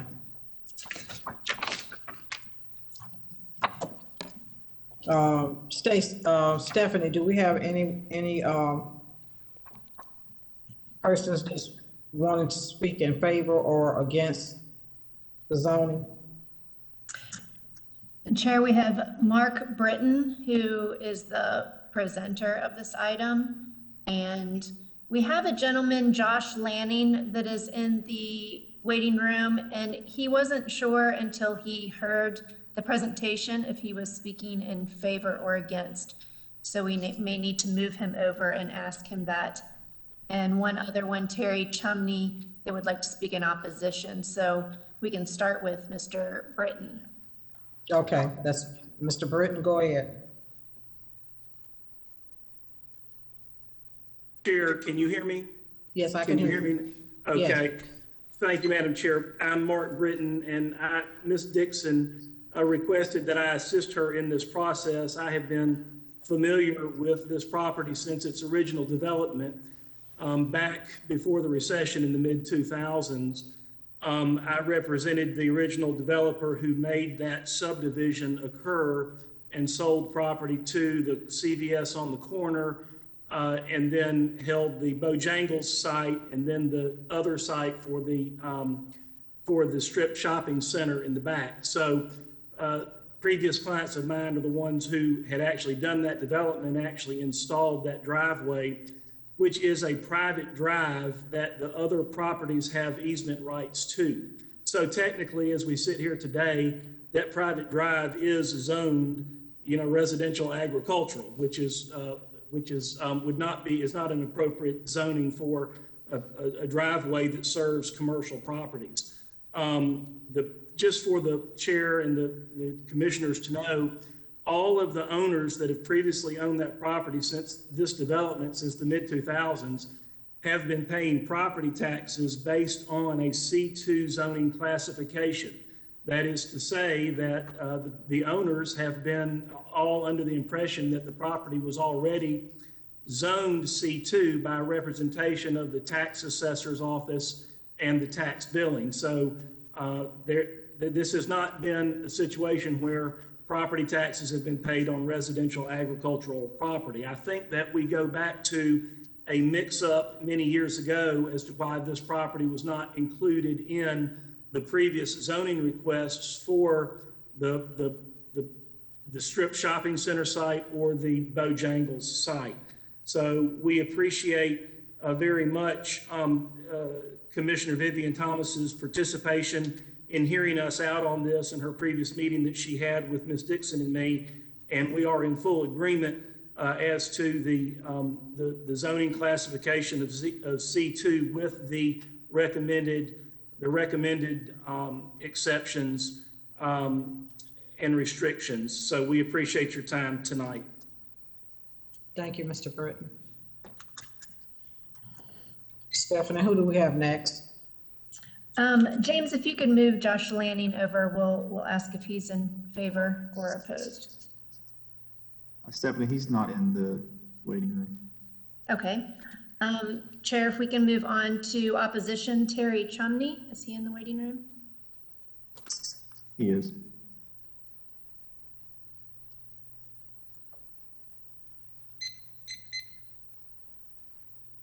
Mr. Chumney? Yes, go ahead. All Yes. right, I'm not really in opposition of this investment, but the property does back up to my backyard. And the property that's behind him that runs the front part of my side yard was the Shell Taco Bell. And when they built that, the commissioners enforced a berm with vegetation on top plus the privacy fence. And that's what I would ask to be considered, because the trees that they have there are the tall pine trees. There's no bottom limbs or anything. So once they clear out to build, it's right there in my backyard at my back deck. And that's the only thing I'm concerned with. And the noise, you know, from those properties that will come into my backyard. That's all I'm concerned. Okay, thank you. That is all for that case, Chair.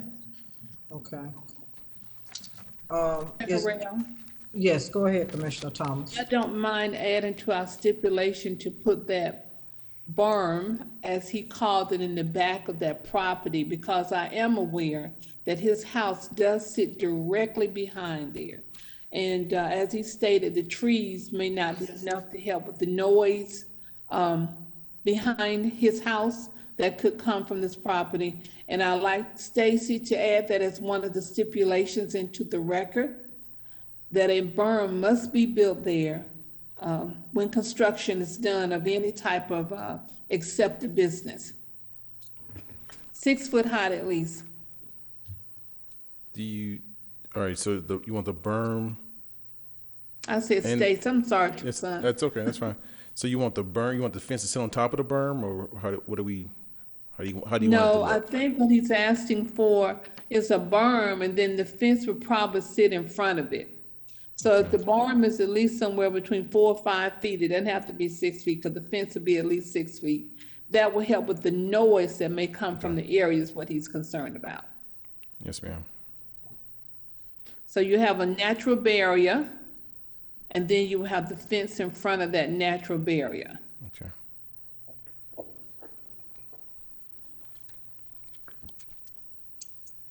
Okay.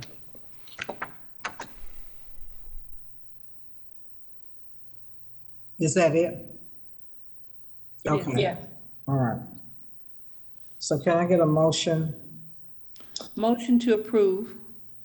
Okay, motion by Commissioner Thomas, second by Commissioner Holmes. Any further discussion? If none, all in favor? Any opposed? Motion carries.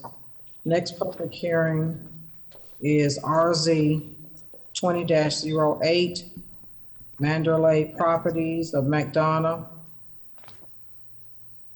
Georgia, requests a rezoning from RA Residential Agriculture to R3 Single Family Residence for property located at 438 Mosley Road in land lot 60 and 69 of the 11th District. The property consists of 13.80 plus acres, and the request is for a single family residential subdivision.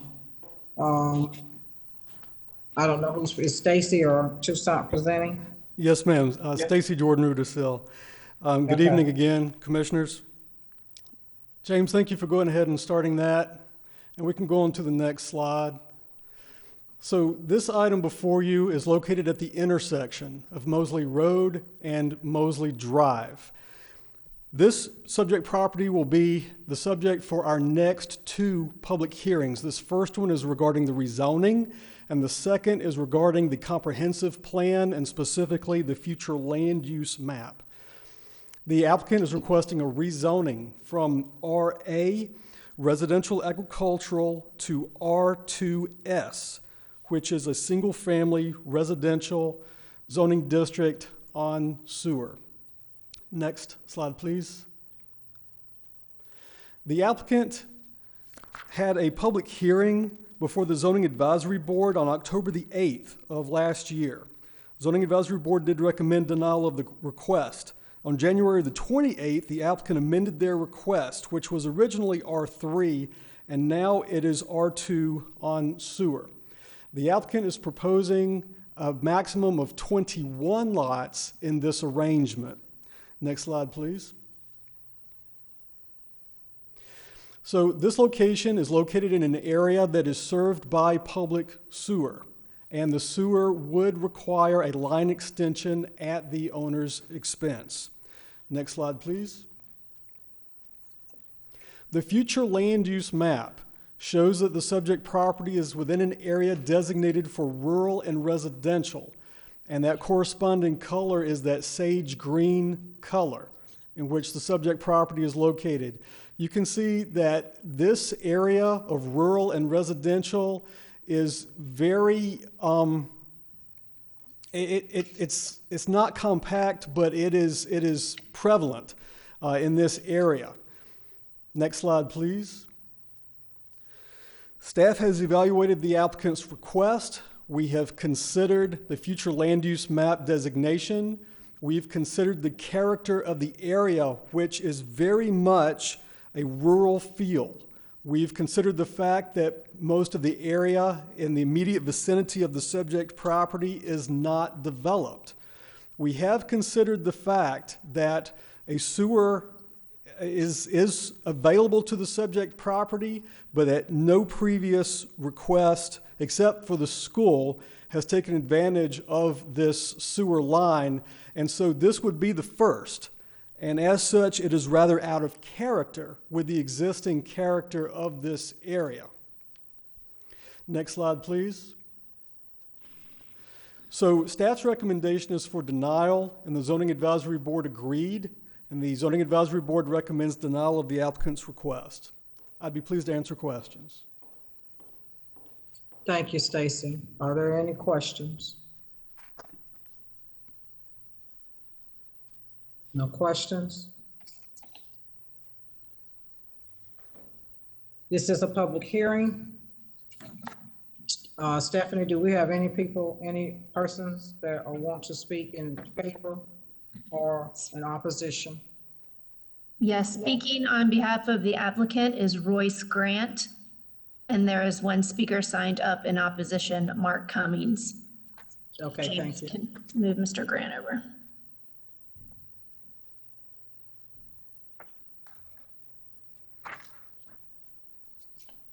Mr. Grant, go ahead. Good evening, Chair and Madam. My name is Royce Grant, and like Stacy said, the original request was from R8 to R3, and after the last meeting, it was brought to my attention that R3 was not the right request. So after speaking with Ms. Thomas, I made the change, and now we're requesting R8 to the R2S. I wasn't able to get the site plan amended in time for the November meeting, and that's why we asked to table that, and that's why we're here this evening.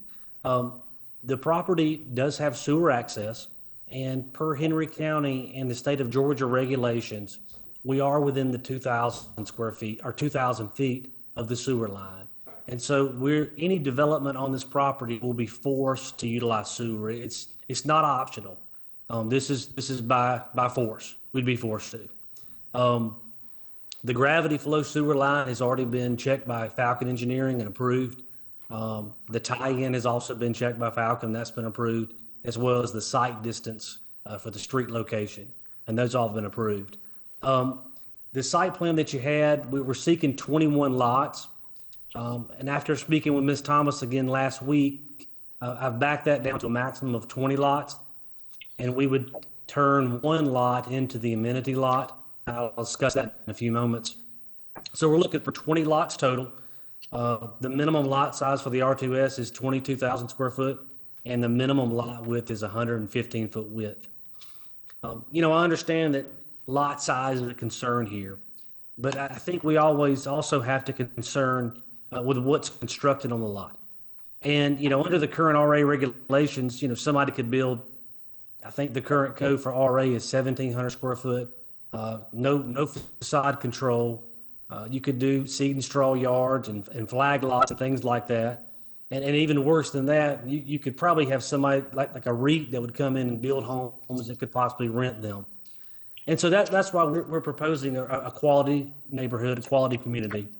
We're starting with proposing a 2,400 square foot home, heated, 2-car garages, and that would be side entry where feasible. We propose, as far as the facade, 2 of the following on all 4 sides: the brickstone or cement fiberboard. Vinyl siding would be prohibited, except in the soffits and the fascia. And then also getting back to the amenity lot. So if you look at the site plan, and this is not site specific, but just speaking with the engineers, we were looking at taking lot 21, turning that into an amenity lot and placing an outdoor pavilion on that lot, as well as some mulch walking trails that would go along lot 21, and as well as the exterior of the detention pond. And so we would have a nice amenity there for the community. Just wanted to point out that, if the R2S is denied here, there's really not another zoning that the landowner can ask for. The R2S, as you guys know, is the largest lot that's on sewer that Henry County has an ordinance for. This land, it is contiguous with the future land use map. Across the street, across Mosley Road, is low-density residential. So if the comprehensive land use map was approved and the R2S zoning was approved, this property would be contiguous across Mosley Road with other properties that would be in the low-density residential, so we would not be creating an island. And this would definitely follow suit for other developments that have been in the area in District 4. Bella Landing is on Mosley Road on the same street, and it's R3. Those lots are on sewer, and they're 18,000 square foot lots. But and I know this is before your time, Ms. Thomas, but there's been a couple other rezonings that are in this rural residential, as far as Evergreen and Elliott Grove. And they're R2, but they were also approved in this 1-acre district of rural residential. So to sum it up, recognize that this site's required. I think that the main thing is we have to use sewer. There's no getting around that for development on this. And so in order for us to utilize that sewer, we're looking at the regulations that Henry County have for residential lots, and they have the R5, which is, the smaller lots, and then the R4, which is 12,000 square feet, and then the R3, which is 18,000 square feet, and then the R2S, which is the largest, which is 22,000 square feet. And that's what we're seeking. And when the sewer line was put in for the Woodland school districts, it was never intended to put in to be a hindrance or a bother to the landowner. And if the R2S is denied, it kind of puts the landowner in a bad situation, because they're forced to utilize the sewer for development, but they'd be forced to develop lots on sewer on 1 acre or 2 acre. And we haven't seen that anywhere else in the county ever. And I think, the third thing is quality and price point is really what we need to be concerned with. I think that the quality and the price point of the homes are more important than the lot size. The homes are going to start here around $350 and up. It's going to be a great quality community. It's going to bring value to the area. And this is just not going to be another subdivision. It's going to be a community that people will be proud to live. And I'll be glad to answer any questions. Thank you very much. Thank you. Stephanie, you said we had someone that was in opposition.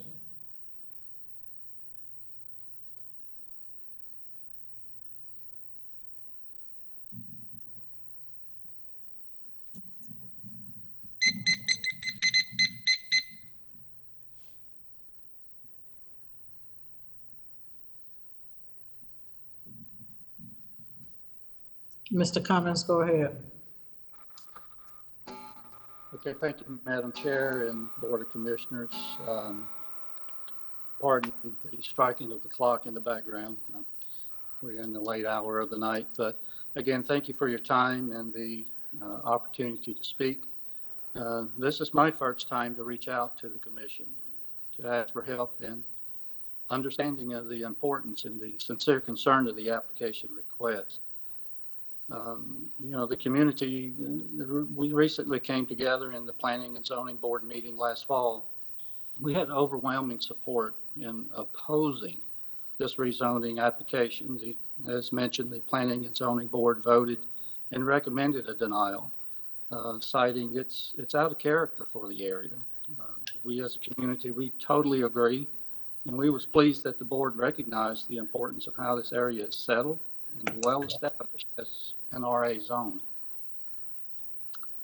During these times of COVID, in the method of virtual meetings, I'm expecting the amount of input and opposition could be limited. It seems that I'm the only one that's came forth for the virtual meeting, but please make no mistake that the local community and area is in deep concern of the area's proposed change. I have spoke directly to many of our residents, and not one family is open to the rezoning and the building of 20 plus homes on the corner of Mosley Road and Mosley Drive. The change would completely be out of balance for the area. Mosley Road, it's filled with homes that are built on the desire and to be in an RA setting, and it has great diversity and lifestyles that we all have invested in. We came here in good faith of building our investments and truly enjoy our choice to be in this type of area. We all invest in the long-term decisions of where we want to be and what makes us happy. And that's where we are as a community in the neighborhood in this matter. We have a wonderful balance and a convenience and a reasonable sense of peace and quietness that we all want to preserve. The area is in perfect balance with small farm fields, horse stables, small gardens, just within a few hundred yards of the proposed change. We often hear the sounds of nature in this area, and the change would only offer heavy traffic, door slamming, or I should say heavier traffic, door slamming, loud car exhaust, spinning tires around the clock. And an R2 change would only cause an abrupt and irreversible change to each and every one here. Previously, you know, the developers spoke about the cost structure associated with connecting to a sewer. You know, it just seems as though that it shouldn't be at the area residents' accountability that the developer is choosing to build on this property in such a manner. The current owner that is giving permission for Mandalay Properties to build on this property, as I understand it, I've known that owner for a little over 2 decades. We have had scores and scores of conversations about how the lack of desire for this type of change to come about. It's troubling. It's troubling to understand the direction, and I can't place judgment on those decisions, but I can say that it can still be developed in an RA setting, and I'm certain that an added cost to an RA setting would be an acceptable purchase plan to any potential buyer, since the area is located in a pristine area for such type home. And it may be a little late now, but I encourage you to drive through the area and imagine an R2 plug at the corner of Mosley Road and Mosley Drive. I truly believe you'll see it's an out of balance approach that would be an insult to this neighborhood and community. In closing, I would like to refer to my commissioner's Vivian Thomas's bio on the Henry County website. She's dedicated to smart growth, and I think she has the vision and the courage to feel the sincere need of the community to maintain what we have here and to preserve it as we know it and as we have invested. It's clearly out of balance. It's clearly out of place. Therefore, I close, with sincere and and great humility to ask the commission to please vote no on this application. Please, from the depths of our hearts, there's many of us that would really hate to see this happen. And again, I thank you for your time. And I yield the floor. Thank you, Mr. Cummins. Stephanie, is that all of the persons signed up for public comment? Yes, it is. Commissioner Thomas? I'd like to make some comments before you call for a motion, please. Yes, ma'am. I just want to let the public know, in this situation, every situation, before a decision is or a recommendation is made by me, that I take the time to meet with a team. That team is from planning and zoning, that's experts, sometimes it's stormwater, the water authorities. We actually have a meeting to consider an area from all different perspectives. And it's never just one person, me. I don't think I need to do that. I take the time and get this team together, have meetings before we have these meetings here. And each one of those experts take the time from their field of expertise to talk about the land use map, to talk about the water flow, to talk about the sewage, access to even utilities and what have you. So I want to say that simply to say, never feel like Vivian Thomas is making one decision all by herself. But I am looking at the whole team that we put together to look and make sure we're making the best decision for District 4. And so I wanted to put that out before you call for a motion. Then when you are ready to call for a motion, I'm ready to render one. Okay. Thank you, Commissioner Thomas. Any other discussion on this questions? Okay, I'd like to call for a motion regards to RZ-20-08. I'd like to make a motion for denial. Okay, Commissioner Thomas has made a motion for denial. Can I get a second? Commissioner Holmes, second that motion. If there's no further discussion, all that are in favor of this motion?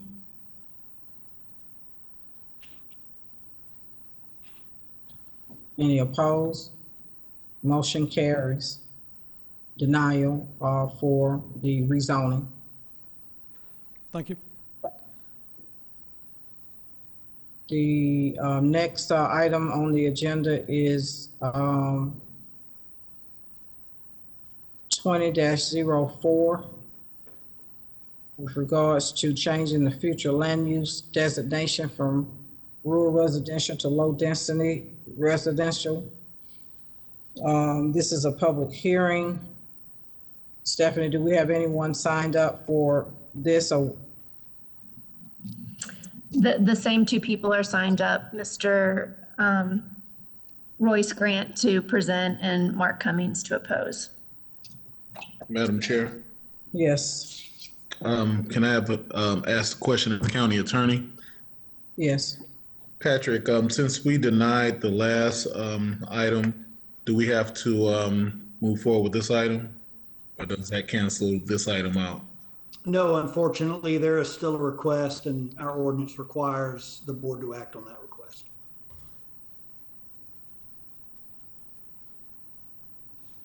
Hey, Stephanie. If James could move Mr. Grant over.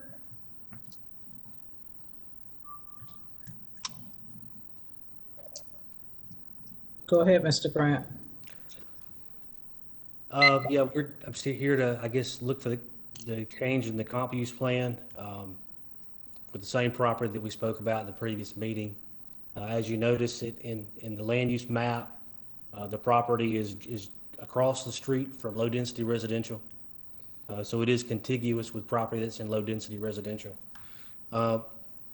Take in mind, when Henry County put in the sewer line for Woodland School District, it was well known the sewer line was going in place, whether the landowner liked it or not.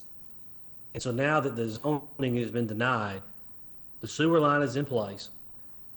The landowner is forced to develop the property with sewer by this laws by Henry County and the laws of the state of Georgia. And therefore, it's going to create an extreme burden on the landowner because you're now asking them to develop with sewer on 2 acre lots or 1 acre lot. And that's never been done in Henry County. So this is, you're asking to do, you're putting a burden on the property owner now that's never been done before. So it definitely creates a burden on them. So I'm asking for the comp map amendment because when the sewer line was put in place, the land use map was different. And this area used to be allowed up to 2.5 units per acre. And then after the sewer line's gone in, now the land use map's changed. And so I feel as maybe possibly the landowner has been wronged, and now they've been denied access to a higher density with the zoning. And now there's the ordinance that Henry County has for RA and R1 does not reflect the sewer usage. So that's why we're still asking for the request for the future land use map to be amended to low density residential. And I'll yield the floor. Okay, thank you. James, if you could, sorry, James, if you could move Mr. Cummings over to see if he would like to address the board again.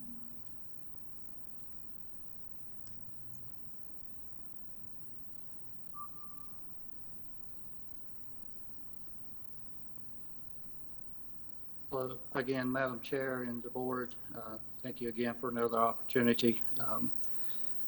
Speaking in reference to the sewer line being in place, I'm not sure to what extent that justifies the land use map to be changed for the use of the sewer. I believe it's my understanding, and I may stand in correction, that its primary purpose was to serve the new school districts just down the road about a mile or so. The idea of the burden to the property owner, I know for, again, repeating from what I said earlier, I've known the owner for over 2 decades. This wasn't a site planned for him as the land owner for all these years. He's made a home here. He's been part of the same understanding that I just represented in the previous discussion. The ability to leave this as a rural agricultural area is fitting. It can still be developed as an RA lot.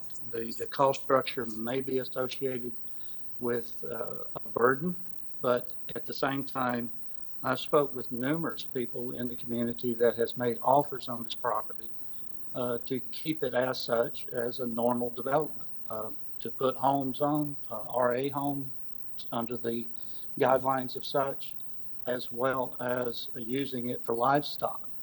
And those conversations fell dead in the water. There was no interest to sell it for that I'm assuming in the direction of seeing an opportunity to benefit more revenue for the property, and he's certainly within that right. So please don't misunderstand what I'm saying, but I struggle to understand how the landowner can be wrong because the sewer has ran through that portion of the property, which a portion of it, I believe, could even be in a floodplain. But it's it just doesn't make sense to plug in this type of residential dwellings in that location.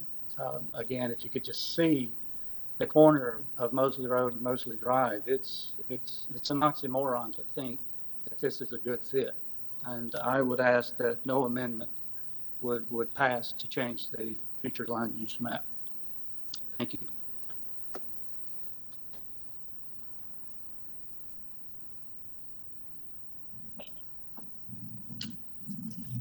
That concludes the speaker's chair.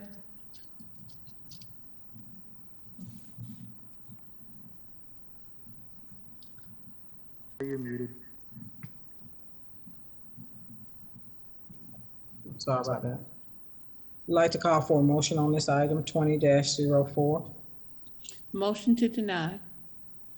Okay, got a motion from Commissioner Thomas to deny. Can I get a second?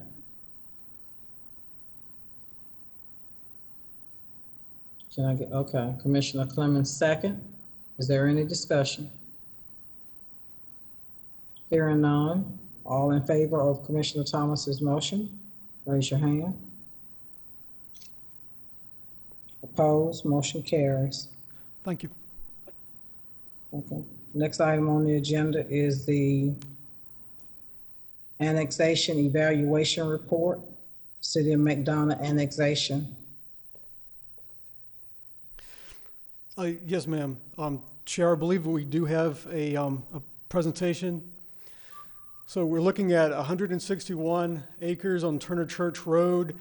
The owner has requested to annex into the City of McDonough. If we can go to the next slide, please. The applicant is going to stick with the current zoning of the property as RA.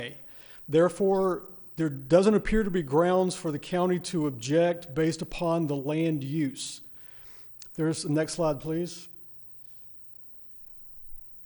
The future land use map does call for low density, but that's immaterial with the zoning staying the same. Next slide, please. Our concern, next slide, James, is that there are two portions of this property where it appears to form islands of unincorporated area. And the city is aware of this, and when I spoke to the city, they're interested in trying to cure this, but to date, I haven't gotten an updated site plan or any change. The county attorney may have more information, but those are our findings, Madam Chair. Thank you. Are there any questions? I have one question. Yes, Commissioner Thomas.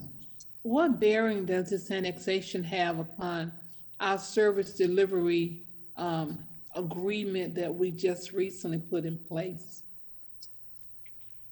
I'll try to answer that. So we agreed in our service delivery strategies agreement that we would not have a separate annexation agreement because we've had one in the past and it just complicated matters. So we rely on Georgia law for the times when we make objections. And what the short version is, as long as the annexation is lawful, which we don't think this one is, or as long as the annexation does not change land use, then the city would have the right to proceed.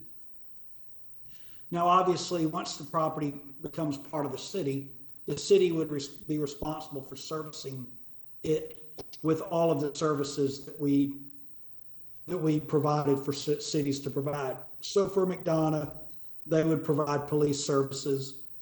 We would work with them just like we do other parts of the city for fire services. They would provide all of the permitting and regulatory services. So it would become just another piece of city property if it's annexed, and it would be treated just like every other area of the municipality under our service delivery agreement.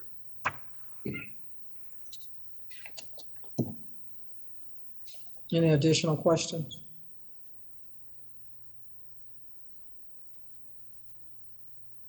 Okay, this item is just on for discussion.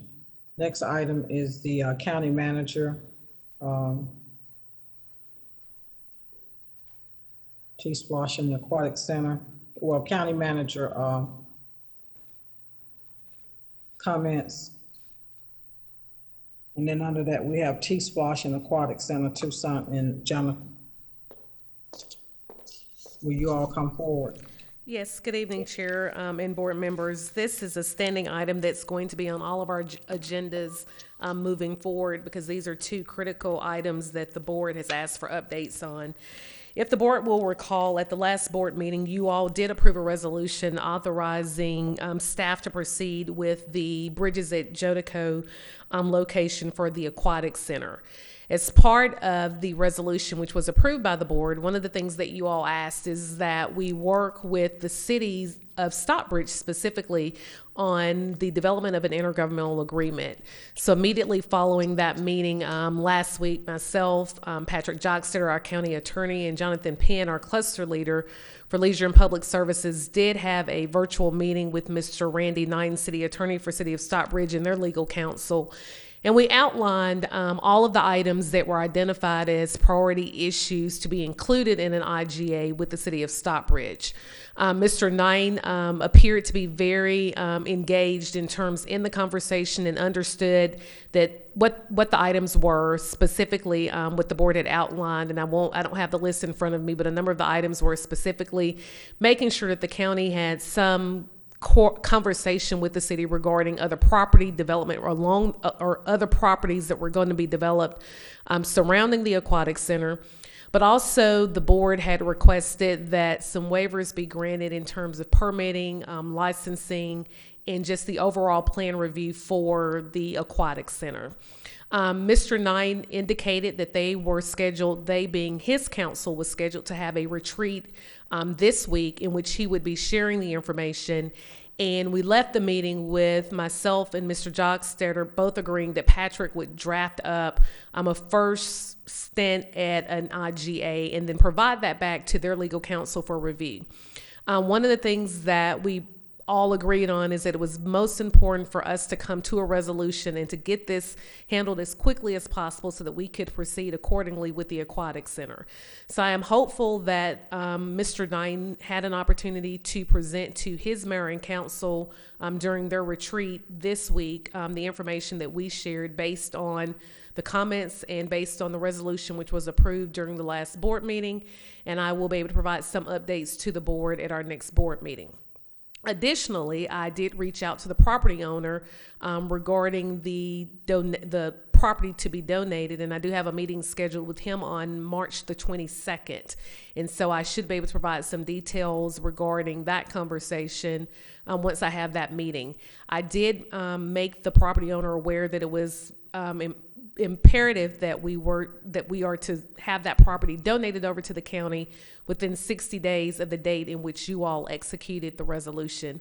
So he indicated that he didn't foresee an issue with that, but as soon as I receive the information, I'll definitely provide a copy to all parties copied, or at least once I receive that information, I will get it to our county attorney, who will then draft up the necessary paperwork to bring back to the board for consideration. So that is my update on the aquatic center. In terms of T-Splost, during the last board meeting, Mr. Kurt presented to the board a timeline for T-Splost because, believe it or not, although it's on the November ballot, we have a lot of specific dates that we will have to meet. We have confirmed that we will meet with the cities for a joint meeting on April 15th. That meeting will be a virtual meeting, and so we're going to work diligently over the next couple of weeks to make sure that we don't have any issues from a virtual platform in order to get all of the mayors, the city council members, their staff members, and our staff, and including the board and our legal counsel on a virtual meeting. One of the things that we will have to do prior to the April 15th meeting is schedule some one-on-one meetings with each of the commissioners to go over the list of projects that our staff has identified as major transportation or infrastructure projects that we believe would be good candidates for consideration on the ballot. One of the things that I'd like to have ready prior to the meeting on the 15th is a list of projects that we can provide to the cities, so that the meeting on the 15th will give us some good talking conversation, but it'll also give us an opportunity to share with the cities some of the projects that may be joint projects that we can do alongside with our cities. So be on the lookout for some correspondence from our staff to schedule those one-on-one meetings with each of you all. Other than that, I did have a presentation regarding insurance, but given the time of the evening, I've asked them to come back to our next meeting in April to give an update on where we stand with our employee health benefits renewal. At this time, that's all that I have, Chair Harrell. Thank you. Any questions? Okay. Next item on the agenda is the ordinance amendment regarding public comment. Patrick.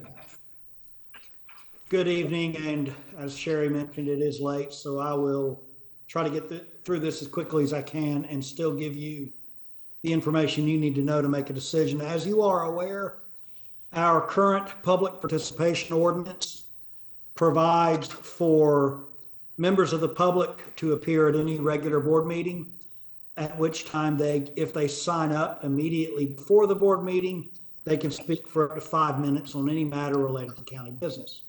I've received, and the board has discussed, I think in the past, concerns about that procedure, primarily with the amount of time that it sometimes takes to extend our meetings to get through public comment. And while I think we recognize public comment is important, we do want to make sure that we have timely meetings, we address business, and we let everybody get back about their lives.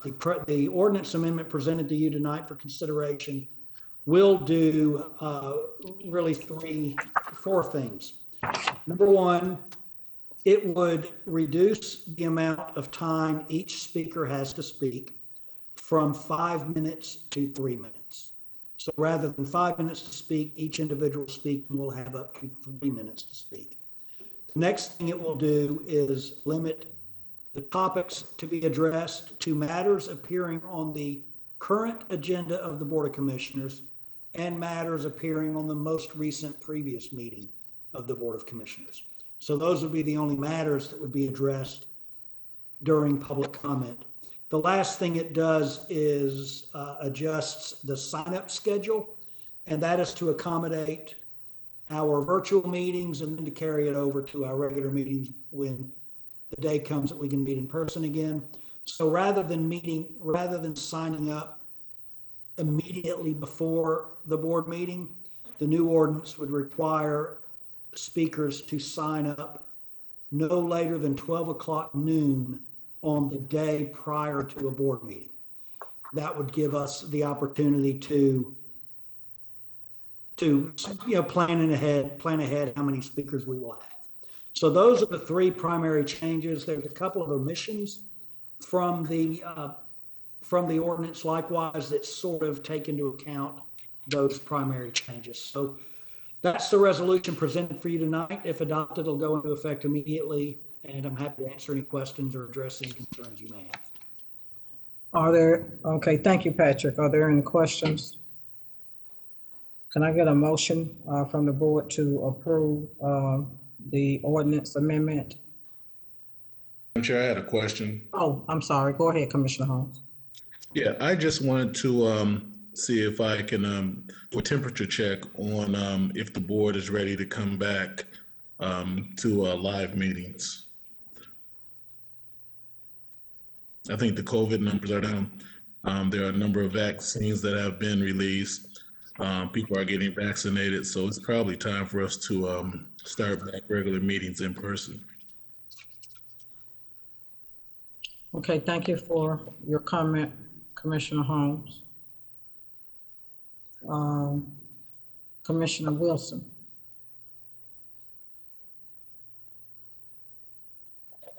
Hey, Patrick, you said that the public comments going to be just toward the agenda of the previous and the past. Is that correct? So if that's the case, maybe looking at putting the public comments at the beginning of the meeting, therefore people can talk about the agenda prior to the meeting.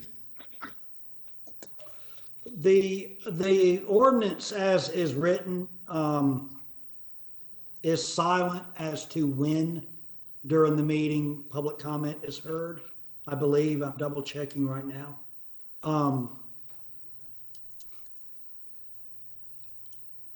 So the ordinance does not address it.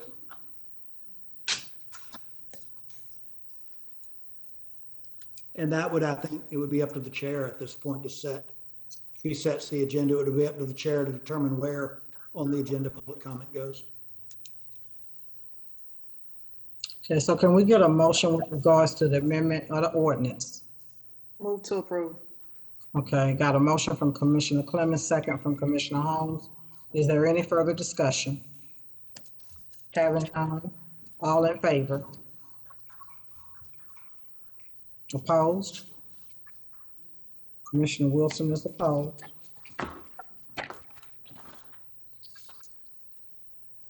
Patrick, since you are up here, I want to go ahead and handle rest of the business here. We have a resolution requesting Henry County Legislative Delegation General Assembly to amend the act of the Henry County Board of Elections and Registration as to change the term of the administrative director and to appoint of a at-large member. Can you cover that, please?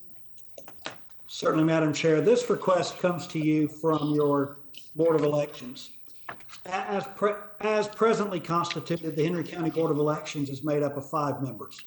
2 members are appointed by the Henry County Democratic Party.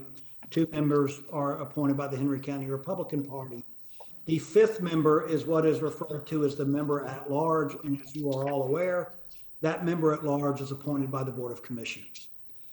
One of the quirks in the local act that created the Henry County Board of Elections is this sentence: the board shall take no official action until the member at large has been certified to the clerk of the Superior Court. So what that means is if the current member at large resigns or the seat becomes vacated, the Board of Elections cannot take action until that seat is filled.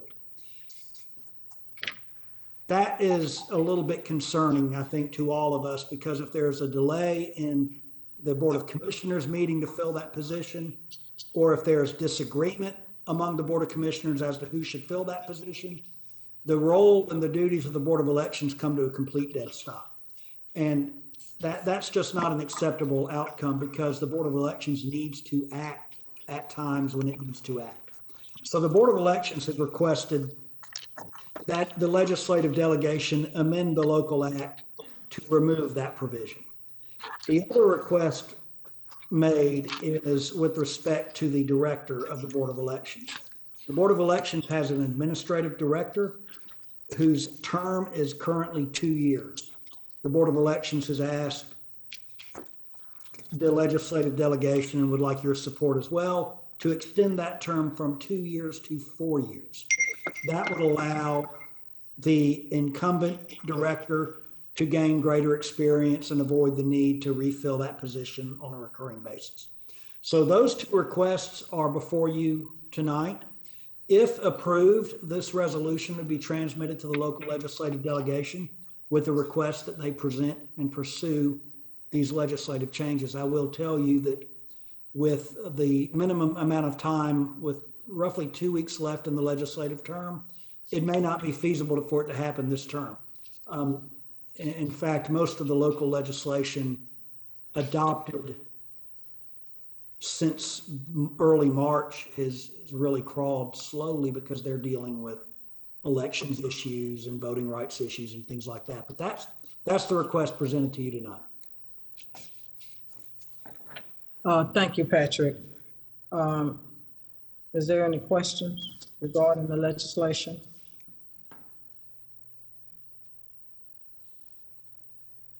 No questions? I'd like to bring forth a motion to approve the amendments to the legislation. Commissioner Thomas. Okay, motion from Commissioner Thomas. Can I get a second? Can I get a second? Commissioner Clement, second the motion. Is there any further discussion? Hearing none, all in favor? And the opposed, motion carries. Patrick, the next item on the agenda is the District 3 appointment to the Board of Commissioners. Yes, Madam Chair. I think with Commissioner Barham's recent untimely passing, we are left with the burden of filling his seat pending an election. The newly adopted Senate Bill 22, which is now the law, provides that within 14 days of the occurrence of a vacancy in a district commissioner seat, that this board must appoint a replacement, and that appointment must be made from a list of nominees provided to you from the executive committee of the political party from which that commissioner was elected. And as you all know, Commissioner Barham was elected as a Republican in 2018. We have solicited from the Henry County Republican Party a list of nominees. They have provided to you 3 nominees to fill the vacated seat of the District 3 County Commissioner. The seat will be filled by an appointee until the next available special election, which the next special election date to fill local offices will be June 15th.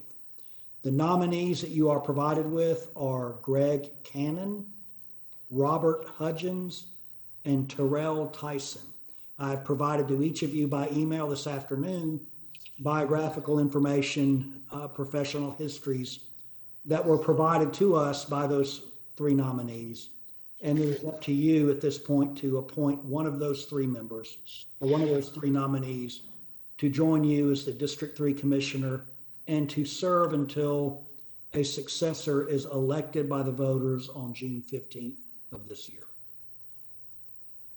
I have a question, Patrick. Yes. Does this mean that this person will now go on the ballot as an incumbent to give them the incumbent advantage? Yes, I believe they would. I believe this person would appear as the incumbent on the ballot. Well, that's unfair. Right. There are a few appointments where the person appointed only performs the duties of the office and doesn't actually succeed to the chair. But in this position, this individual is appointed to serve. I do believe they would become an incumbent. Is there any way they cannot be the incumbent to give the Republican Party the advantage of this election? Because it basically suppresses the vote of District 3 residents because you're placing somebody in the seat that'll now run as the incumbent instead of allowing the people to vote. It's right. June 15th. How many weeks is that? So I'm just trying to figure out if we can make sure that they are not the incumbent.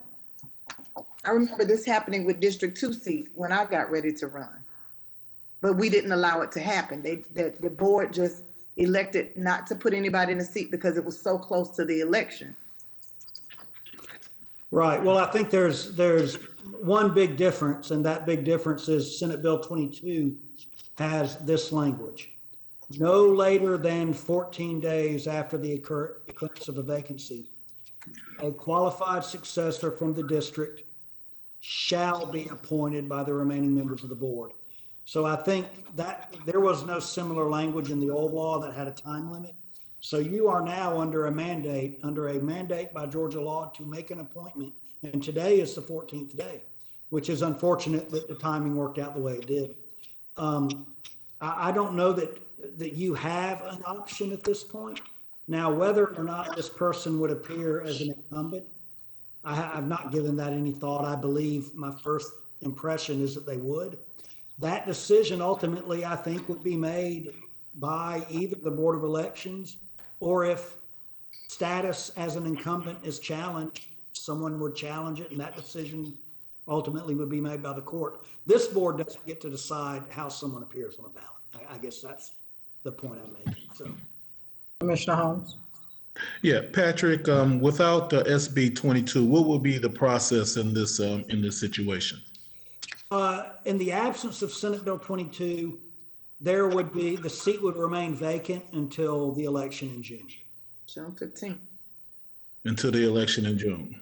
Correct. And and the reason for that is that would make the election or the choice for District 3 citizens fair, balanced, and impartial, correct? I think that's a judgment call. I was not involved. I think they adopted that law back in the 80s. I don't know what the thinking was. But you do agree that SB 22 gives the Republican Party an unfair advantage by granting incumbency for somebody that was sitting in the seat for 30 days. Appointed. I would agree. It gives them the right to narrow the field of nominees. Absolutely. But so do you agree that it disenfranchises voters in District 3? I don't think it affects who is permitted to vote and the manner in which people are permitted to vote. I mean, I think that depends on how one views disenfranchisement. Commissioner Wilson.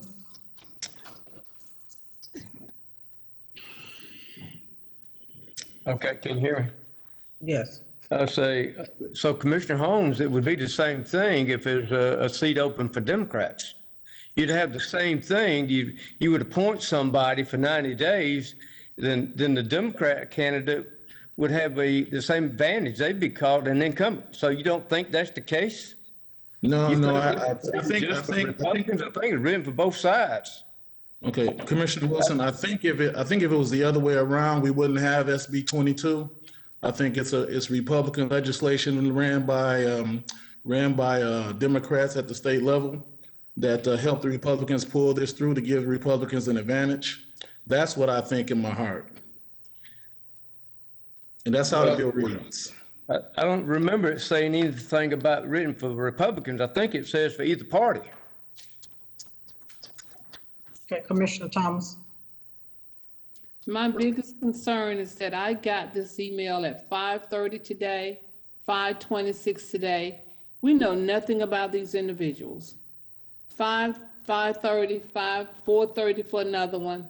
And then tell us today we have to make a decision is totally unfair. There's been no vetting, no background, no nothing but a piece of paper. So I have a problem with the fact that this board was not afforded information in a timely fashion to make a good decision on behalf of the Board of Commissioners.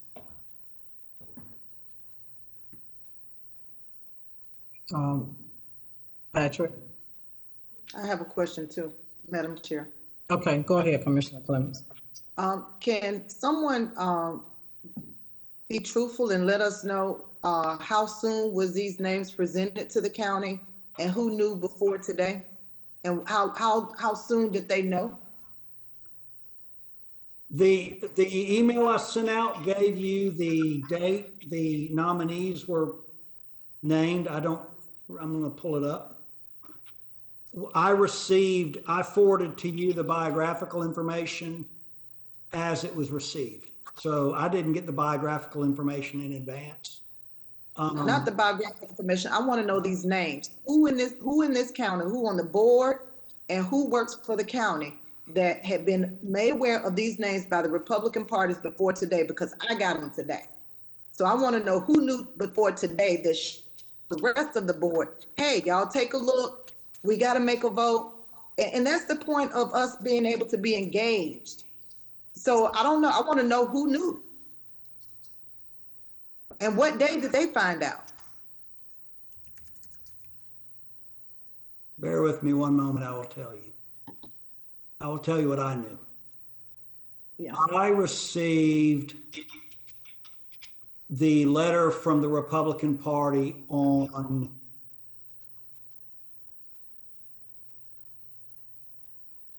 Friday. I had hoped to send you a package with all of the information at once rather than sending you piecemeal information, which included the nominees, the resolution, and their biographical data, which is why you received it today. So are you the first person in the county that received it? The county manager, the chair, other county commissioners, nobody else received it before you?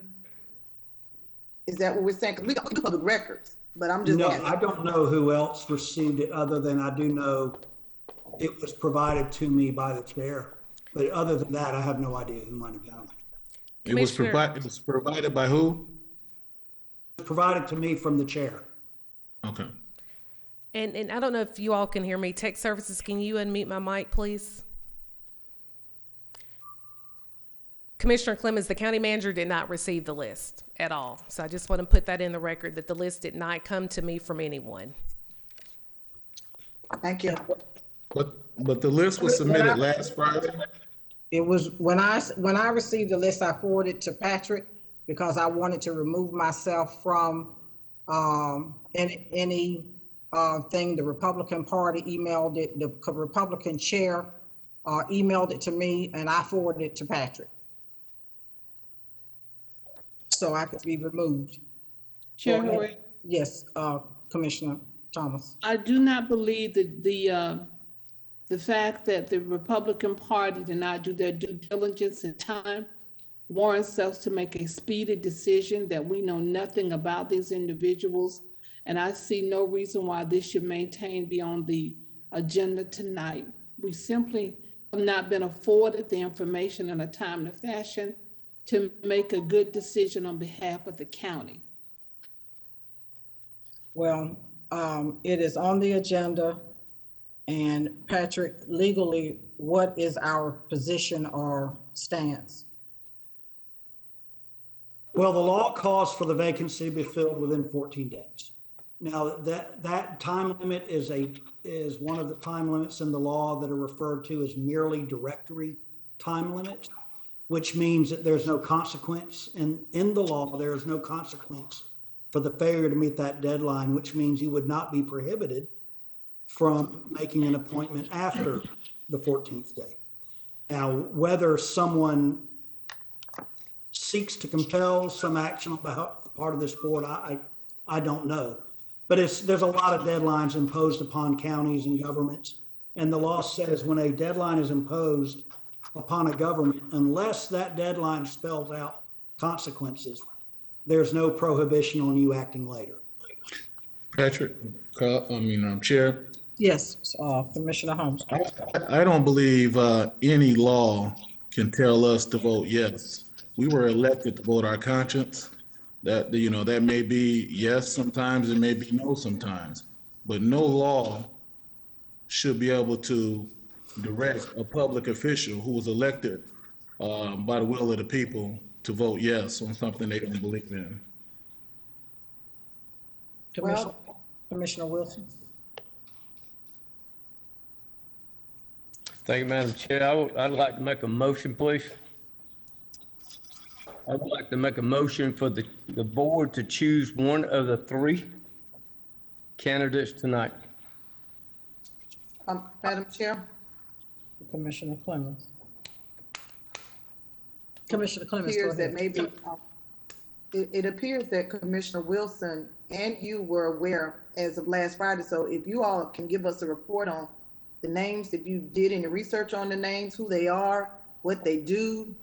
I mean, it would be helpful if we know something about them.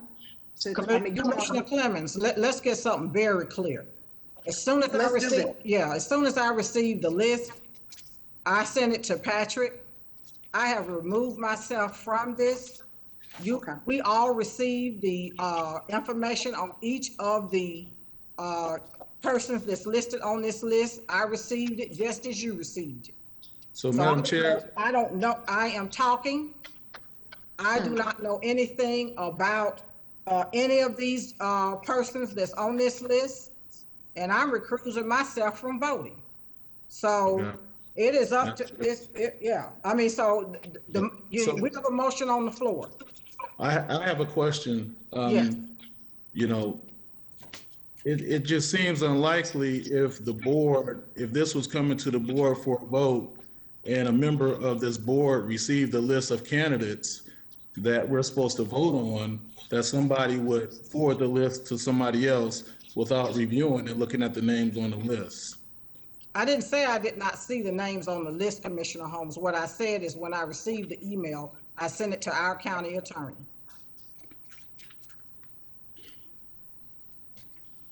I think we have to work better together. That's all we need to do. That's what we need to do, absolutely. And that goes all across the board. Yeah, I agree. I will say this, Madam Chair. Yes. I will say this. I received the list when y'all received the list. The Republican Party didn't email me the list.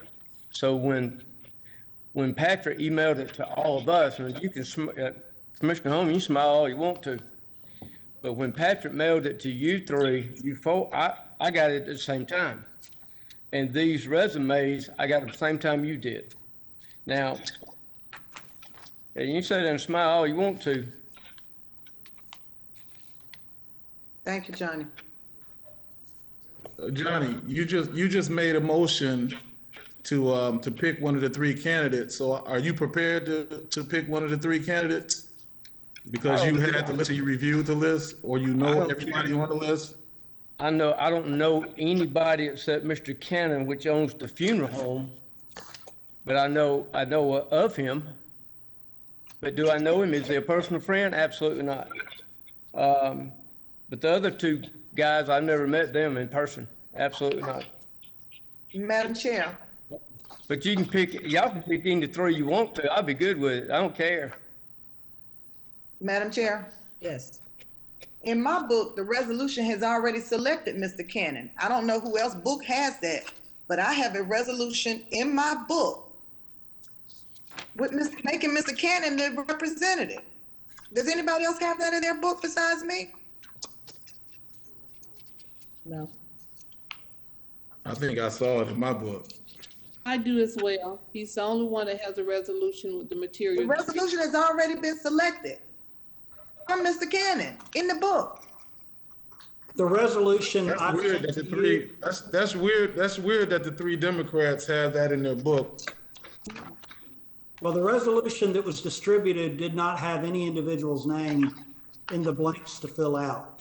It only had Mr. Cannon's resume because that was the only resume that I had to distribute. I distributed the other resumes today immediately upon receipt of them.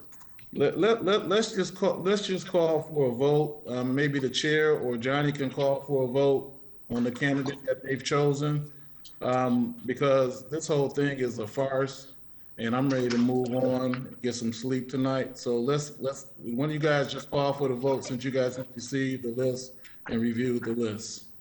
And Madam Chair, I'll be happy to provide you this resolution that was written up, and they left it out of your book, but they gave it to us, and I'll be happy to provide it for you. I have a resolution that was given to me with Mr. I don't have a resolution other than what was handed to me today. That had Whose name is on it?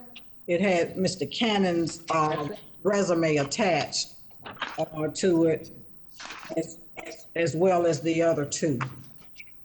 Yeah, but it says that we are electing Mr. Cannon on the resolution. Then I don't have that.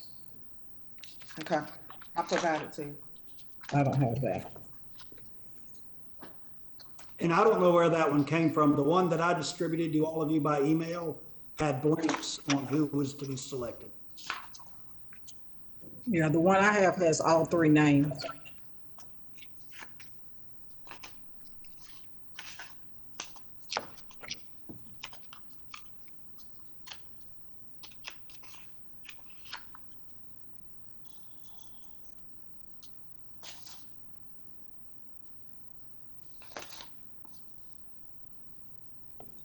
Johnny or Chair, can you guys make the motion? Well, I asked for a motion, Commissioner Wilson, you made a motion to move forward with one of the three names? Yes, ma'am. And I'll use the first one on the list. I'll make a motion to appoint Greg Cannon, first one on the list. Okay, we have a motion for Mr. Greg Cannon. Is there a second?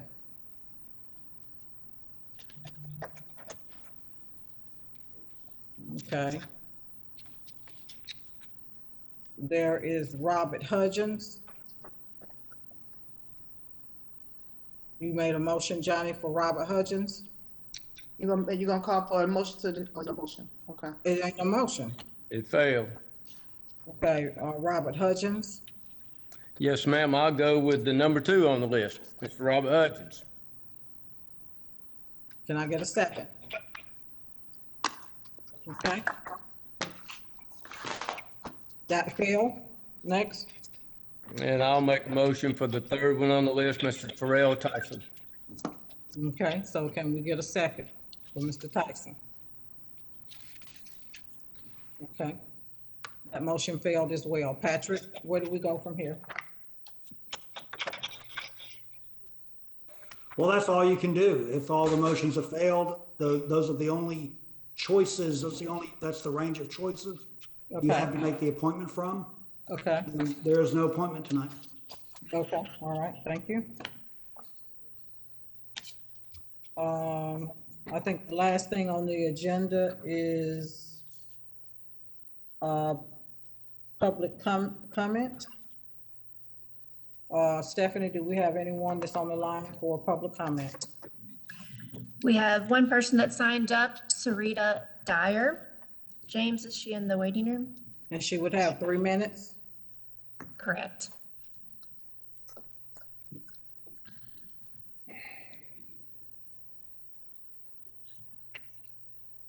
Hello, can you all hear me? Yes, go ahead, Ms. Dyer. Good evening, Madam Chair, Board of Commissioners. I'm Sarita Dyer, and I reside in District 3 at Fanley Drive here in McDonough, Georgia. I'm here to ask you a simple question. After witnessing what happened, I was with the motion, and we do not have anyone to represent us in the district. I asked them, since the passage of SB 22, Senate Bill 22, which allows you to set the agenda for all meetings of the board, I asked you to delay adding any items to the agenda reference District 3 until proper representation, including that person attend the training hosted by the Association County Commissioners of Georgia. I'm most concerned about the public hearings that are possibly scheduled or have in the zone to be brought up for a public hearing, mainly one that's along Airline and Conyers Highway 20.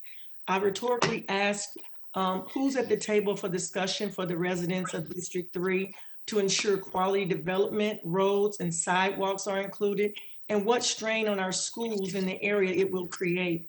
Who's providing oversight on any other projects that involve new building and infrastructure, and more importantly, maintaining the integrity of our district. With that being said, I kindly ask you consider my recommendation as a district member of District 3, as a resident. Thank you, Madam Chair, for your time. Thank you, Ms. Dyer. Public comments, Stephanie? That's all, ma'am. Okay, our next board meeting is April 6th at 9 a.m. and April 20th at 6:30. Meeting is adjourned. Everyone have a good evening. Madam Chair, Yes. Chair. Yes. I want to say publicly, several weeks ago, I sent you a text and it was in reference to Brother Kenneth Harrell. And I said that I was thinking about you and I was praying for you. And I'm not going to talk to you about my husband on this here. No. I just want to say, I want us to say a prayer. No, ma'am. I just want to know that we're praying for you. Okay, well, thank you, but we're praying for you. We're going to adjourn. Thank you. Good night. Madam Chair, can I ask